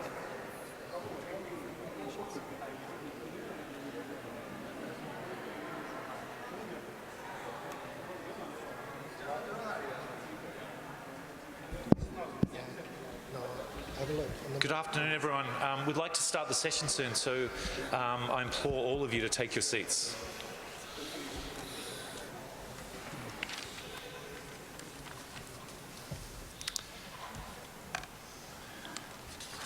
Well, good afternoon. We're about to start the third session on Rakhine State, and in a day of very difficult, complicated topics, this is definitely one of the most complicated and most vexed. I think everyone here is probably aware of the very dire situation in Rakhine State, especially since the October 9th attacks, and what has been happening in northern Mongdor. Professor Yang Hee Lee released her report to the Human Rights Council on Monday. And today, the Kofi Annan Advisory Commission on Rakhine State issued its recommendations, which is a very important document in my view. But with this panel, instead of just seizing on recent events in Rakhine State, we're going to call on the three panelists to provide a bigger picture of what's happening in Rakhine State, not just on the Rohingya situation, but also in Matthew Walton's in Oxford, and he's going to Skype in, to look at broader issues of religious tensions and Islamophobia in the country. So to start off, Steve Ross is a program manager for the Centre for Humanitarian Dialogue. He's been doing excellent work on Rakhine State over the past couple of years.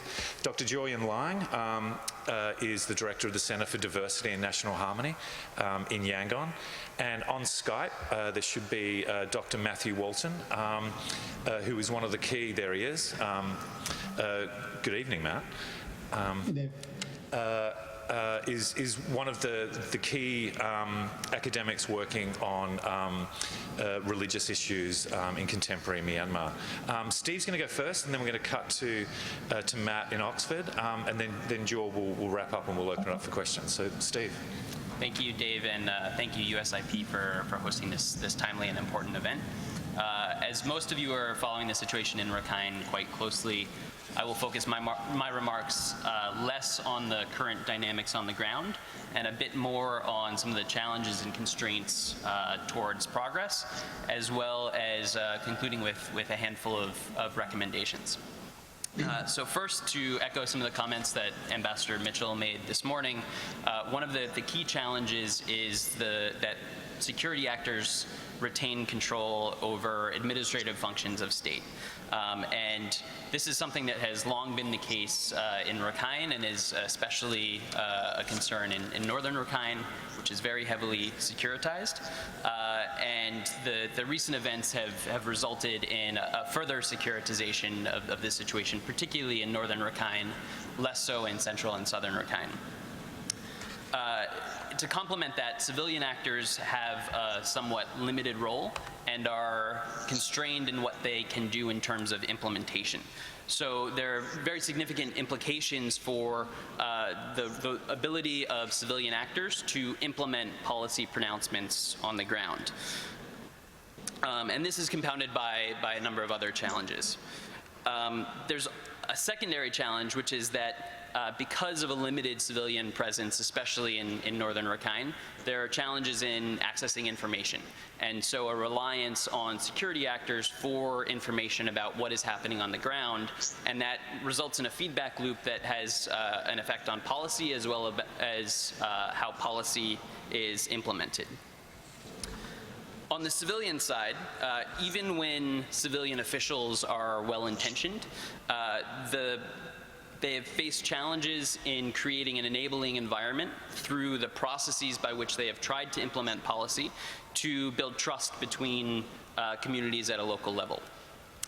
One element of that is very highly centralized decision-making in Naypyidaw, which has resulted in a sense that communities are not consulted or involved in decision-making processes, which is an element that came up as well in the panel earlier this morning.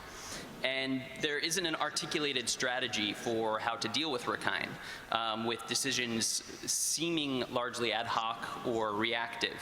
And this creates a degree of uncertainty and a belief that there isn't a plan among local communities that can be acted upon and that they're aware of and can be bought into. Compounding this challenge is weak communications. Internally, there are challenges with information flows, both up and down within the government. So policy decision is not effectively communicated to officials at the local level on the one hand, and on the other hand, the consultations that are taking place at a local level, when there is information that is collected there that could be useful to influencing how policy is implemented, that information is not carried up the chain. In addition, there are challenges in terms of how external communications operate. The way in which local consultations are conducted by government and the way in which meetings are conducted with local communities are not always effective and are seen by some of those communities as paternalistic and providing information rather than a genuine dialogue process. And some of the ways in which the government has communicated after the October 9th attacks and the subsequent response have been very, very narrow in their scope and have not allowed for the possibility that some of the things that we are now seeing to have occurred. So while process has the potential to build trust between communities as well as between communities and government, it has thus far, 1 year into this administration, it has not had that role. There have been some improvements in the way that the government has communicated to external audiences. There's renewed efforts to reach out to local communities in Rakhine, both Rakhine and Muslim, and there's some opportunities for further engagement there. A further challenge is that the Muslim community in Rakhine does not have a strong domestic constituency. There's no one that is really advocating on the behalf of this community, and that creates challenges both because the government isn't pushed by its domestic constituencies to make progress on this issue, and also because it's given or perceived as given outsized attention by the international community relative to all of the other challenges that Myanmar is facing. I just want to dig into two issues in particular to highlight some of these challenges and how they play out in practice. One is citizenship, which is one of the most complex issues in Rakhine and one of the most fundamental challenges towards moving forward. I think citizenship is often viewed as a silver bullet to resolving the legitimacy of the Muslim population in Rakhine, to improving their access to rights, but in reality the situation is much more complex. There are those in Rakhine that do have citizenship documentation, but for a number of reasons face difficulty in accessing rights and freedom of movement. Furthermore, the Rakhine community will not take a piece of paper in and of itself as a means to recognize this community as legitimate. And so much more is needed to bring about a sense that the Muslim community in Rakhine belongs there among the ethnic Rakhine community. And that's something that is going to take a very long time to develop. That said, I think that there is space within the current legal framework, which is not ideal, but I think there is space within the current legal framework to address the citizenship issue. And there's ways to build trust in the process such that it can move forward. In terms of why there's mistrust, on the one hand, there is instinctual mistrust in the Muslim community because of a history of documents being canceled or revoked, because of recent processes being stalled, and because of the government's focus at this point on a national verification certificate as opposed to jumping straight to a full citizenship process. And so all of these things have combined to create mistrust among the Muslim community in this process. On the Rakhine side, there's also a strong degree of mistrust because of some historical cases of corruption and perhaps those who are undeserving receiving citizenship documentation. And there's a broader degree of skepticism about government intentions as to this process. And so this creates mistrust among the Rakhine.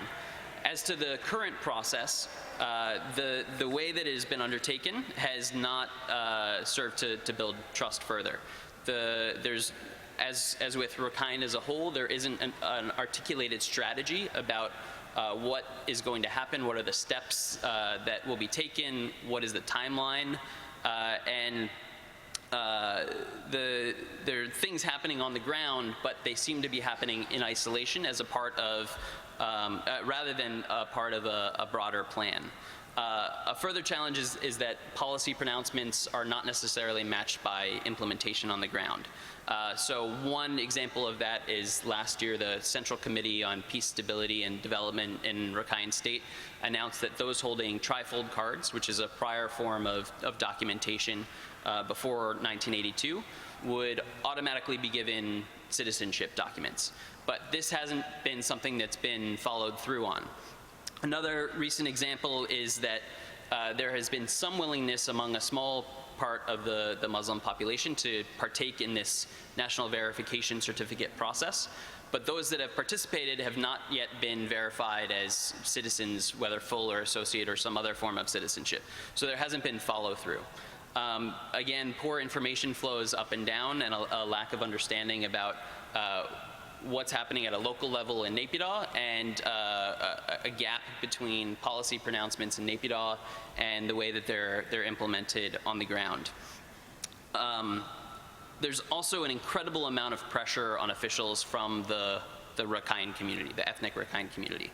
And I think one of the core challenges is that there is a lack of recognition about how important it is to do outreach not just to the Muslim community, but also to the Rakhine community. And we discussed earlier some of the grievances that the Rakhine community have vis-a-vis the central government, and I think just taking a very brief step back, it's worth thinking about the situation in Rakhine as a trilateral conflict in a lot of ways. There's the intercommunal dimension between Rakhine and Muslims, which is one of the more prominent. There's the conflict and grievances between the Muslim community and the central government. But there's also a significant set of grievances between the Rakhine community and the central government. And this is something that doesn't get as much attention as it deserves, and is something that I think can open the door to success in the other elements of this triangular conflict. But in terms of the Rakhine pressure on citizenship, there's been a series of protests. There are protests planned for all of next week. A police case has been opened against the Rakhine State immigration officer over one case of citizenship being granted. And there's a very, very strong and visceral reaction within the Rakhine community to how this process is progressing.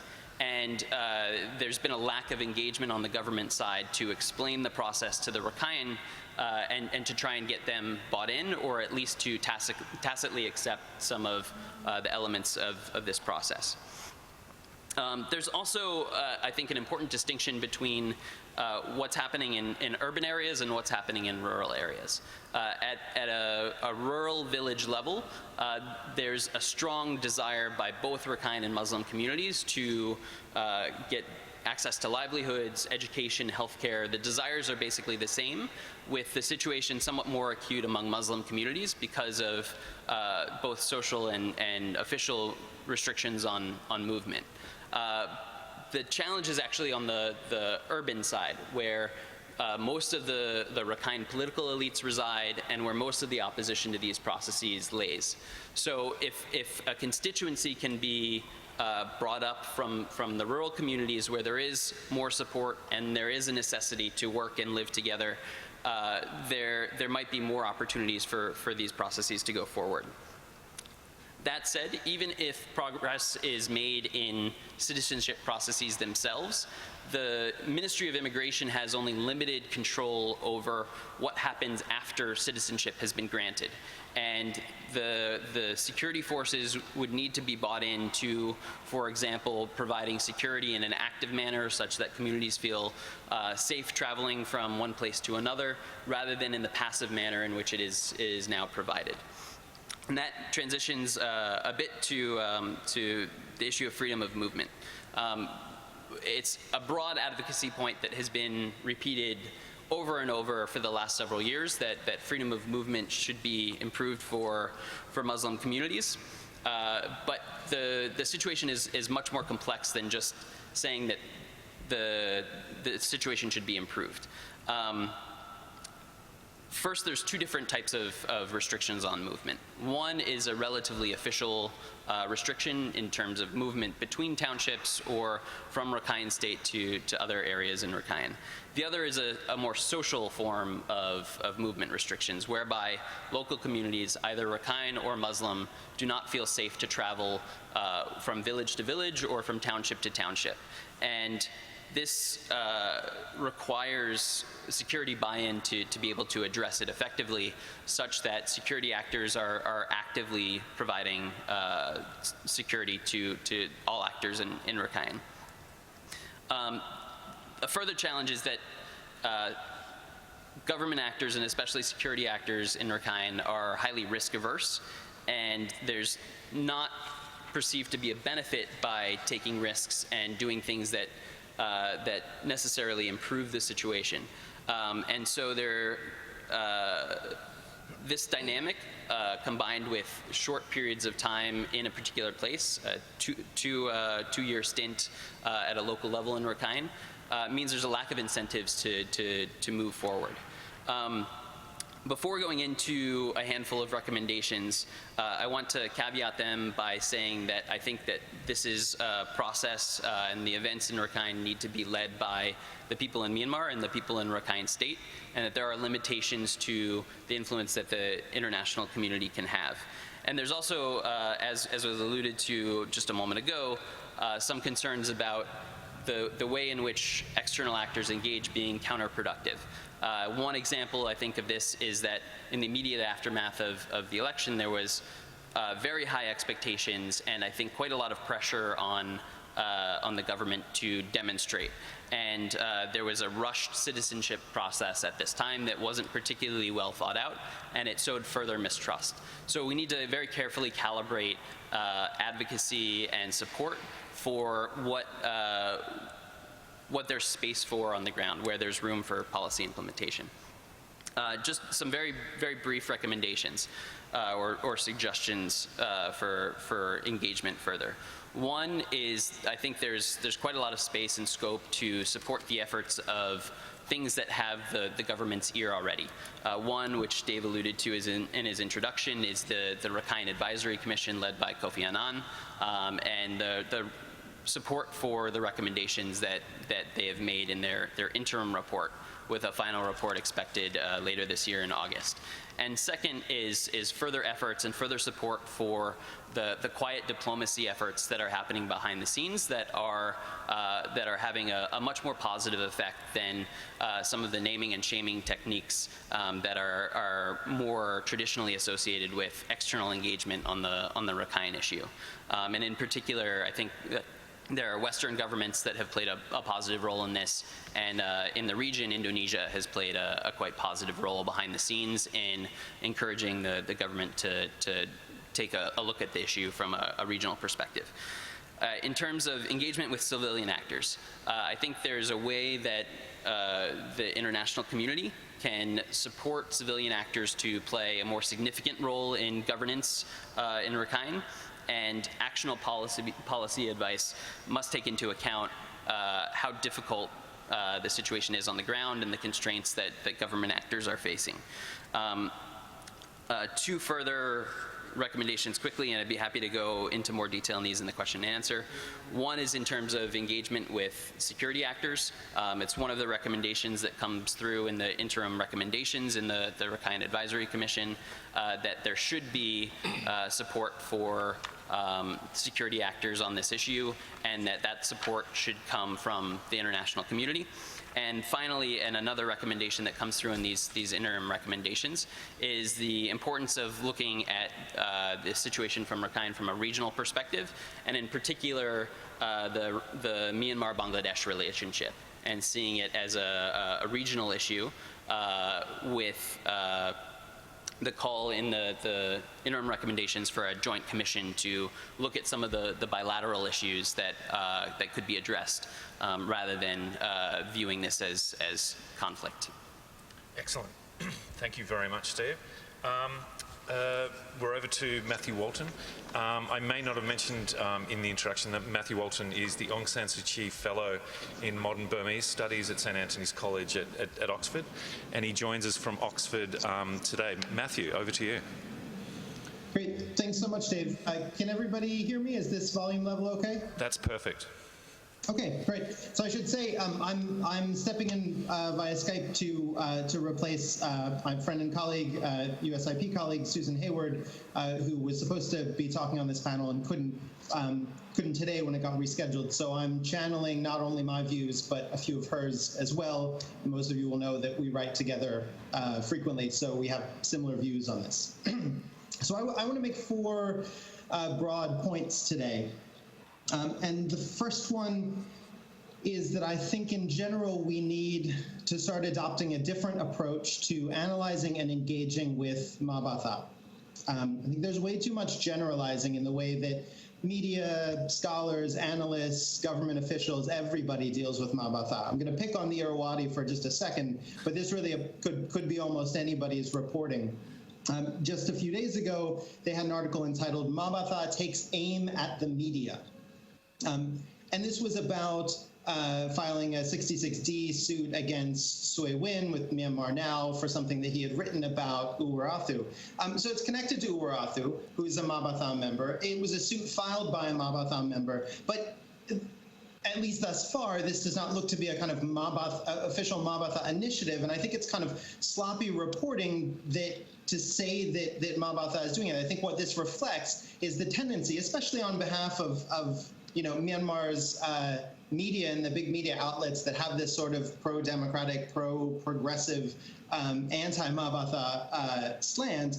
I think it's this tendency to equate Uwarathu or the loudest and most extreme voices with Mabatha as a whole, and to label the whole thing Buddhist nationalism or Buddhist extremism. I think this is not accurate.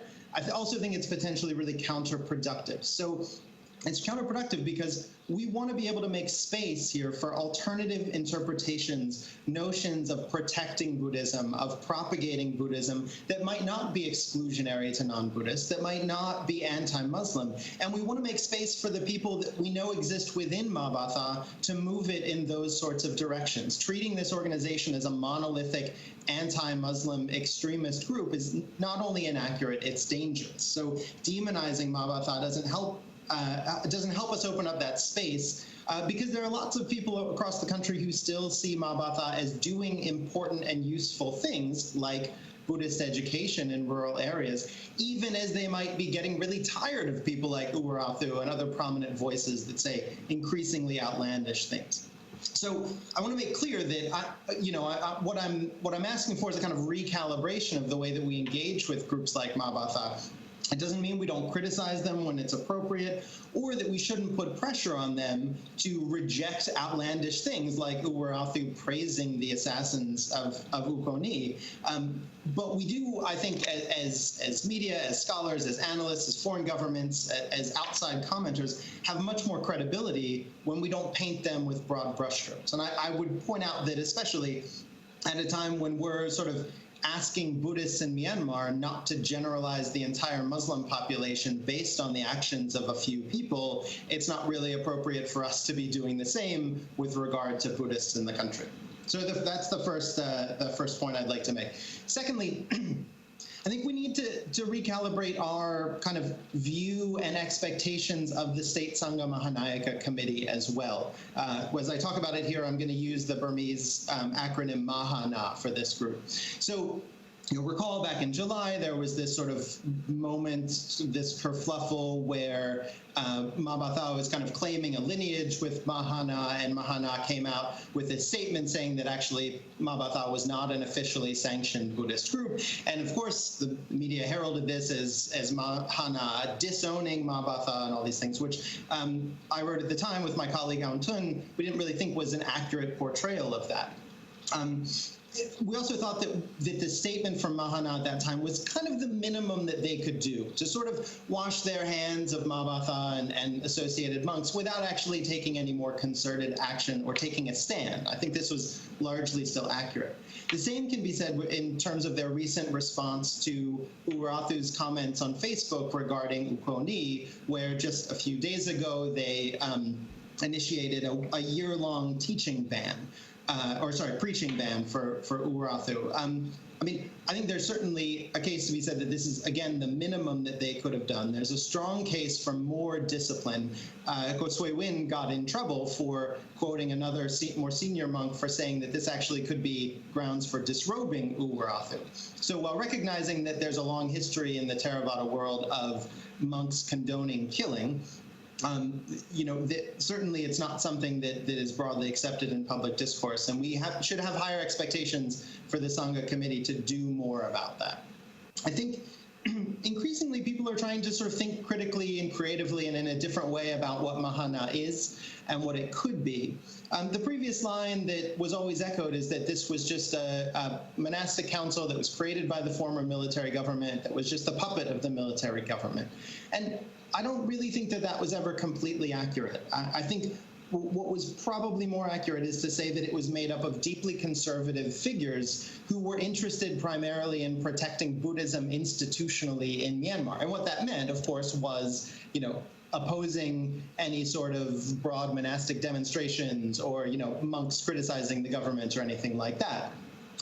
But that didn't necessarily mean that Mahana was automatically and completely the sort of tools of the military or military governments. So for what it's worth, I should say that I don't think the monastic council should be the tool of any government, whether previous military governments or the current NLD government. And it's likely that the Sangha Council is going to eventually have to enact some sort of reform. So we regularly hear about democratization, internal democratization among monks. I think there's more pressure for that, and I think that's probably a good thing that would result in a more diverse view of voices there at the top. But I do want to suggest that I think we ignore Mahana as a potential kind of ally in the fight for sort of interreligious peace and understanding. I think we ignore them as a potential ally at our peril. I think they could be important and maybe really necessary in this as a prominent voice for religious pluralism and tolerance. And so I think we need to think, rather than talking about them as a group of irrelevant old monks who just support the military's line, I think we need to think about how we could urge them to sort of become more active voices in there. Okay, third point. We obviously need to expect much more from the NLD government. So they missed, I think, a big opportunity back in July 2016, where you had those moments where Okyo Mentain was really publicly critical of Mabata, and then they kind of started to take forward this hate speech law, but there really hasn't been much else that's happened from the NLD government perspective on religious pluralism, hate speech, integration, things like that. And with no follow-up, what really happens is they miss the opportunity to effectively reinforce this change in culture from the permissive environment that I and others have argued took place under the former USIP government. Secondly, I want to be careful in how I state this, because Ukoni's assassination was really sort of tragic and awful, but it was and could have been and should have been an opportunity for the NLD government to kind of recalibrate its tone on religious violence and hate speech and everything related there. And of course, as we know, the government, including Aung San Suu Kyi, was virtually silent for about a month, letting the military and the police and the security forces kind of take the lead as the public voices on that. And it's really left people wondering, well, so what are they doing? What were they doing about Ukoni's assassination? What were they doing about Uwarathu's response on Facebook that was just completely unacceptable? I mean, if the government is scared, if they're cautious, if they're just disinterested, if they don't know what to do, I mean, whatever the reason, it allows this permissive environment to continue where people can continue to say extreme things and agitate for violence and discrimination. And so the government really needs to adopt a more nuanced approach as well, something that lets them take a hard line on clearly unacceptable things, while not at the same time just rejecting Buddhist concerns or Buddhist actions en masse. And I think they're really struggling to find, a voice on this, where they were incredibly timid during the lead up to the 2015 elections on these issues. Maybe strategically, but they can no longer afford to do that, and I think they really need to find their voice there. I think one of the ways they need to do that is, a number of us have said for a while that it's necessary to incorporate religious issues in Myanmar as part of the broader political dialogue process. Not necessarily as part of the peace process, but the national reconciliation process. This needs to be something that isn't just about ethnicity, isn't just about conflict on the borders, but that needs to be about inclusion more broadly in Myanmar, and that means religious issues as well. Part of what they could also do is provide more official support for promising and challenging initiatives. So almost everything that's being done on interreligious issues or combating violence, communal violence, is happening in an NGO, CBO space. And this is, good in some ways, but it really needs more support. It needs official support at key moments, and it also needs official support for kind of cross-learning initiatives. So that kind of stuff is happening. We think about peace support funds, Intercommunal Harmony Group. CDNH is doing a lot of this stuff to convene discussions. I assume we'll hear some about that from Jaw. But this needs to happen more. And in doing so, I think it's incumbent upon the government to really play a role in facilitating this kind of learning, sharing, adapting lessons, especially lessons learned about resilience and preventing conflict. This is something that, Stephen mentioned that they're not doing a good job of really channeling those lessons. The Myanmar Media and Society Project that I work with issued a working paper back in January on what we call sort of success stories, 4 case studies where we would have expected violence to break out, but it did not. Apparently due to certain interventions from civil society groups or other things. And I think it can be challenging to draw conclusions that might be universally accurate, but really important that we have these conversations that can feed into already existing groups and already existing work. And I know, again, HD and CDNH are among the groups doing this. I think the government really needs to play a role in this as well.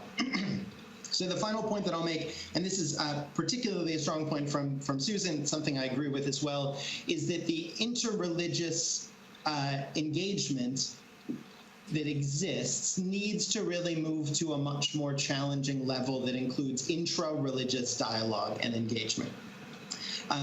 Because we've seen a lot of interfaith initiatives, all of which are important and part of the picture. But as Susan was saying to me, in her recent trips to the country, she's really feeling the kind of dialogue fatigue from people, the same faces at the same kind of superficial conversations that take place in the same venues. And what really needs to happen is the difficult conversations within groups that some initiatives are starting to convene. And this is really where we get past the mutual appreciation of aspects of our religions that we all agree and peace and yada, yada, yada, and really into the kind of more challenging subjects. Education is absolutely going to be of critical importance for this. Education about each other's religions, about international norms on religious pluralism, things like that. This is why we critically need to publicly and vocally defend initiatives like CDNH's curriculum that has been attacked by a number of groups. And this is also where there might be an opportunity for some initiatives that act as a kind of counterweight to Malatha's Dhamma school efforts, something that would be parallel to kind of to ensure that their voices are not the only voices that are out there teaching religious education. We need to ensure that these kind of interreligious dialogue efforts are explicitly starting to move towards policy initiatives, community initiatives. Again, moving just beyond the effects of the people in the room talking to each other, but looking at what can be done. And specifically, especially in places where there isn't outright conflict at the moment, to start to address these more structural issues of discrimination and inequality in the judiciary, in policing, in the media, and all these other places. These are the activities that can start, that can be taking place right now actively with the collaboration of all of these NGOs and CBOs, intergovernmental groups, international groups, and the Myanmar government. We just need some more effective kind of sharing and learning on this. So I'll stop there and look forward to the conversation afterwards. Thanks. Excellent, Matthew. Thank you very, very much. Over to you, Joy Line.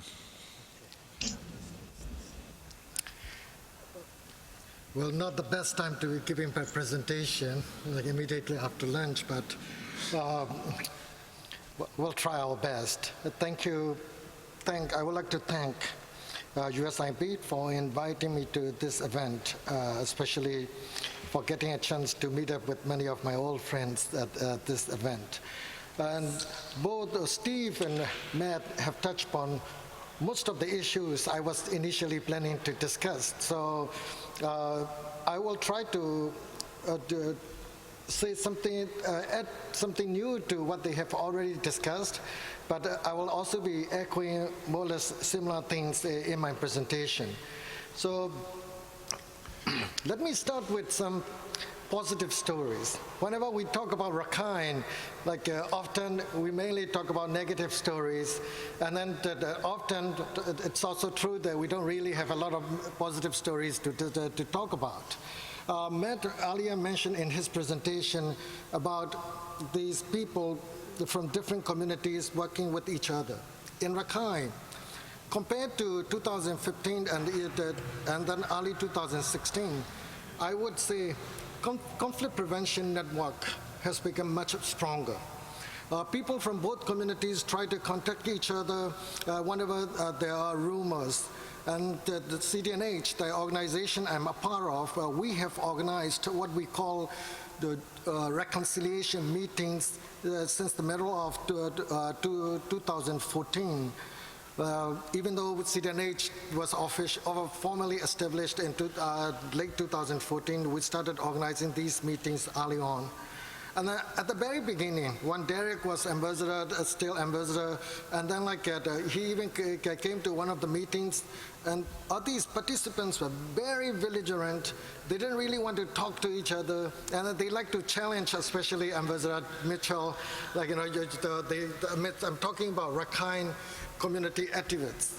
But over time, they started meeting, and then both sides tried to reach out on one condition. They didn't talk about reconciliation. Muslims are more willing to talk about reconciliation. Rakhine, most of them, even today, still are not prepared to discuss reconciliation in some detail. But the Rakhines are more willing to talk about conflict prevention. So very recently,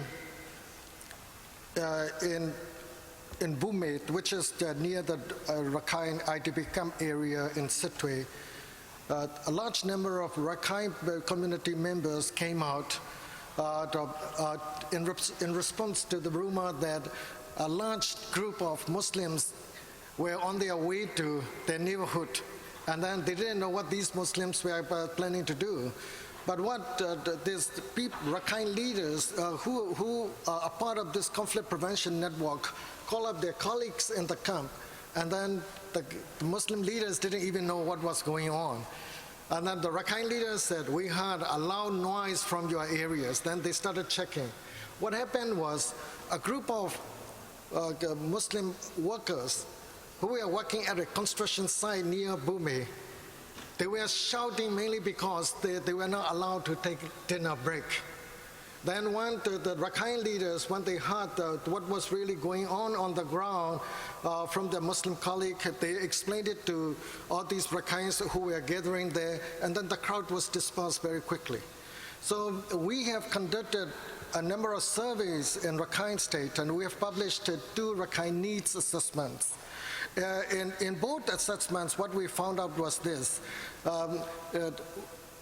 Even though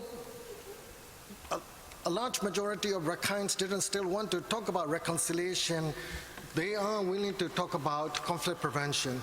And lately, in our interviews, more and more Rakhines are talking about the need to prevent violence. So that, I think, is a good sign. And then after that October 9 incident in Maundo, there were a lot of rumors. People, we knew things when they happened. We talk about things when they happened, and we didn't talk about things when they didn't happen, how conflicts were prevented. There was a rumor in Sittwe that a group of unknown people were found in the Muslim camp area. The same rumor as the Muslims from the other side of the border came into Maundo area. And then some Rakhine community leaders expressed their concern, and some troublemakers, especially extremists, were saying, we're going to do something about this. Then the Muslim leaders came together, and I called up their Rakhine colleagues and then told them, look, if we found people who didn't belong to our area, we would be the very first people who will be informing the government. And then they also call up security minister and explain to him. So it's interaction like that. I mean, they have prevented a lot of the conflicts in that area, which I think is something where we need to talk about to raise hope and optimism for people living in that area. And then in Maundo, they now have a joint committee that is a committee, the committee has 30 members, 15 Muslims and 15 Rakhine and other ethnic nationalities like Tet and Dainet and Mero and Mermaji. They've been working together. Last week, through our organization, they organized a training for both Muslim and Rakhine women, a training on how to make soap, and then the shampoo and liquid soap. I mean, that training, I think they found it really interesting, but what I found really gratifying was just to witness members of both communities, coming together. At the very beginning, they felt a little bit uncomfortable to even be talking to each other.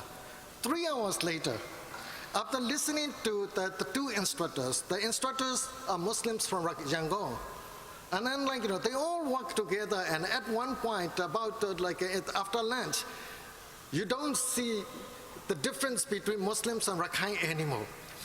Different groups, the groups were made out of both Rakhine and Muslims.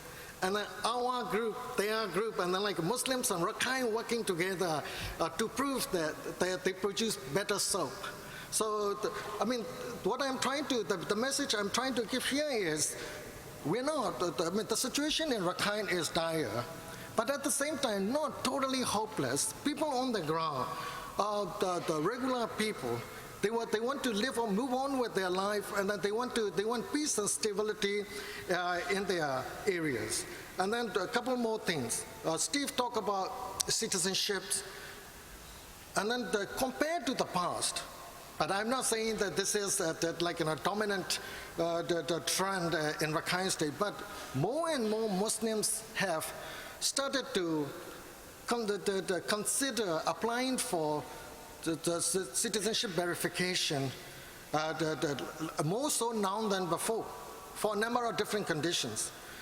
Under the previous administrations, a pilot project for citizenship verification was carried out in Nyebon Township. Close to 1,000 people were granted citizenship, but they couldn't really enjoy citizenship rights, especially they couldn't move out of their IDP camps.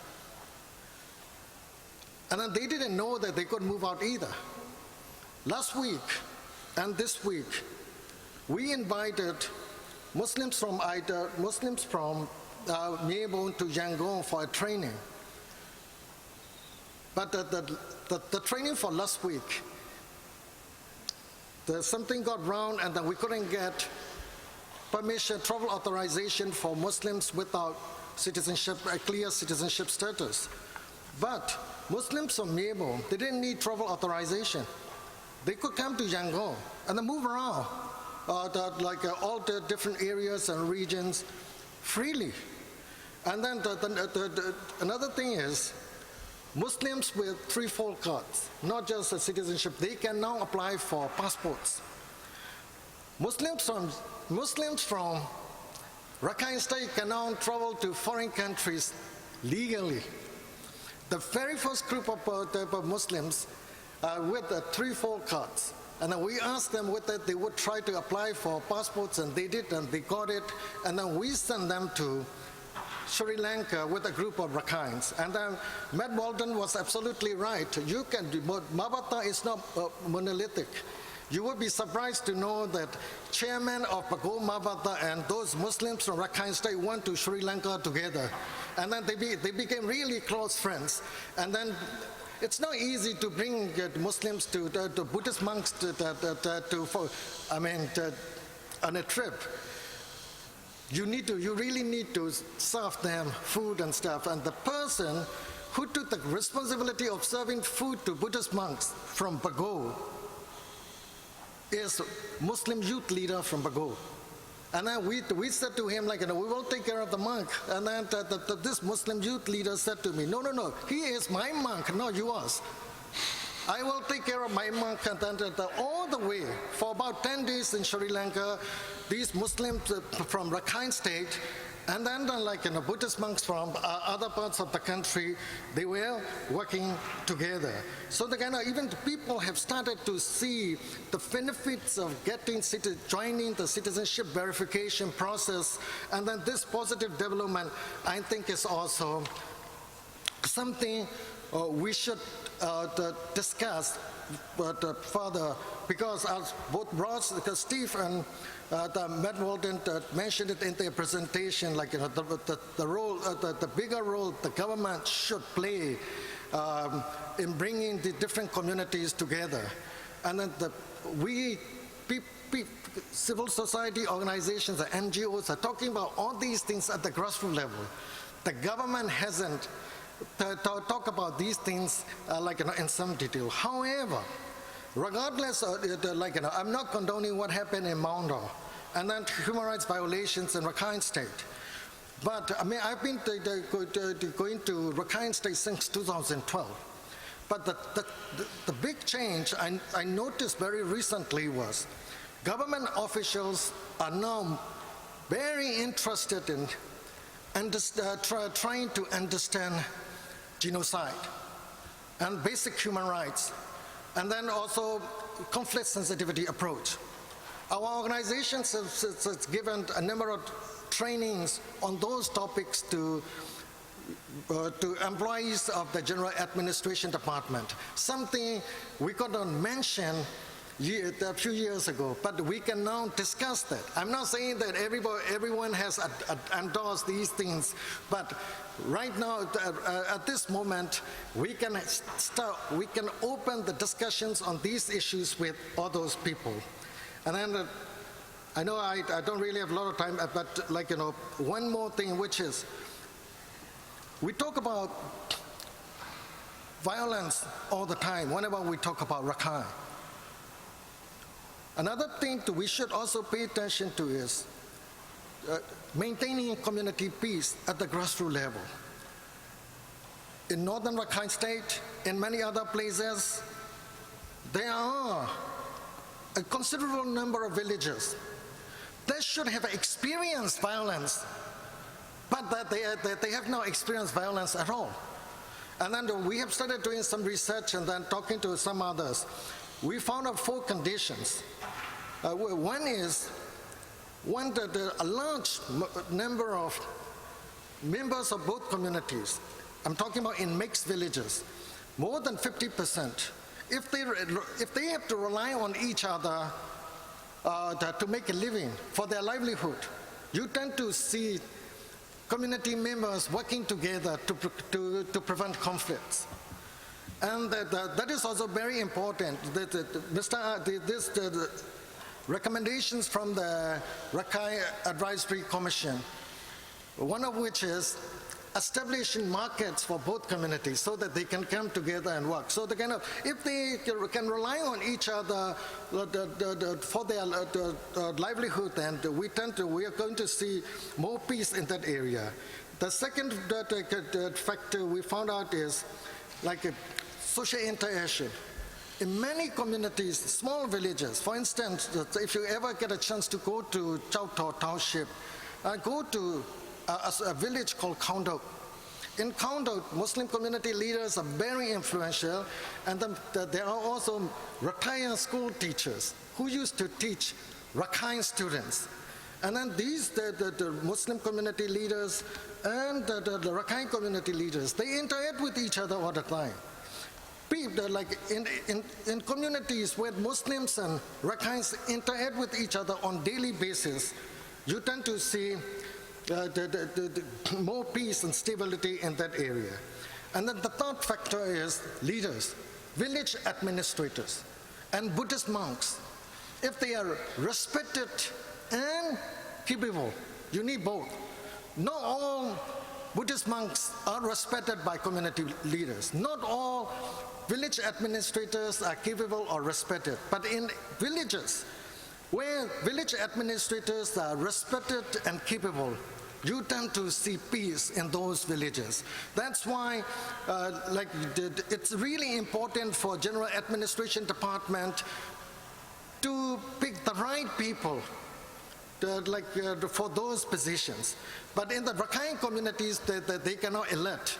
But in the Muslim communities, all village administrators are appointed on temporary basis by the General Administration Department, mainly because the law requires village administrators to be citizens of the country. But in many Muslims, their citizenship status is still unclear. Because of that, they cannot be village administrators legally. So on temporary basis, they are being appointed, and then those capable village administrators can make a difference. And people don't talk about it. We definitely need to talk about it. And whenever we talk about training for government officials, we tend to exclude them. We really need to provide more trainings for these village administrators, and these are the people who are maintaining order and peace and stability in that area. And two more factors, which are security officials need to be very careful about the locations of these different villages. In Chaopshu, where the special economic zone is being built, in 2012, when the violence took place, it was in between the Rakhine residents of Chaopshu and Muslims. Rakhine, in that case, is from other, I shouldn't be saying it, some Rakhines who live in excluded islands, they came down to Chaopshu and started attacking Muslims and destroying. And the Rakhines from Chaopshu town itself, they tried to protect the Muslims. So the point I'm trying to make is there are areas with the hardline Rakhine people who are not very educated, and that often they are also daily laborers. They don't really have permanent jobs, or they don't really have the concrete way of making a living. If you have many people in their neighborhood, you really need to be careful about controlling and containing these people. One last thing is the presence of security forces.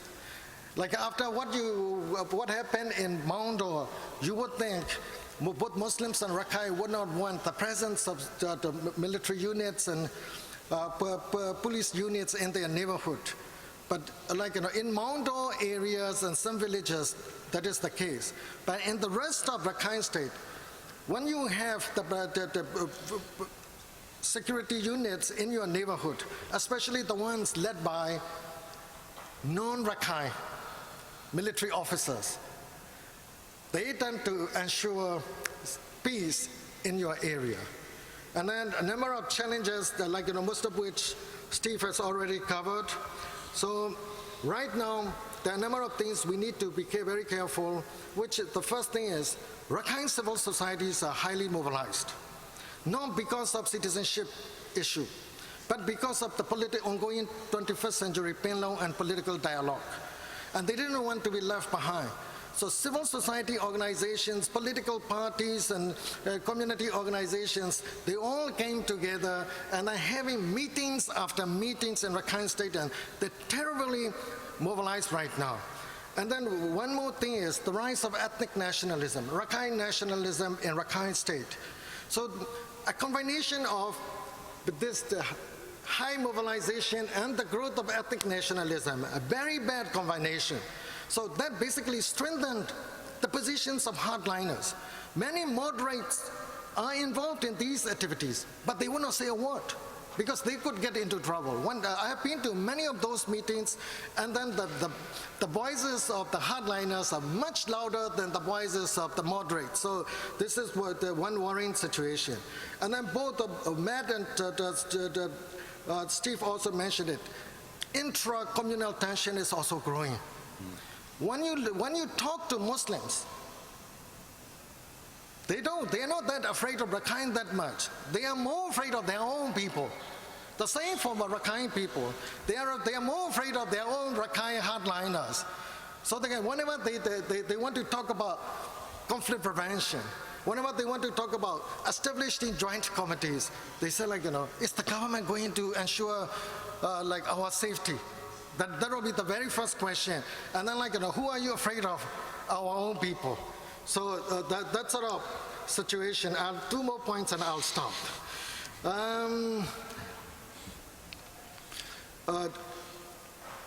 The main thing is a lack of comprehensive strategy on the part of the government. It might be that they're waiting for the recommendations and reports from the commission led by Mr. Arnon. But right now, there's no comprehensive strategy, and then the government hasn't made it very clear how it would interpret the 1982 citizenship law. And then Rakhine community leaders came out and protested against the granting of citizenship to Muslims, and then saying that the process was not done in accordance with 1982 citizenship law. All immigration officials, including the minister, are saying we strictly follow the law. But what is not clear is the interpretation. There are in a number of areas, things are not clear, and then we need to have a clearer interpretation, and the message was not conveyed clearly, and then because of that, there's still a lot of confusions, and then also a lot of uncertainties. And then when you have many Rakhine civil servants at the township level, and then because of the growth of ethnic nationalism, even if they want to do the right thing, they dare not do the right thing. And then the people, both community leaders and government officials, when they get into trouble for doing the right thing, often they are not protected by their superiors. So, I mean, I can go on, so I'll just stop here.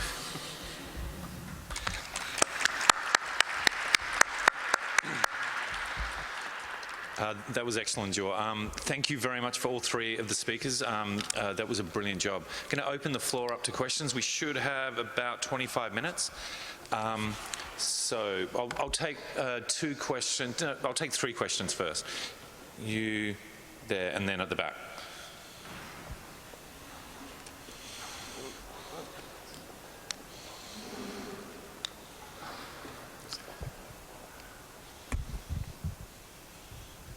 So, she was behind you. She was first. Oh, sorry. Sorry. Sorry. Hi, my name is Chitset Myotan, and I'm a Burmese student. I've been studying in the States for 8 years now, and I'm currently interning at Eurasia Center. My question is, do you think U.S. should take a hands-off or hands-on approach when it comes to internal politics of Myanmar, specifically in the case where the possibility of human rights violations exist? And if it is a hands-on approach, how can U.S. act as a country that stands for human rights to bring the light to the issue where the members of Burmese military raping Rohingya women and killing of the Rohingya children? And another issue about the issues that Mr. Cho Hin Lai talked about these Rakhine citizens being able to get their passports and being able to travel abroad. I'm actually a little bit pessimistic about it, because I don't think, at least a Burmese citizen who go back every year, I don't think they're free enough to even travel around the country. If you have South Asian features, if you look like me, you're gonna be stopped at every state for looking like this, because they're gonna stereotype you as a Muslim. They're gonna ask you a series of questions. You're gonna be fit into a category, and I kind of want you to talk about that. Thank you so much. Okay, and. Thanks very much. My name is Tan Linn, Voice of America. It's a kind of little observations and also quite curious question. My observation is that I visited that Rakhine state a year and a half ago. I visited Maundo, Sitwe, and a lot of refugee camps, both divided Muslim and then Arakan. Rakhine. It is very little people know that internally displaced person means that not only about Muslim, it's also Rakhine, Arakanese. So I visited both. But what I found is, while these Muslims live in their original place of the so-called refugee camps, IDP camps, and very squalid situations and population growth, and they are there. So even after that, what happened, the communal violence has happened in 2012 is more than 5 years. They are still there, and the population is even grow. But why then? I saw that IDP, Rakhine, Rakhine IDP camps most of them are quite, in that sense, assimilated to the nearby Rakhine village or towns. So this is my observation. But I would just simply wonder that after 5 years, it is not in a foreign country, it is in our own country. Why these Muslim IDPs are not placed in that a lot of, I saw big Muslim villages, quite well-to-do, and especially in the Moundo area. So fortified Muslim villages, a lot of Muslim area there. Why can't they be resettled over there or be assimilated? And then what is, in that sense, long-term plan of the government for those IDP camps? Why can't they be allowed to, in that sense, like people claim the situation is become calm? Why can't they be allowed to go back to their original place? Okay. Good. And just one more question, then we'll ask the panelists to respond. Thanks. Adam Carroll again from Burma Task Force. Yeah, I liked the description of the grassroots work that civil society is doing, and it points out the importance of communication, working on communication and relationship building.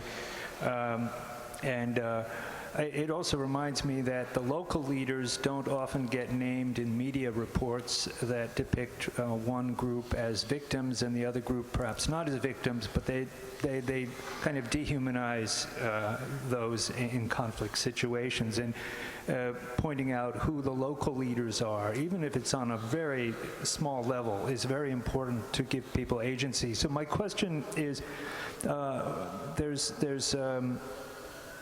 the race and religion laws, not even mentioning the 1982 citizenship laws, but race and religion that was passed in 2015.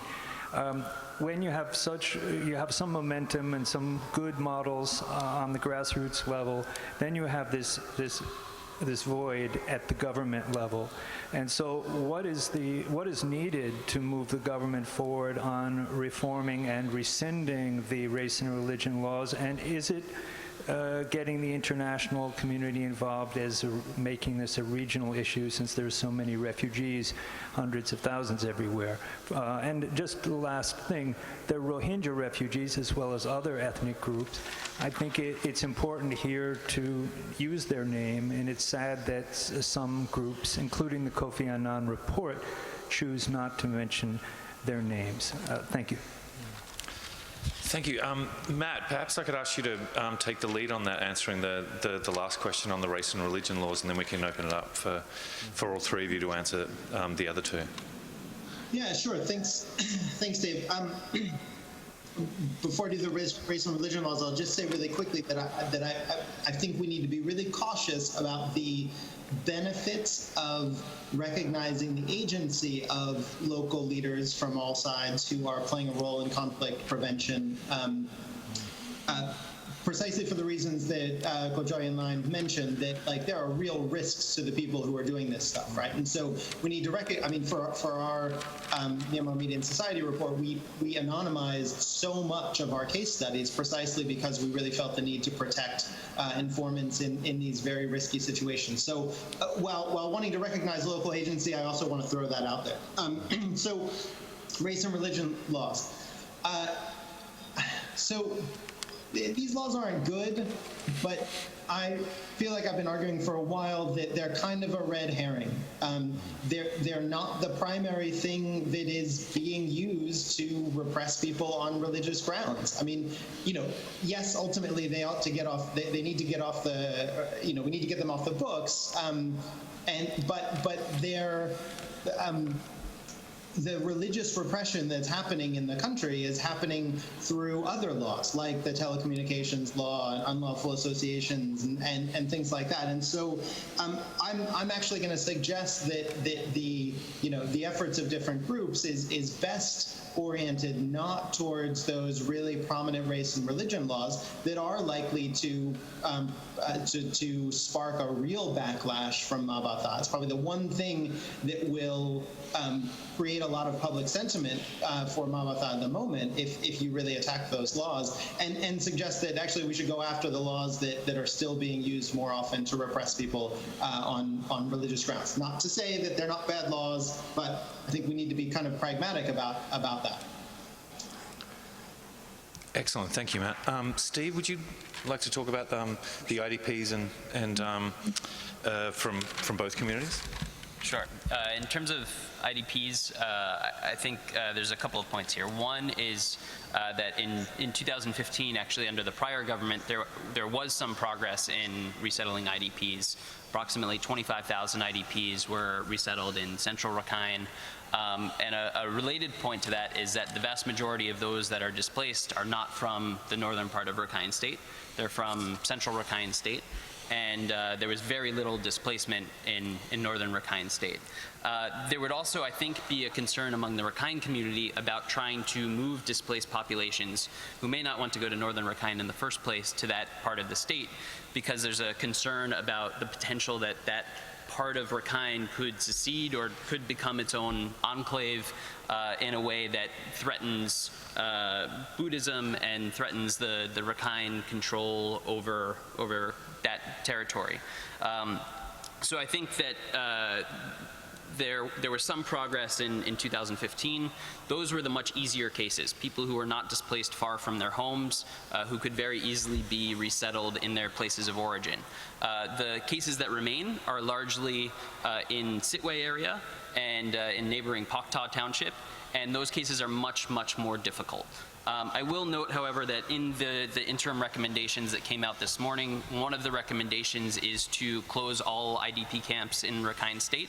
And there are a few camps in particular that are highlighted as ones that can be done quickly and relatively easily. One is Kaman, one is Rakhine, and one is non-Kaman Muslim. Just on the other point about U.S. policy, I think that, as I said in my presentation, it's a question of having the right calibrated approach between one that is advocacy-oriented and ensuring that that advocacy does not lead to undue pressure such that decisions are taken somewhat hastily and potentially in a counterproductive fashion. I think that I would be one that stands in the engagement camp, that U.S. government and other governments can be much more effective by having a seat at the table and engaging in conversations with both the civilian and security actors in Myanmar at a union level, but also at a local level. And through that type of engagement is how we gain trust and influence. I'll stop there, and Cha, if you have. Can I just add one thing on the IDP camps? You're right that the Rakhine Buddhist IDP camps around Sitwe were pretty bad, just as deplorable, I would say, as the Rohingya camps outside. Just one thing that you said, it would be against the UN guiding principles on internal displacement to take the 95,000 people outside of Sitwe and move them, say, for example, to Mongdor. I can't see a single international donor that would be a party to that. I mean, any relocation would have to be in safety and dignity and would have to be purely voluntary. And I don't think that's something, I mean, it's one thing that we've got to remind ourselves that the majority of the people living in that camp zone outside of Sitwe lived in the town, or they were farmers in peri-urban areas around Sitwe. And they want to stay as close to their homes of origin as they can. So I don't think that's a viable option to kind of take them that far away.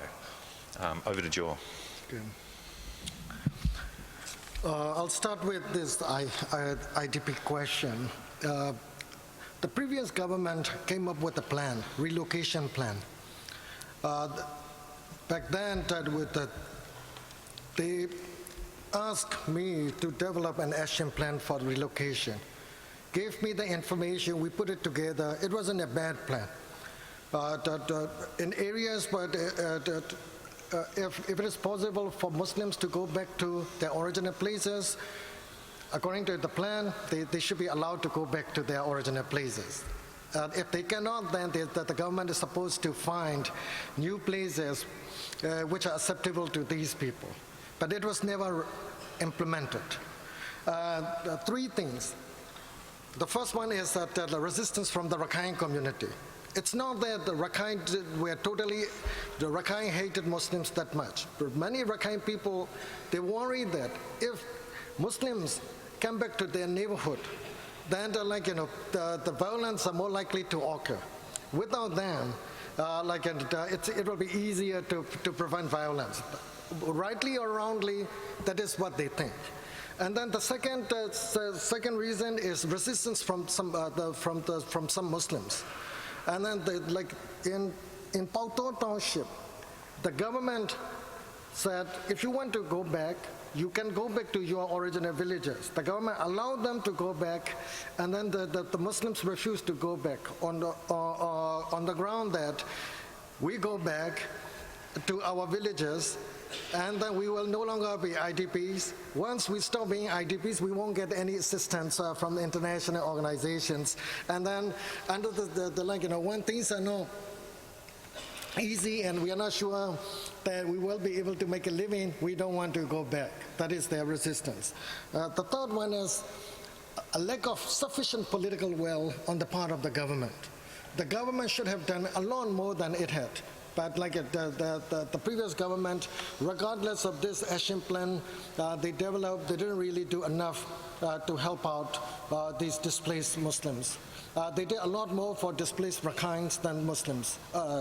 That's the thing. And then I'd like this citizenship and passports and things for Muslims. I fully understand your reservation, but it's always better to have proper IDs and then travel around the country or leave the country legally than trying to get to somewhere without a proper ID.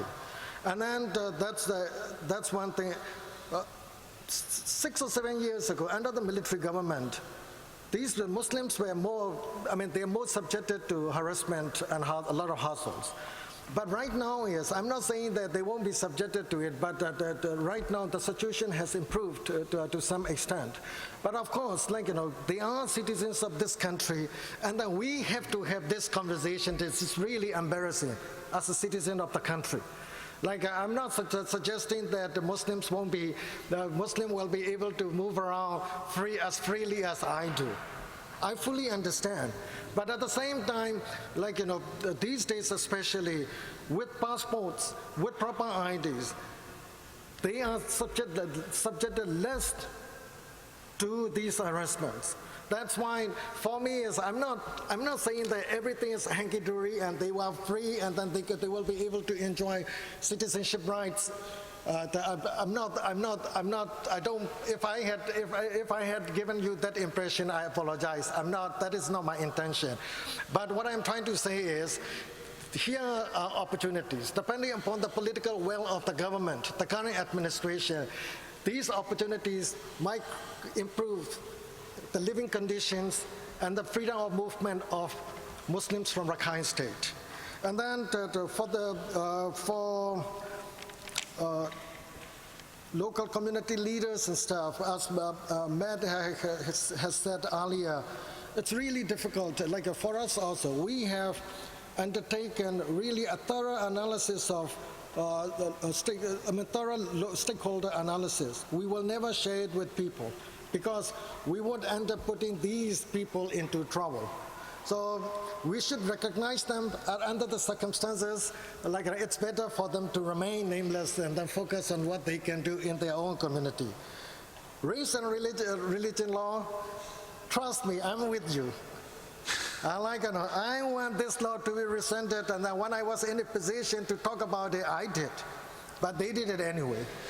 But one thing I can tell you is, as Matt has pointed out, this law hasn't had much negative effect on the Muslim community that much. It has more negative effect on these the Buddhist womanizers. I mean, more Buddhist men, the women to file cases against the husbands using this law than most, Muslims.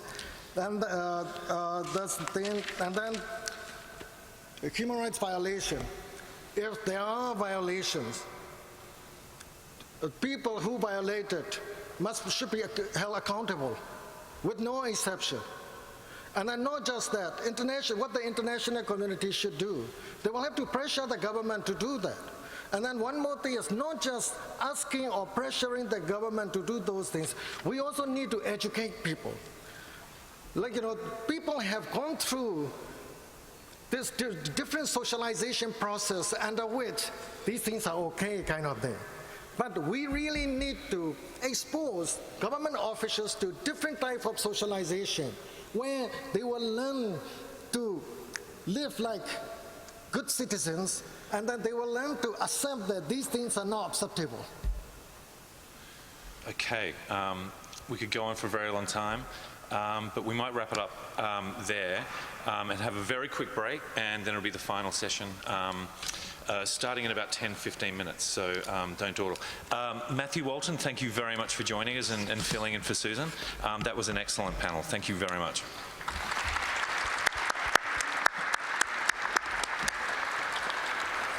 Hey, you want to roll.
Did you figure out your pathway thing? Or? Yes, I have already. Okay, and you, yeah, good, great, great.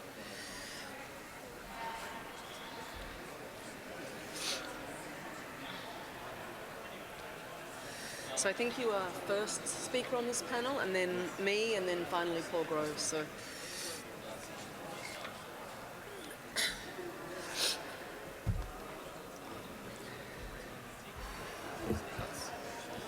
Okay, I think we'll start our next panel, so if you can all grab your seats and come back.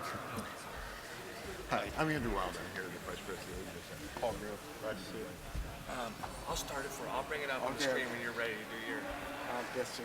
Good afternoon, Vanessa Johansson from USIP. Nice to meet you. Very nice to meet you. Nice to meet you. So the three of us are speaking, and then Priscilla is moderating. So just make sure we have you in the right spot there, Paul. Is your name in front of there? Yeah, it is. Okay. Yeah. Sorry, because I'm one of the organisers, I'm like Oh, I understand. control freak on the details. It matters.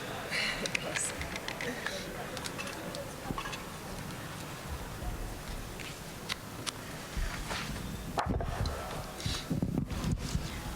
Welcome back. I congratulate all of those of you who have made it through the full day to this point. It's been a long day. We will try to make this panel snappy. Paul, just one question. What time do you have to leave? What time are we supposed to be over? 5. Then we'll do it until 5 and then we'll Okay, head back. 5. Okay, good. We have 3 stellar panelists on this panel, and it's going to be the final panel in which we discuss way forward with the peace process, Rakhine, and other issues that we've been discussing today. First, we will have Wang Ji,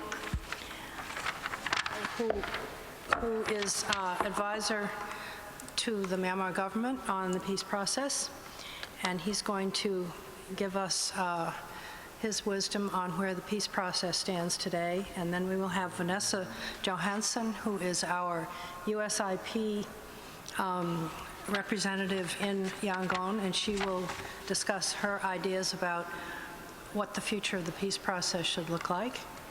And then we will have Paul Grove, who is our esteemed colleague from Capitol Hill. He, to put it bluntly, controls budgets. And so we have a great deal of respect and awe of him, and he's kindly agreed to participate in this panel today and give us his views. He's a long-time observer of Southeast Asia, Cambodia, and Myanmar and other places, and so his views are always greatly valued.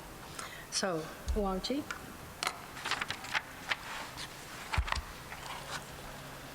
Thank you, everybody, for giving me the platform. Today, my presentation will be about the development and challenges of Myanmar ongoing peace process. I will first talk about historical perspective of conflict settlement arrangements, and then I will explain to the ongoing peace process, and I will conclude my presentation with the discussions on the opportunities and challenges of the current peace process. Now, please allow me to explain historical perspective of the conflict settlement arrangement. One of the fundamental reasons of the 7-decade-long ethnic conflict was due to the failure of addressing the contentious nature of federalism concept between the successive governments and the ethnic arms organizations. As you can see from the chart, there are 3 times that we have tried to attempt to settle internal conflicts. It appears that there are 3 main underlying obstacles in the previous peace deals. There being a weak state, which refers to the UNU-led parliamentary government. An extreme demand. There was a demand of the secessions of from the Union and the militaries unfriendly to a concept of federalism and low degree of state legitimacy. That is, at the era of the military government, which faced both internal and domestic pressures. Ideologically, unlike ceasefire truces under previous military governments, which do not seek political dialogues with ethnic arms organizations, building a federal union has become the visions of previous U Thein government's ethnic policy. Strategically, the government holds peace talk of a collective nature that accept ethnic political alliance groups as dialogue partners. And lastly, and importantly, the new operational style for policy implementation is clearly unorthodox. The USIP government relies on a resourceful technical institution made up of civilian experts to implement its policy agenda. The government, the military, and the Nationwide Ceasefire Coordination Team, NCCT, which was the collective alliance group formed by ethnic armed organizations, EAOs, agreed to the draft of Nationwide Ceasefire, NCA. The document includes provisions of farm political grand deed to resolve arms conflict through political means and establishing a union based on the principles of democracy and federalism.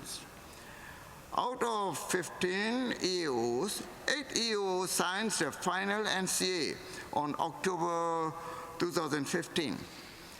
The most significant of this process is that the government and the EAOs met more than 3,500 times at various levels during the 3-year period of negotiations. The current peace process deal can be seen as a continuation of the peace process from the U Thein government. In our peace process, mixed model consider the inclusions of wide range of stakeholders while allowing a representative and manageable senior committee to set the directions of the dialogue and conduct negotiations. To enable to hold national level political dialogues, it means a wide range of stakeholders, and to include both signatories and non-signatory groups in the Union Political Dialogue Joint Committee, that is UPDJC, which is a major decision-making body of the peace process. And to be able to hold the 21st Century Penland Conference while inviting all the stakeholders, portray that the current peace process adopts such approach. During the first 21st Century Conference, we received 72 papers. And as shown in the table, 4 main positions can be seen pertaining to the current 2008 constitutions. The discussions were free and open, with the general public having the opportunity to observe the overall situation. The following are the reflections of the will of the majority. First, to establish a democratic federal union. Second, to amend the 2008 Constitution. Third, to exercise self-determination increasingly for ethnic nationals. Fourth, to enjoy equal rights among citizens. and to establish a secular state.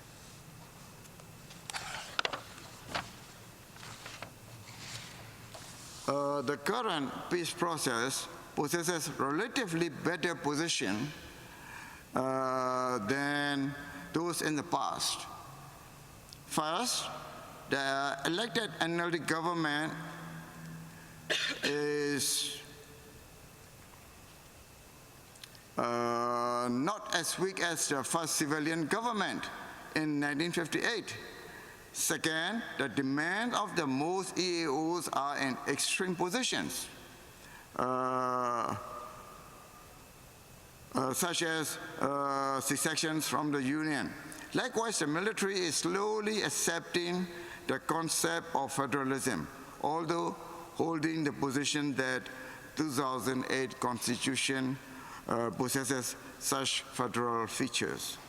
Lastly, the democratically elected NLD government possesses highest legitimacy between inside and outside the country. Building a federal union in a country with such complex history of arms conflict, one cannot hold on to a competitive attitude. In the process of building a federal union through peace process, compromising is necessary. A collaborative attitude will be more rewarding than competitive one. Myanmar's recent history portrayed that the nature of armed conflict itself is competitive and aggressive. Even State Councillor Aung San Suu Kyi herself, who has been arguing repeatedly to make sacrifice in order to collaborate, is yet to persuade the military and some EAOs to let go the competitive attitude. So I think the main challenges for the government would be how to find ways to win the collaborations of these groups. Another challenge to our peace process is the stance and influence of our neighboring countries and other powerful governments outside the region. Will they favor groups that have always maintained competitive attitude, or ally themselves with those who are ready to collaborate? From another perspective, one can see that the chances of armed groups gaining access to special economic privileges are getting slimmer and slimmer at the particular time, because the NLD government is implementing democratic reforms and peace process in parallel. It therefore limits the economic gains of some organizations. Let me conclude by mentioning that of all the challenges the NLD government is now facing, the most crucial one is to embrace a clear and precise peace strategy to handle and overcome such challenges. Thank you very much. Paul, will you please continue? Thank you very much, Wang Chi. Vanessa? Thank you very much, Priscilla, and to Wang Chi also. Excuse me. In thinking about ways forward for Myanmar's peace process, I wanted to make a brief argument that the success and legitimacy of this process is linked to a broadening and deepening of the process. That is, that greater inclusiveness and participation in the process and much greater communication and including a much wider group of stakeholders is really necessary to make this process succeed. Presently, Burma's peace process is dominated by and driven by male military elites. This is commonly seen in peace processes around the world. Those who fought the war sit at the peace table. However, as we've also seen in peace processes around the world, this approach is unsustainable. Inclusion of women, inclusion of youth, and inclusion of civil society organisations and buy-in by the public at large are key. A recent study of 156 peace agreements around the world showed, for example, that including women in a peace process increased the likelihood by 20% of peace lasting at least 2 years, and after that a 35% increase in the probability of an agreement lasting for at least 15 years. So, in the words of Margot Wallström, Sweden's top diplomat, inclusion is not only the right thing to do, it's also the smart thing to do in a peace process. In terms of civil society participation, another study showed that CSO, civil society involvement in a peace process, reduces the risk of a return to violence by up to 64%. Why is this the case? I mean, the reasons are complex, but one of them, of course, is sadly that modern civil wars like Burma's tend to impact and involve civilians to a large degree and tend to be protracted. In a context like Burma's, therefore, it's impossible to say who knows more about the realities of war. Is it an elite negotiator sitting at the negotiating table, or is it, for example, a female village head in a town in northern Shan State who is constantly negotiating with armed actors from different directions for the sake of her family and her community? So those most affected by the conflict are an essential voice about what peace means and what will work, and an eventual peace agreement needs as big a buy-in as possible from the community. Let's take a brief look at the realities of inclusion and exclusion in Burma's peace process at the moment. In the NLD's relaunch of the peace process in August last year, at the Union Peace Conference, Panglong Conference, women made up just 12% of the attendees, and they were observers, not full participants. Women make up only 18% of the members of the government's peace negotiating team, and 0% of the formal ceasefire monitoring structures. The armed groups, in fact, do even worse on this score. Both the negotiating team for the signatory side as well as the non-signatory side include 0 women at the moment. They have in the past, but at the moment they do not. In terms of civil society participation, the story is not all that bad, but could be improved. Civil society organisations participate a little in both the military aspects of the implementation of the nationwide ceasefire agreement, the ceasefire monitoring process, and in the political aspects of the process through the political dialogue. Civilian members have 6 out of 26 seats on at the top level ceasefire committee and 2 out of 12 seats at the state level.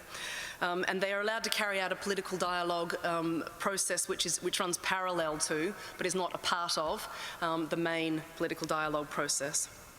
So I guess more broadly there's good news in that the rollout of this long-awaited political dialogue process, which just started in the past few months, would likely provide an opportunity for more voices in many areas, but at the moment that is still quite a controlled and limited process as well. For example, civil society organisations in their dialogues are not allowed to discuss security issues, political issues, religious issues, and so on. Without those issues, what is there to discuss, in my view? So the nationwide ceasefire agreement explicitly mandates an inclusive political dialogue. It uses the term an inclusive political dialogue. So it's there as something that has been signed on to and needs to be moved further. In terms of youth, in youth organisations, there's no formal voice for young people in this process, but there are a handful of young people involved throughout. Young people took the initiative to hold a large, what they called a Panglong multi-ethnic youth conference of their own in July of last year. But unfortunately, there was a strong an effort to cancel it from the government side, and the government's response to the youth conference was, and I quote, "It might be a waste of time, as the government will not take into account their recommendations, because it already has plans for the participation of civil society groups in the peace process." In other words, participate in the process we control or don't participate. So it's really a very controlled space still. At the same time, excuse me. At the same time, progress so far made in the peace process would have been impossible without these civilian actors. Let me give some examples, a wide range of different examples. The leadership of women's groups has been crucial in civilian ceasefire monitoring. So women's groups have been going out, particularly in the southeast of the country, and doing on-the-ground ceasefire monitoring, which is not being done by anybody else. And it's small scale, but it's provided much needed accountability to ceasefires on the ground. Civilian actors serve as thought leaders. Some of them are here present today. And many of the key peace process documents have in fact been drafted by NGOs. Women's alliances have advocated for gender inclusion, which has led to gender inclusion as well as civilian protection, which has led to specific clauses in the nationwide ceasefire agreement around those issues. So above all, in a fragile and protracted peace process like this, these groups have created safety nets for dialogue and resources for advocacy when the formal process falters, as it frequently and unfortunately does. Some would say this process is too complex already, and we've heard today how very, very complex it is over and over. So why make it more complex by adding more stakeholders to the mix and more voices to that complexity? And there are definitely valid arguments for a carefully managed and well-constructed process and a carefully planned process, but that doesn't mean an exclusive one, in my view. Indeed, work on many tracks is needed to move forward for long-term change. Just in conclusion, having said all of that, I'm not arguing here that we should focus on instrumentalizing these civilian groups or instrumentalizing these civil society organizations, women and youth groups, in support of one peace agenda. In fact, many civil society groups are very skeptical of the formal peace process right now. And they represent constituencies, certain constituencies in that skepticism. So these groups are not spoilers. We shouldn't regard them as spoilers. They have concerns, they have valid concerns, and the voices of those groups is just as crucial, if not more crucial, to long-term sustainable peace, as is the role of those organisations who are fully on board with the main peace agenda. One final word in terms of buy-in on the peace process. While the elites are already engaged and the engagement of civil groups is slowly growing, the broader population also needs to understand what is afoot. Burma's peace process is not a popular one, and by that I don't mean that the public dislike it, but that the public don't know about it and it's not a high priority by and large, particularly for the majority population. It's a process and a conflict and a peace process that essentially is happening in remote borderlands as far as the majority population are concerned. So without popular support and understanding amongst the majority, the far-reaching changes proposed through the federalism agenda will not succeed. So once again, inclusion, participation and communication are key. Thank you. Thank you, Vanessa. Oh, you have lots of time. Thank you very much. Let me make a few opening comments, and then I will talk a little bit about Burma, not so much about the peace and reconciliation process, because I was listening to this on the internet while I was working this morning and throughout the day, and I think nearly everything has been said about the peace process today. Not sure I can add to it, but I'll provide my own perspectives. The views expressed today are my own. They do not reflect that of any member of the subcommittee or the committee. Would appreciate that being reflected by all. And on a very sorry note, condolences to the USIP family on the death of Richard Solomon and to his family as well. He was a great American. Those of us who are interested in Southeast Asia see him in awe. Last time I saw him was several months ago at a book signing. His son came out with a book and he happened to be there, and I remember just looking at him across the room thinking, there's somebody who knows how to negotiate and who is looking out for the best interests of the United States. And finally, it was an interesting morning, given that we received the administration's budget, skinny budget, lean budget maybe, and I very much look forward to hearing the justification by the administration for the funding elimination for USIP. Be very interesting to hear what they have to say. Again, I don't want to talk about the peace process too much, except to say that it is complicated. The trust factor is essential. You cannot ask people to come to the table if the historical trust and animosity is there and conflict continues. I think the point you made I entirely agree with. It's occurring in isolation, and if you think about the other challenges the people of Burma face, it is fairly tremendous, and I don't disagree with some who believe that significant progress is made, but I also believe that additional progress needs to be made. Burma is not at the point where I would feel comfortable saying that it has crossed any line or reached any milestone. One or two elections does not a democracy make. It has a way to go to mature in its processes, and frankly, it has a way to go to mature in governance. But it's hard to look at Burma from where I sit without seeing what's happening in Rakhine State and what's happening with the Rohingya. I know in some cases that might be in isolation for the people of Burma. It doesn't affect all of them. It's up there. But the nightmare of further radicalization and violence or outside elements being introduced to it are very real from my perspective and has implications for the entire region, not just Burma. It's hard to think of Burma without wondering whether we are going to see more rapid economic opportunities and development, particularly in rural areas. It's easy to see change in the city in any Southeast Asian country. It's harder to see it in the countryside. And I think the countryside is where proof of progress very often is seen. Drug and alcohol abuse among youth is a major problem. It is one of those issues that doesn't know any ethnic nationality, and the effects of it are substantial. It affects everything, all factors of Burma's ability to move forward. If you don't have youth, or if you have youth that are disadvantaged by drug and alcohol, and the community leaders know this. It's not shameful to talk about it, but let's try and help them do something about it. The NLD's governance track record is also of interest and concern. In many respects, they've had an opportunity that a lot of opposition parties in Southeast Asia have not had, and that is actually to govern. Difficulties with a partner who is dominant and a military that is not under civilian control are obvious. But the operations of the party itself, the NLD party, as elections come up, is also of interest. How competitive will they be? What do they run on? What are their successes that they can point to?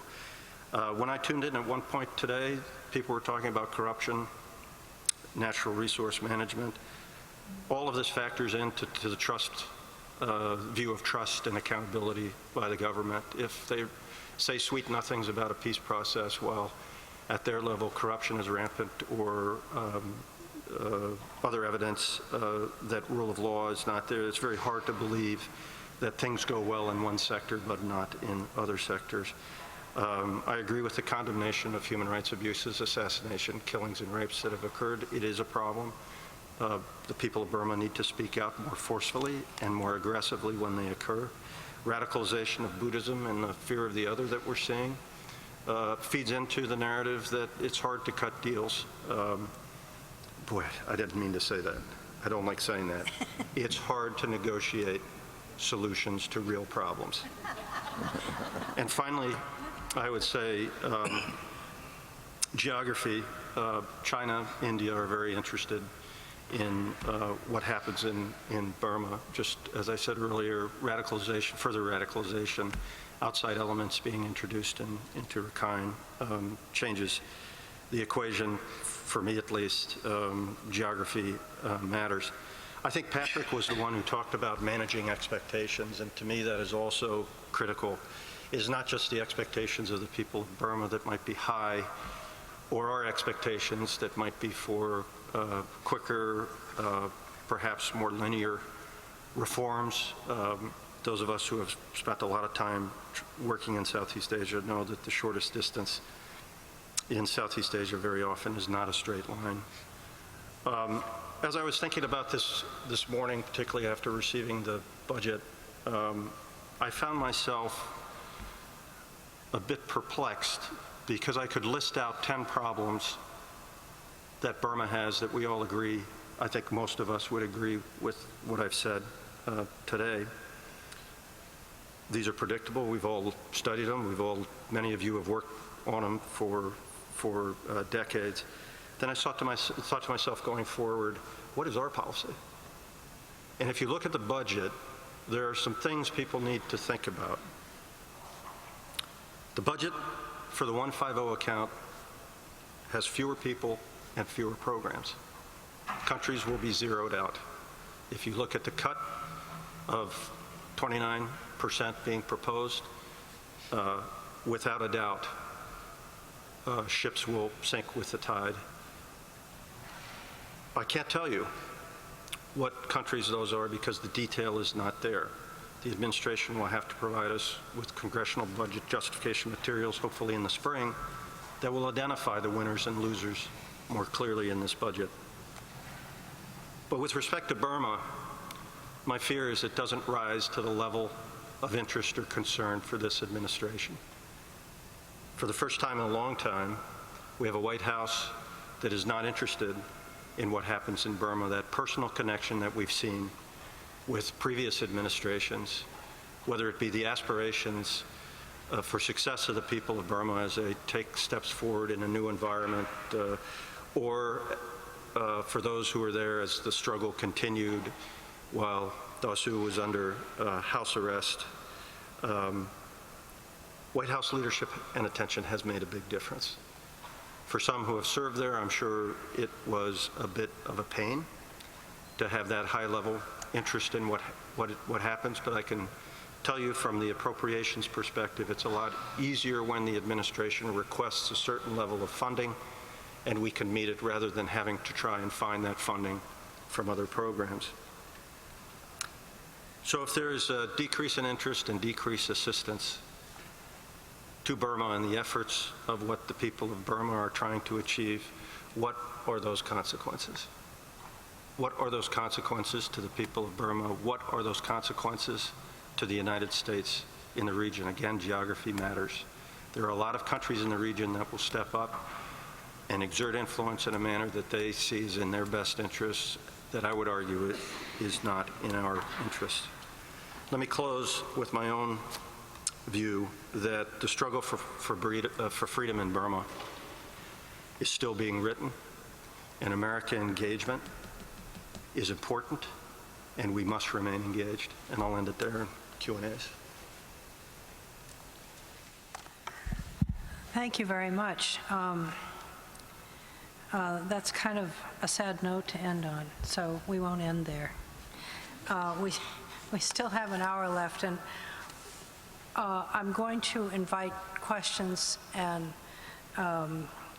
statements from the audience, but I'd like to I'd like to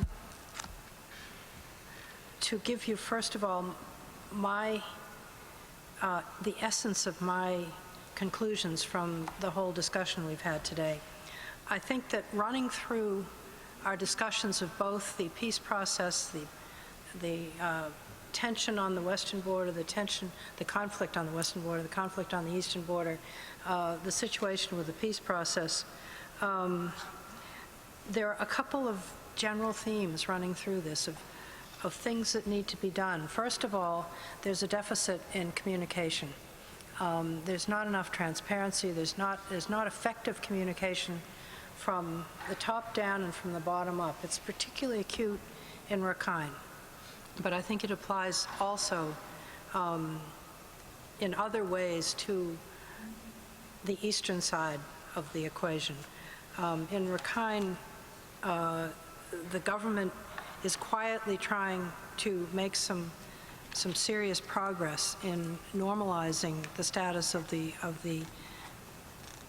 Muslim population in the state, not just Rohingya, but also the Kaman.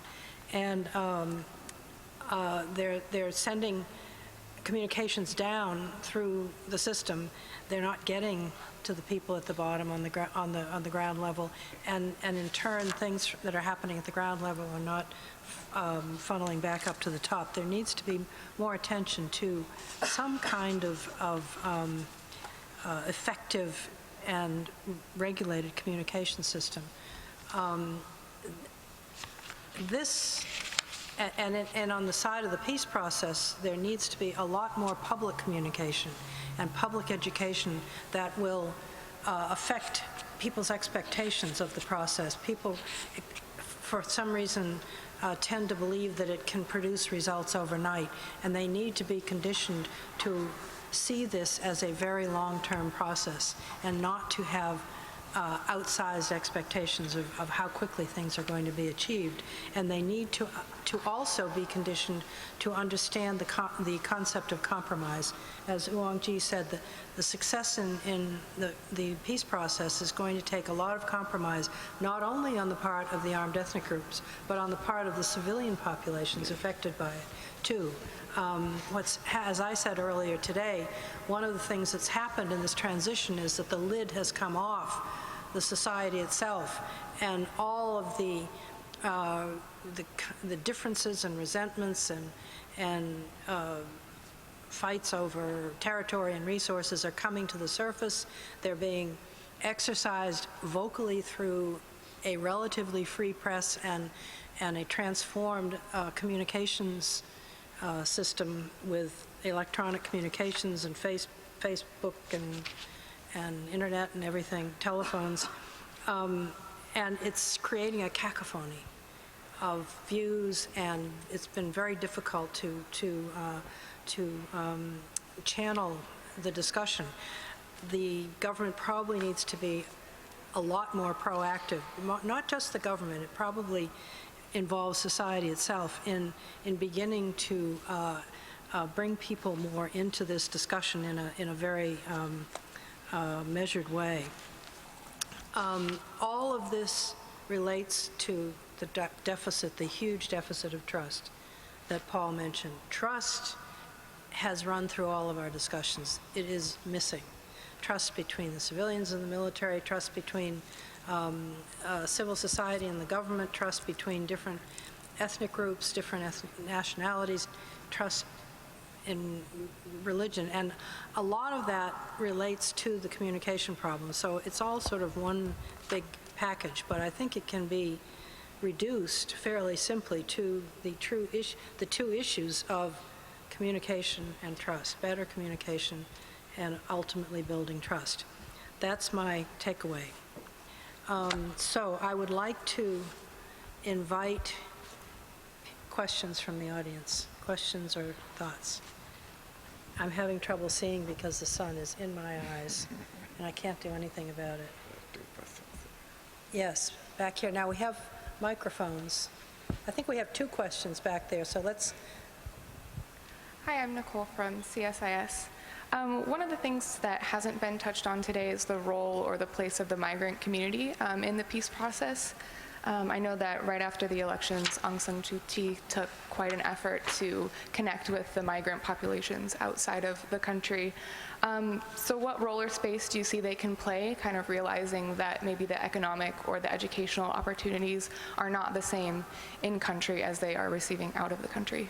Are you talking about a migrant population outside the country or inside the country? The population outside and how they could influence the peace process inside of the country, or if they have a role or a space to do so. Okay, shall we take two questions and then at a time? Is there a second question back there?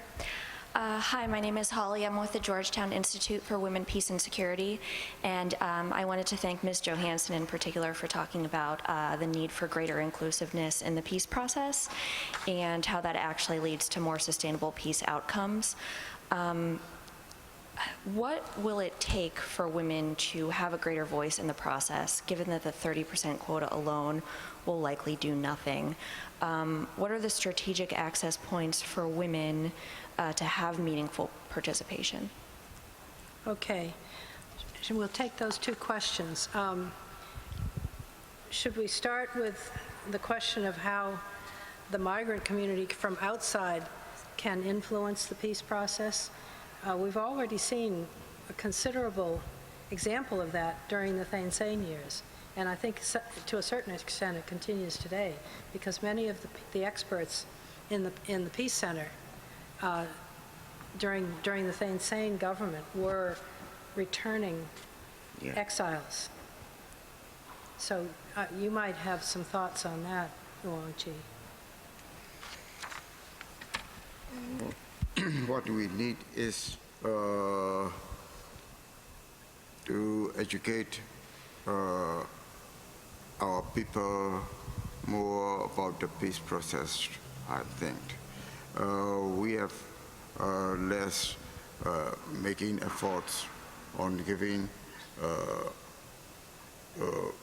peace process through the media or by other means towards our people.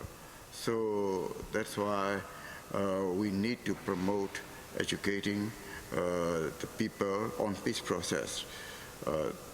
What they understand about peace is very limited, I think, because most of our peoples are thinking about for the current situation in their villages or what is happening in their environments. Actually, the government is making peace process through the whole populations, not only on armed conflict, but also on communal conflicts and as well as on religious. So all these dimensions should be taken into consider in the peace process, I think. Thank you very much. And it has just occurred to me that we actually have one of those participants here. Choi and Linn came back to the country specifically to work on the transition and has been there ever since, making extremely valuable contributions. And I have a number of friends in Washington who have gone back to work in the peace process as well. Choi, do you want to say anything about that?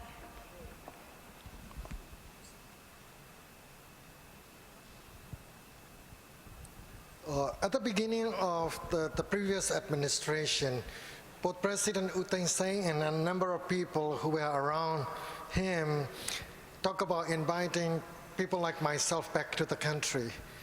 And then not just us, we told them later, some of us formally became advisors to the government. We told people in the government that, there are a number of Myanmar citizens who are part of the pro-democracy movement, now living in other parts of the country. So initially, the president said, if they wish to come back and contribute, by all means. But the government didn't come up with a coordinated effort. So if you know people like some reformist ministers like U So Thein or U Aung Mien, with their endorsement, you will get the permission to come back home. And then when people like Moti Zon, one of the chairmen of the AVSDF, came back, and when they started getting involved in some anti-government protests, and many in the government, especially the then Home Minister, couldn't take it. So, and then they were planning to arrest Moti Zon, so we had to beg Moti Zon to leave the country so that it would not make us look really bad. After that, Moti Zon and many other people didn't get the visa to go back to the country. The point I'm trying to make is they talk about it, but at the same time, they didn't really get to make a conscious and coordinated effort to bring back these people. But the current administration has invited back a number of people as well. Like I said, a number of people who got PhDs at some good universities here in the US, they are now back in Naypyidaw helping the government. But the good thing about those people under the current administration is other outsiders don't know about their role. Having gone through the similar experience, it's easier to do things if others don't know about what you're doing. Otherwise, a lot of jealousy, a lot of attack, and then you end up spending a lot more time dealing with those accusations and rumors than doing the real job. But all in all, the country really needs younger people that who can contribute to the transition process in the country. By that, what I mean is including you. Thank you very much. Also, I should add that there are many young people from Myanmar today studying here, and so there is going to be a constant return of human capital into the country from the United States and many other countries in the West. Would you like to address the peace process question, the women question? Yeah, in terms of the question of what will it take to have better gender inclusion in the peace process, I mean, I think there's work needed on many tracks, but I think more better leadership in this area is needed. Last week on International Women's Day, Aung San Suu Kyi made a statement that that a 30% quota. There is a sort of general 30% quota, aspirational quota, that we will try to get 30% women in all of the committees, the peace process committees. She said a 30% quota is not enough and that we should aim for 50% women's participation. So, I mean, that kind of statement is positive. Of course, she does lead the peace committees for the government side, and so she can also take leadership in appointing more women in her own structures. So, but it's good at least that she's made that kind of statement. You know, I mean, ongoing advocacy, there was a slight increase from the first Union Peace Conference in January last year to the one in August last year. I think there was 5% women's participation in the first one, 12% in the second one, largely I think due to advocacy from alliances of civil society and women's organisations. So more of that, more advocacy and more strategic advocacy. I think, you know, better organisation by gender advocates themselves. You know, we've seen a very divided civil society in Burma for a whole range of reasons. You know, there's a very diverse civil society, which in some ways is a healthy thing. But I think, yeah, better coordination and agreement on strategy, I think, is also really important. And then, as I mentioned earlier, I mean, the political dialogue really is just beginning, and hopefully that will also be a space for greater inclusion, not only of women and gender perspectives, but also other sectors of society. So, thank you. I have a question, too, for Paul. May I do that? There are many people in the audience who are probably not familiar with our budget process, and I wonder if you could give us just a very general idea of where it goes from here. The White House has now presented its budget proposal to the Congress, and a very complex process will now begin, but I think Paul would be able to explain it to us briefly. Let me begin by saying we haven't finished fiscal year 17. So it's not as though we've finished one fiscal year and we're starting to look at fiscal year 18, which is what this budget request was. Theoretically, the process is the President submit recommendation or request to Congress to fund the government. The Congress holds hearings, the Appropriations Committee and the Budget Committees hold hearings. Budget Committee sets a budget for that fiscal year. I'm talking theoretically now. Appropriations Committees do their work, various committees. I'm on the State Department Foreign Operations and Related Programs Subcommittee. We get an allocation that's supposed to be based on the actions of the Budget Committee if that action is successful and agreed upon. We mark up bills. The House is following the same process. There's supposed to be a conference committee that resolves differences between both bills, and the bills then go to the President for signature. That's the theoretical. What is happening these days is the Budget Committee can't come up with the allocations. Agreements are made. Allocations are given to the various subcommittees. The subcommittees mark up bills. Unfortunately, we being the State Foreign Operations Subcommittee have not been able to get to the floor since calendar year 2007, which means there's not an airing of issues and votes on issues, which I would argue is essential to U.S. foreign policy. For the past several years, there have been a mix of year-long continuing resolutions, which is essentially a extension of the prior year funding levels, very disruptive for agencies, especially if that comes after a series of smaller extensions, if you will, and very disruptive to Congress in terms of a loss of oversight. In other instances, we've been able to sit down with the House and create one big bill called an omnibus bill, and that bill gets voted upon by the Senate and House and sent to the President. It is a very big bill. Subcommittee is in charge of resolving differences between the bills introduced in the Senate and the House. Process has been dysfunctional. With fiscal year 18, it's very hard for me to say what will happen. What we received is a skinny budget with not a lot of information. A page and a half, roughly, is devoted to the 150 account, our account.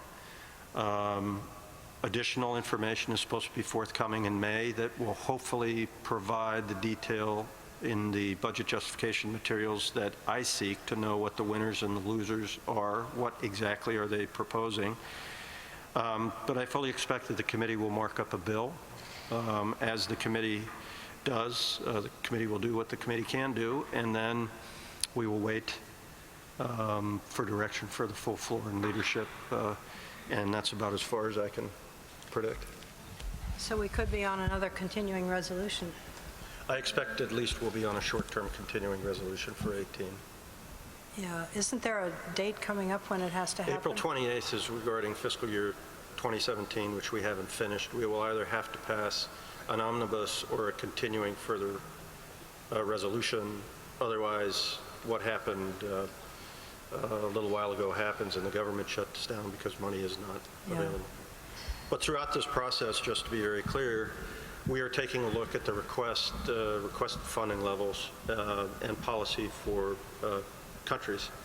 We typically get in congressional budget justification materials tables that list countries and amounts for economic support fund, foreign military financing program, for example. Based on that recommendation, we put together a budget that reflects the priorities of Congress, in many cases endorsing what the administration may have proposed, in other cases not providing it and providing a different funding level. As I said when I spoke, it is far easier when an administration supports a Burma, for example, and includes in its budget request sufficient resources to be able to conduct programs that are helpful either on the peace process or on democracy and governance or on meeting humanitarian crises, disasters that arise, than it is for us to go and find the money, because we are then pulling from other programs that have been requested. I think with this budget, it has gotten infinitely more complicated. Than Nguyen Tuan?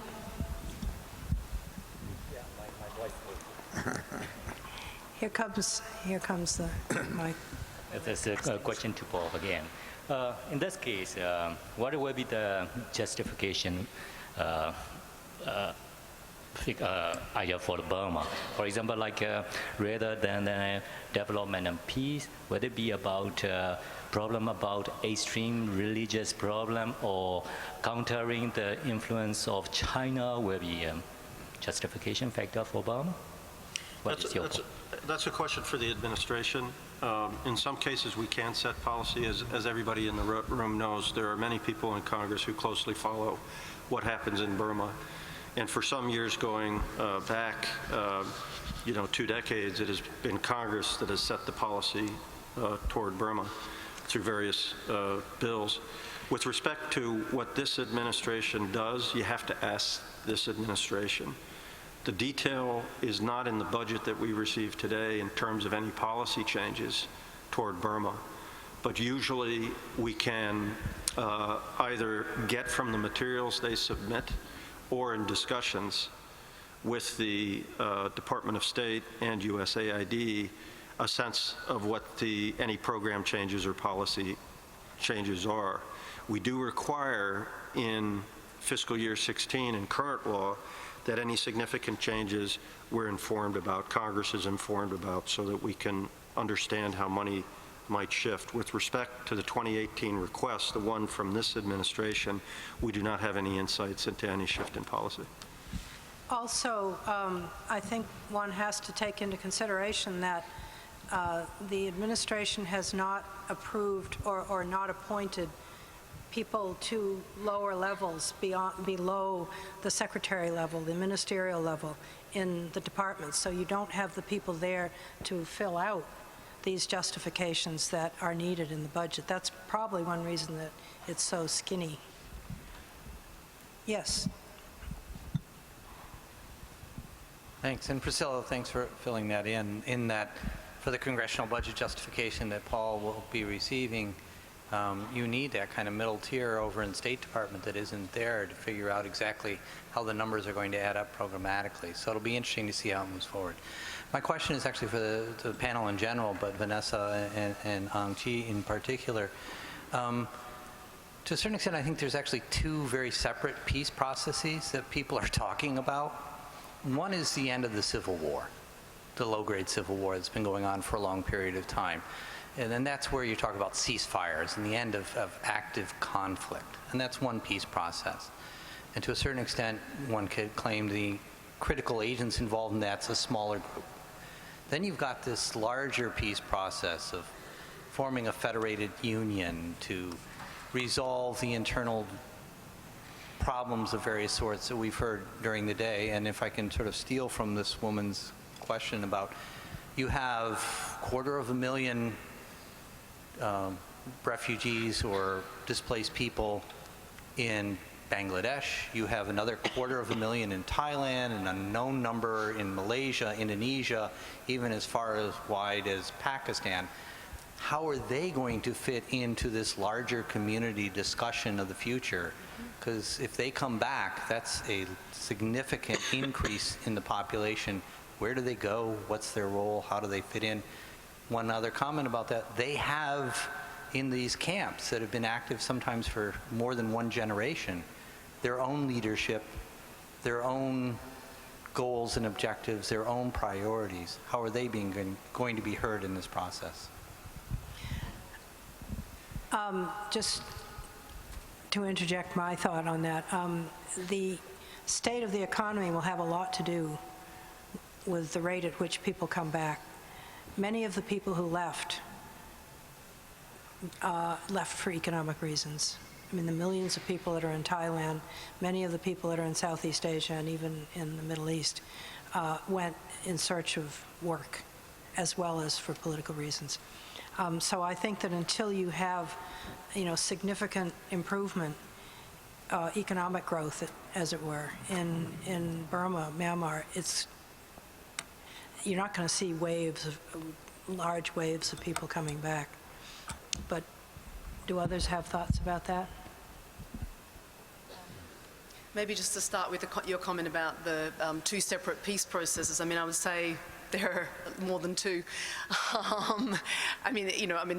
Just in terms of ceasefire in negotiations and implementation, there's a nationwide ceasefire agreement with 8 groups, and then there's at least 3 different sets of negotiations with 3 very different kind of groupings of non-signatory groups with different levels of arms and incentives and so on. So I mean, I think it's obviously there's all that going on as well.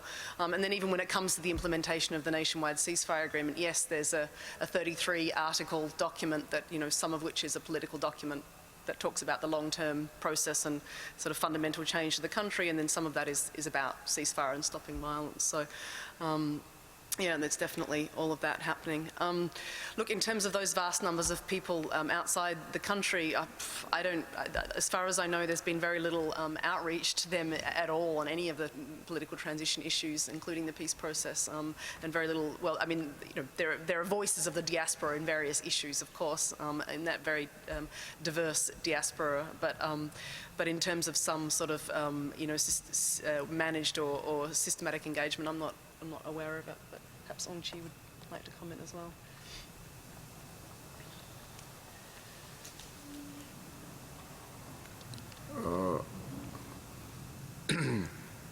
According to our program, the peace process should be continued not only by the outside donors, but we are also trying ourselves from our interior support.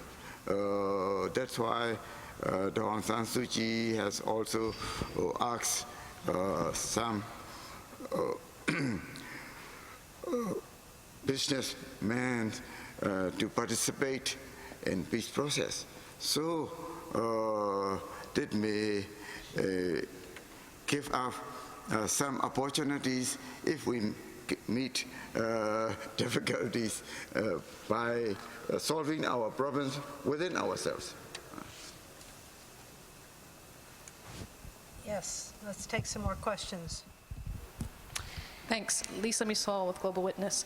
I wanted to ask Oowang Ji to elaborate on the point he made about the political economy of the peace process and how the NLD government was making it harder for the armed ethnic groups to access the economic benefits that they'd experienced, and make a comment that may be related. It was notable how the government actually took an important step to freeze licensing for jade mining, not extend existing permits and not issue any new ones. This was July last year. And that created an opportunity to reform the whole gemstone sector.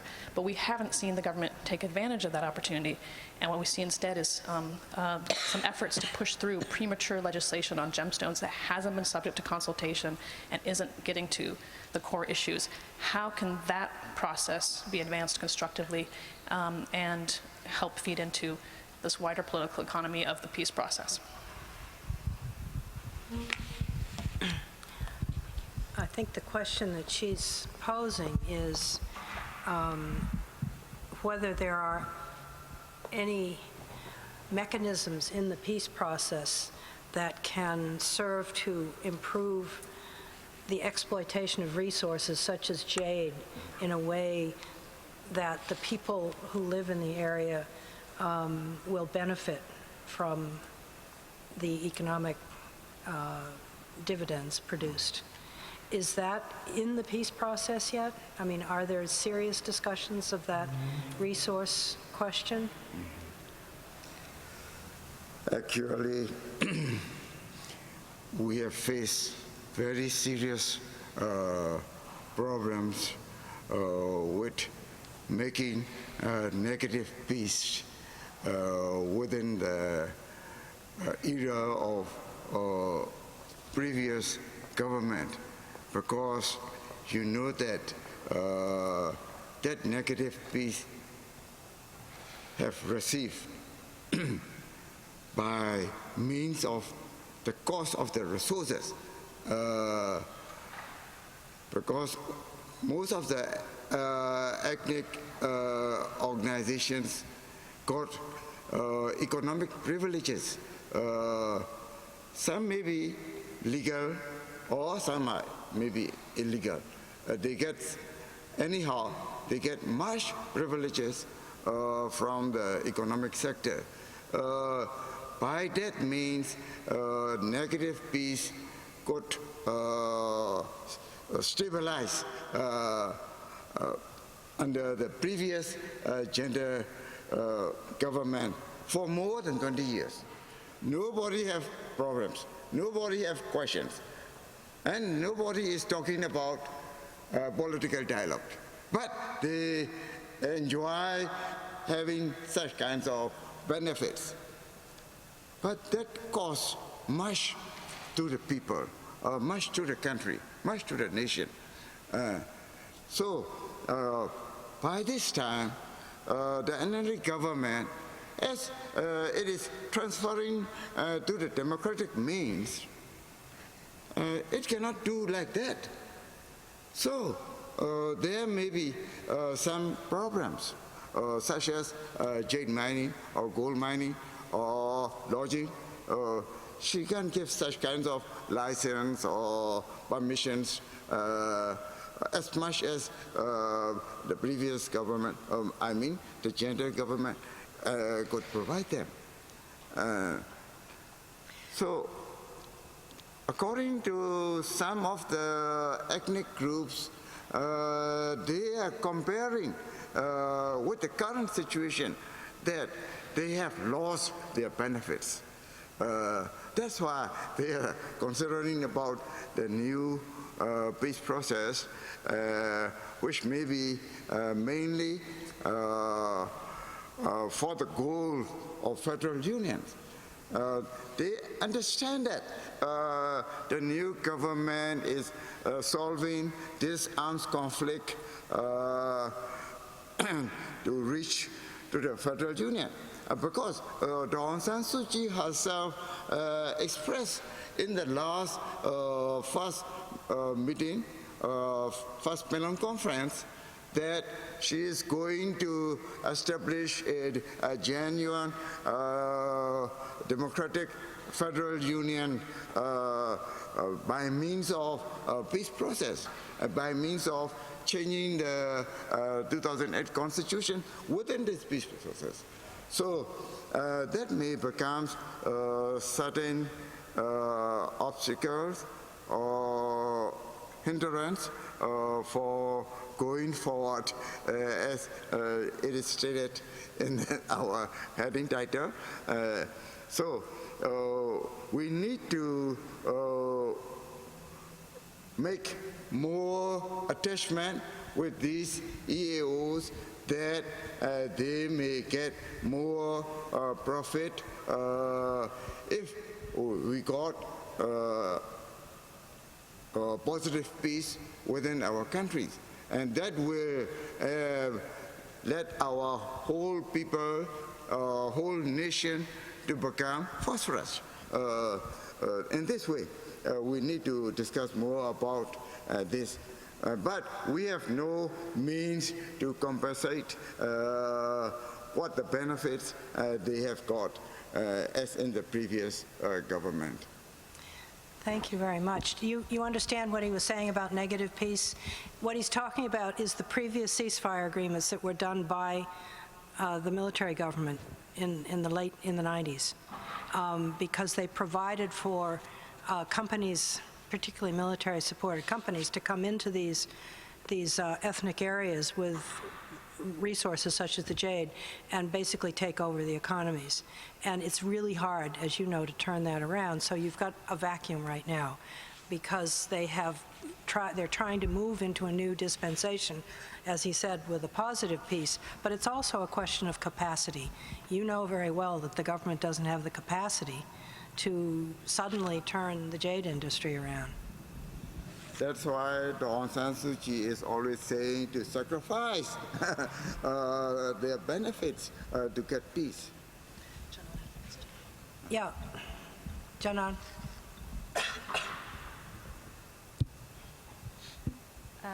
I just want to add to what Oolong Ji was saying, again in response to some of the question about whether the role of the IDPs and refugees in terms of resettlement and also political economy issue linked to the political dialogue process. I just want to again highlight the broader process issue. At the moment, we could foresee, or we are foreseeing, there are two policy change processes, constitutional amending processes. So one process is through the current parliament system, through the Ludo. So that is one track, it's ongoing track through the current system. And then another system, which is part of the political dialogue process, is this political process coming out of the NCA agreement is also one track for the constitutional amendment and the policy change. So when we talk about policy change on the IDP returns or social political economy issues, some of the things that the key stakeholder at the negotiation table will continue to look at what has been going on at the moment within the parliament on policy change, and whether those policy change still need to be reviewed at the political dialogue process that come out of the 21st century Pangdong process. So in terms of 21st century Pangdong political dialogue process, there are two levels in the process. One is a big conference, which is the final decision, final policy decision will be made.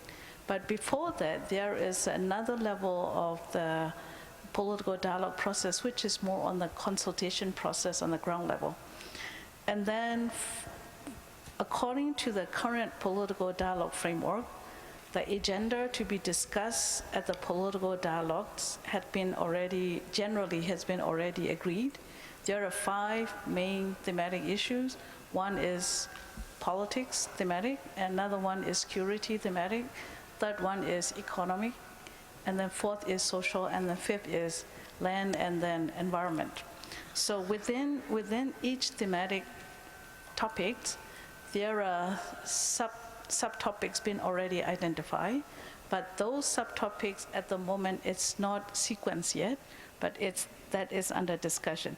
So in terms of resettlement and returns issue, there will be consultation process. That consultation process, according to the framework agreement, that consultation process can be led by ethnic armed groups and political parties on the refugee and resettlement issue. So at the moment, there is no design yet how the ethnic armed groups, how the political parties will do the consultation with the IDPs and refugees in terms of the resettlement. So this is still in the early stage, but I want to assure you, in the thinking of the stakeholders sitting at the negotiation table, they have in mind that need to be consulted with the IDPs and refugees for the return and resettlement issue. So this is still in the early stage. And plus, at the moment, signatories and government is also talking about, according to the NCA agreement, there is a big clause that talk about interim arrangement. So during that interim arrangement, this resettlement issue and also extractive industry issue is also part of that. So all those issues during the interim is before the political settlement. So during that interim period, those issues will be jointly consulted before that gets implemented.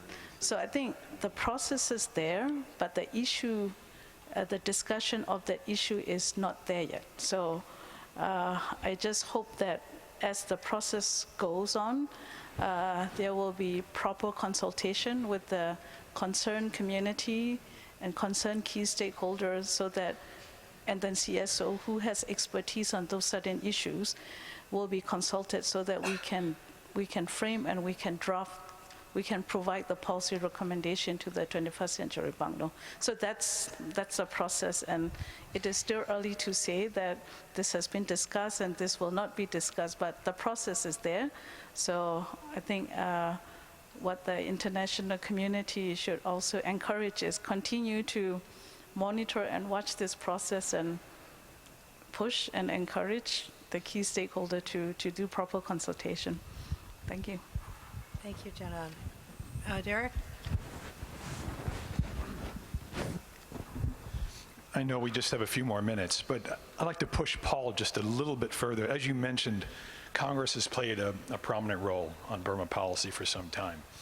You now have a situation, as you suggest, where you may not have an executive branch that is as interested as we've had for a couple administrations. So let me ask you and push you a little further. Besides the budget, what do you think Congress's role, Congress's perspective is on Burma? And maybe in that process of answering, why does this matter? Maybe you can provide a sense of why does it still matter to congressmen, staff, just members generally, that makes this an important issue to us? I have to preface again that I'm not speaking for anybody, so I won't characterize the views of other members or staff. I think Burma matters for historical reasons. There are people who have been working on this issue for decades, and they would like to see Burma in a situation, in a position where the trajectory is a little bit better known and people are confident that it's on the right path. The significant challenges, as I've outlined and a lot of people have outlined, are reason enough to pay attention if you care about the country. There are other reasons as well. I mentioned geography. China would be very interested, as we all know, in having a stronger grip and control of Burma, regardless of the Burmese people's views of China. It has coastal lines. It doesn't take much to look at a map and see why this matters to us. I think there was a discussion about the investment in terms of money. I remember when assistance for Burma was $15 million, not so many years ago. And it basically has increased significantly since then because of the opportunities that exist. Is it a place where U.S. companies could do business? Yes, it could be a better place. It's not the place that it was in the beginning where only high-risk investors came in, but it needs infrastructure. It needs the rule of law. It needs all of those elements where predictability for private sector investment come in, which frankly is the future of Burma. It's not foreign assistance. Foreign assistance will get them through the rough patch. So I'm not going to speak for any of the offices except to say that there are a lot of people who have been working on this issue forever. They'll be there working on this issue for as long as they're up there. And Congress will have a say, but the challenge is at the highest levels, if the attention is not there and the funding is not there, it's very hard for us to come up with that money. I will say, as I look back over the past decade and a half, there have been times when the White House has been distracted and Asia generally was not the focus of attention. And we've been very fortunate to have very good people in the field, president's representatives, as you were one, really on a day-to-day basis, and in some cases even more, setting policy and implementing and making sure that our interests are preserved and protected. I think that goes on to a certain extent today already. But what is that policy? We've had a transition. Many of us on the Hill are waiting to hear not just Burma, tell us about Afghanistan, tell us about Tunisia. From the appropriator's perspective, this matters because it involves funding.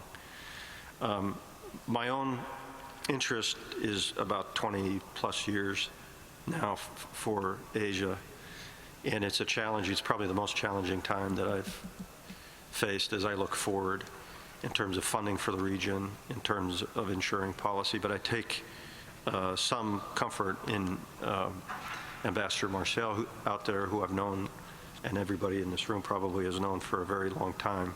Very good relationship. You talk about communication. We do communicate, and communication between the operators at the State Department and at least my office on Burma has been fantastic. Does that answer your question? Yes. Adam Jasinski from the Halo Trust. I have a rather specific question for Oowang Ji. Even from the incomplete data that we have at the moment, we know that Myanmar has one of the highest landmine casualty rates in the world. And we've seen from other countries such as Sri Lanka, from Colombia and elsewhere, that demining is an integral part of a peace process in terms of facilitating returns, allowing post-conflict reconstruction, allowing people to resume livelihood activities once they've returned. What way do you see ahead of us now in overcoming the existing obstacles to actually begin a full, large-scale humanitarian civilian demining operation that can address the needs of the people that are suffering daily casualties? We have a very active team in our Peace Commission that is called Joint Monitoring, Ceasefire Monitoring Committee. It is initiating to demining some signatories areas, and I hope within this year they could start demining at least in some signatories, ethnic groups. Even those signatories, ethnic groups, also agreed to make demining in their areas. So this process will go on especially with the assistance of Norway team to make such demining systems systematically by them. So within a few years, I hope, this demining process will develop for the safety of the people in the remote area, most of the remote area. Yes. Hi, my name is Jung Ai. I'm currently a student at GW.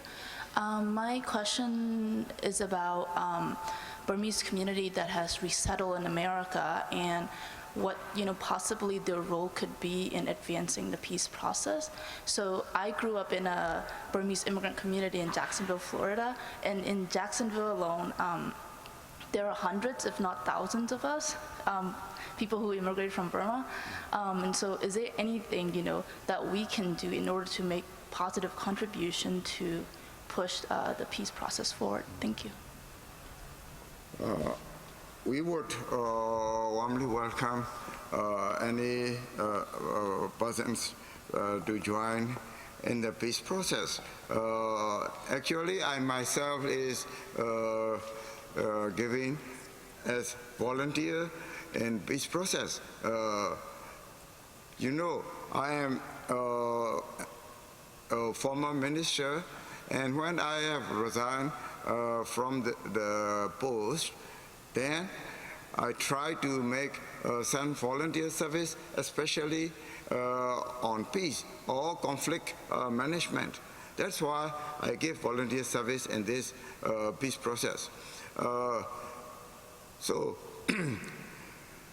in the same way, anybody who would like to participate in our peace process will be welcome, I think. But just let know the authorized chairperson of the Peace Commission. I am just an advisor to this commission. So the authorized persons may make certain kinds of arrangement for those who would to join together for the peace process for more development. Who would be the person to contact? Yes, chairman of Peace Commission, that is Dr. Tim Yo-Win. Tim Yo-Win, Yeah. Dr. Tim Yo-Win. If I can just take it from an American perspective, I think it's important for the Burmese and other communities in the United States to communicate with their elected members. If members don't know that they have a community that's interested in a certain issue, if it's peace, if it's something else, positive, negative, and the communication isn't there, very often that issue will fall between the cracks, and the attention and support for the issue you won't get. So I think you have a Burmese answer, and I would say that my answer from the American perspective is write to your elected officials, make sure they understand your views on the issue.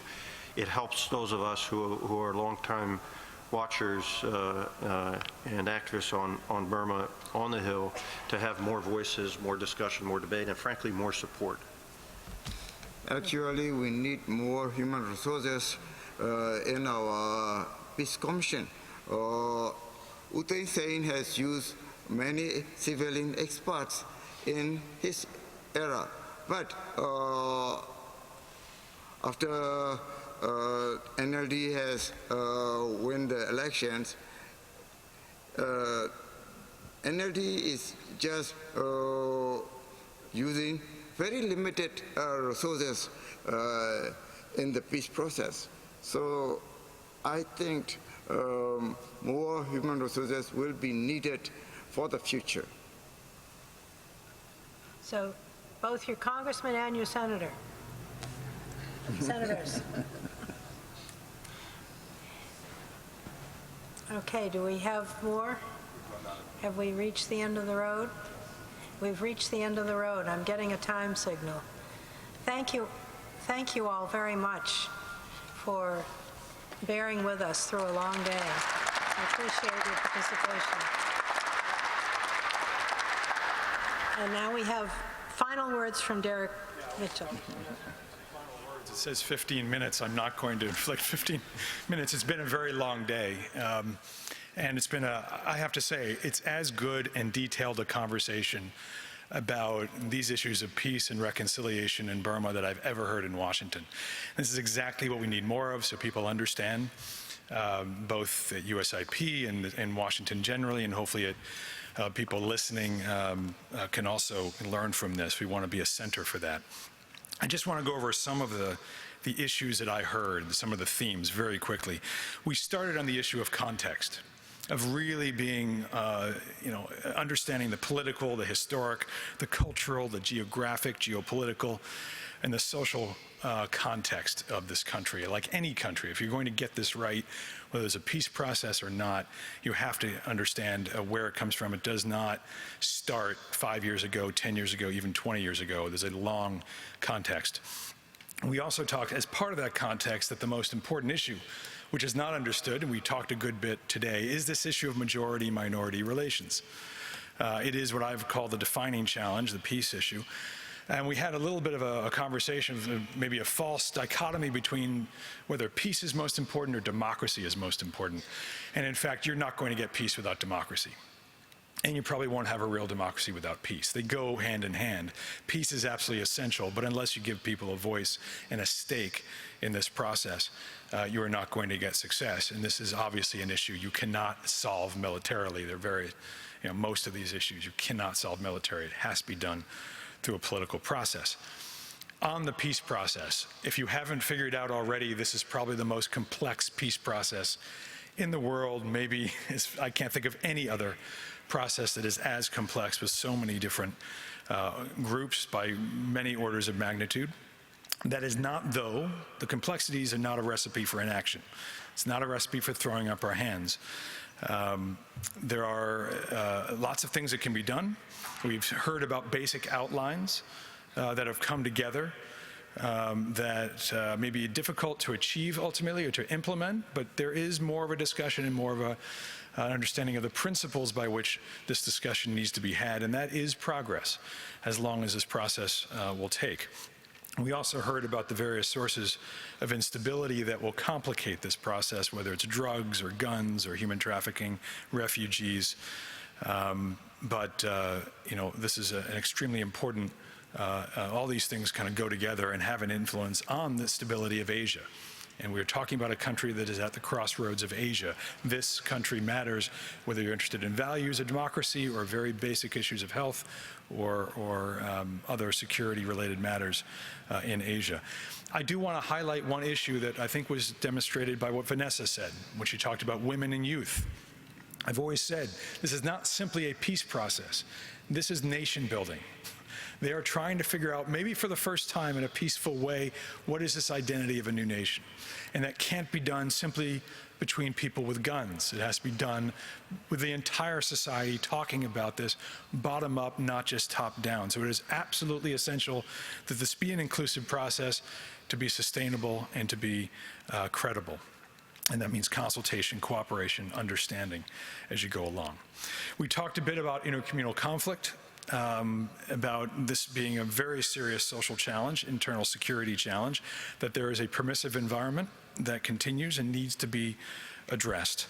And what is very essential is that there needs to be a strategy to address these issues, religious tensions, vision, leadership, and institutionalization, as well as communications at local levels, as well as broader levels, top down and bottom up. More public voices promoting diversity have to be out there, have to be public, and they may have to be courageous in a certain environment. But after all, I mean, this is in the Constitution. For those, even in the country, who are quite conservative and say we must stand by this 2008 Constitution, this is something that should be understood by all, that constitutionally, the equality of religions and the diversity of the country is central to the stability and security. I think we talked a bit about being careful about treating Mabatha as a monolith. There's a spectrum of perspective, and also in looking at that issue, and where protecting Buddhism is different than oppressing other religions. and ensuring that we have an honest conversation of those who, because of the identity in Burma of fear, of insecurity that we talked about in terms of context and geopolitics and geography, I think also gets to their identity as Buddhists potentially. You hear a lot, we're protecting Buddhism, we're under siege. We may not believe it, we may not see it from our perspective, but they do see it. So we need to be sensitive to that local perspective and find partnerships and find ways to have communication, understanding the cross. Rakhine State, there's a lot of attention on this internationally. There are serious spoilers in Rakhine State that can be blocking progress there. There's enormous fear that is driving the issue of Rakhine State. But this, again, is something that requires, as I said, intra-religious dialogue, not just inter-religious dialogue. And there needs to be central government leadership and security on the ground to ensure that people's individual rights are respected and that livelihoods are protected. This is going to take some time, but it is essential for success. Finally, no single issue is going to define this country. If you notice from the day, there are a lot of cross currents, a lot of difficulty. You have to take them all together if you're going to get this right. This country is a beautiful country. It deserves the attention. So I think, as Paul suggested, the people who have worked on this for a long time, who have been there, understand that this is worth the effort. The success, though, is not going to be the responsibility of the United States. It's going to be up to the people of the country. But we can help or we can hinder. We can assist this process. We can be supportive of a process. It must be from within, it must be from the people of the country. We can't impose it, we can't want it more than they do, but there are ways that if we're not careful, we can exacerbate, we can complicate, we can hinder the process. And I think we should be assisting. We put a lot of effort, a lot of resources in for a long time, as Paul Grove has suggested. We also, of course, must not fall in the trap of declaring success and moving on. This is still in transition. There's a long way to go. We have come a long way, I think, from where we were 5, 10 years ago, but there is a long way to go. But I do believe, I used to get the question all the time, are you optimistic or pessimistic? And I hated that question. You have to be optimistic to some degree to do what we do. To go in and try and create change, you have to believe there is a path to change. You have to believe that we can make a difference and that we should try. You have to be optimistic. But you have to be realistic at the same time about the pace and the expectations for change. And I do believe, as Patrick Murphy said, that there is an opportunity. This is a moment of opportunity. That they have the icon of democracy, the icon of hope and promise, in a position not of complete authority. No one has any illusions that she has complete authority and that she runs every aspect of this country.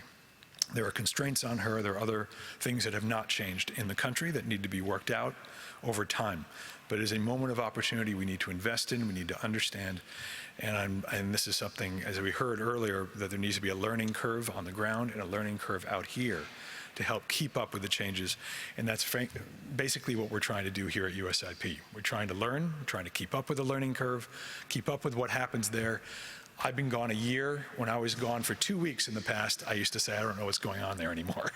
You do need to understand, and I'm very, very grateful. Let me just conclude by the people on this panel, people that have come from afar, that are honestly and deeply committed to bringing change on the ground inside the country, and people here who care to do it from afar. And I want to finally thank the 2 people that made this all possible, Rachel Vandenbrink over here and Kay Spencer. So please, a round of applause for them for putting this all together.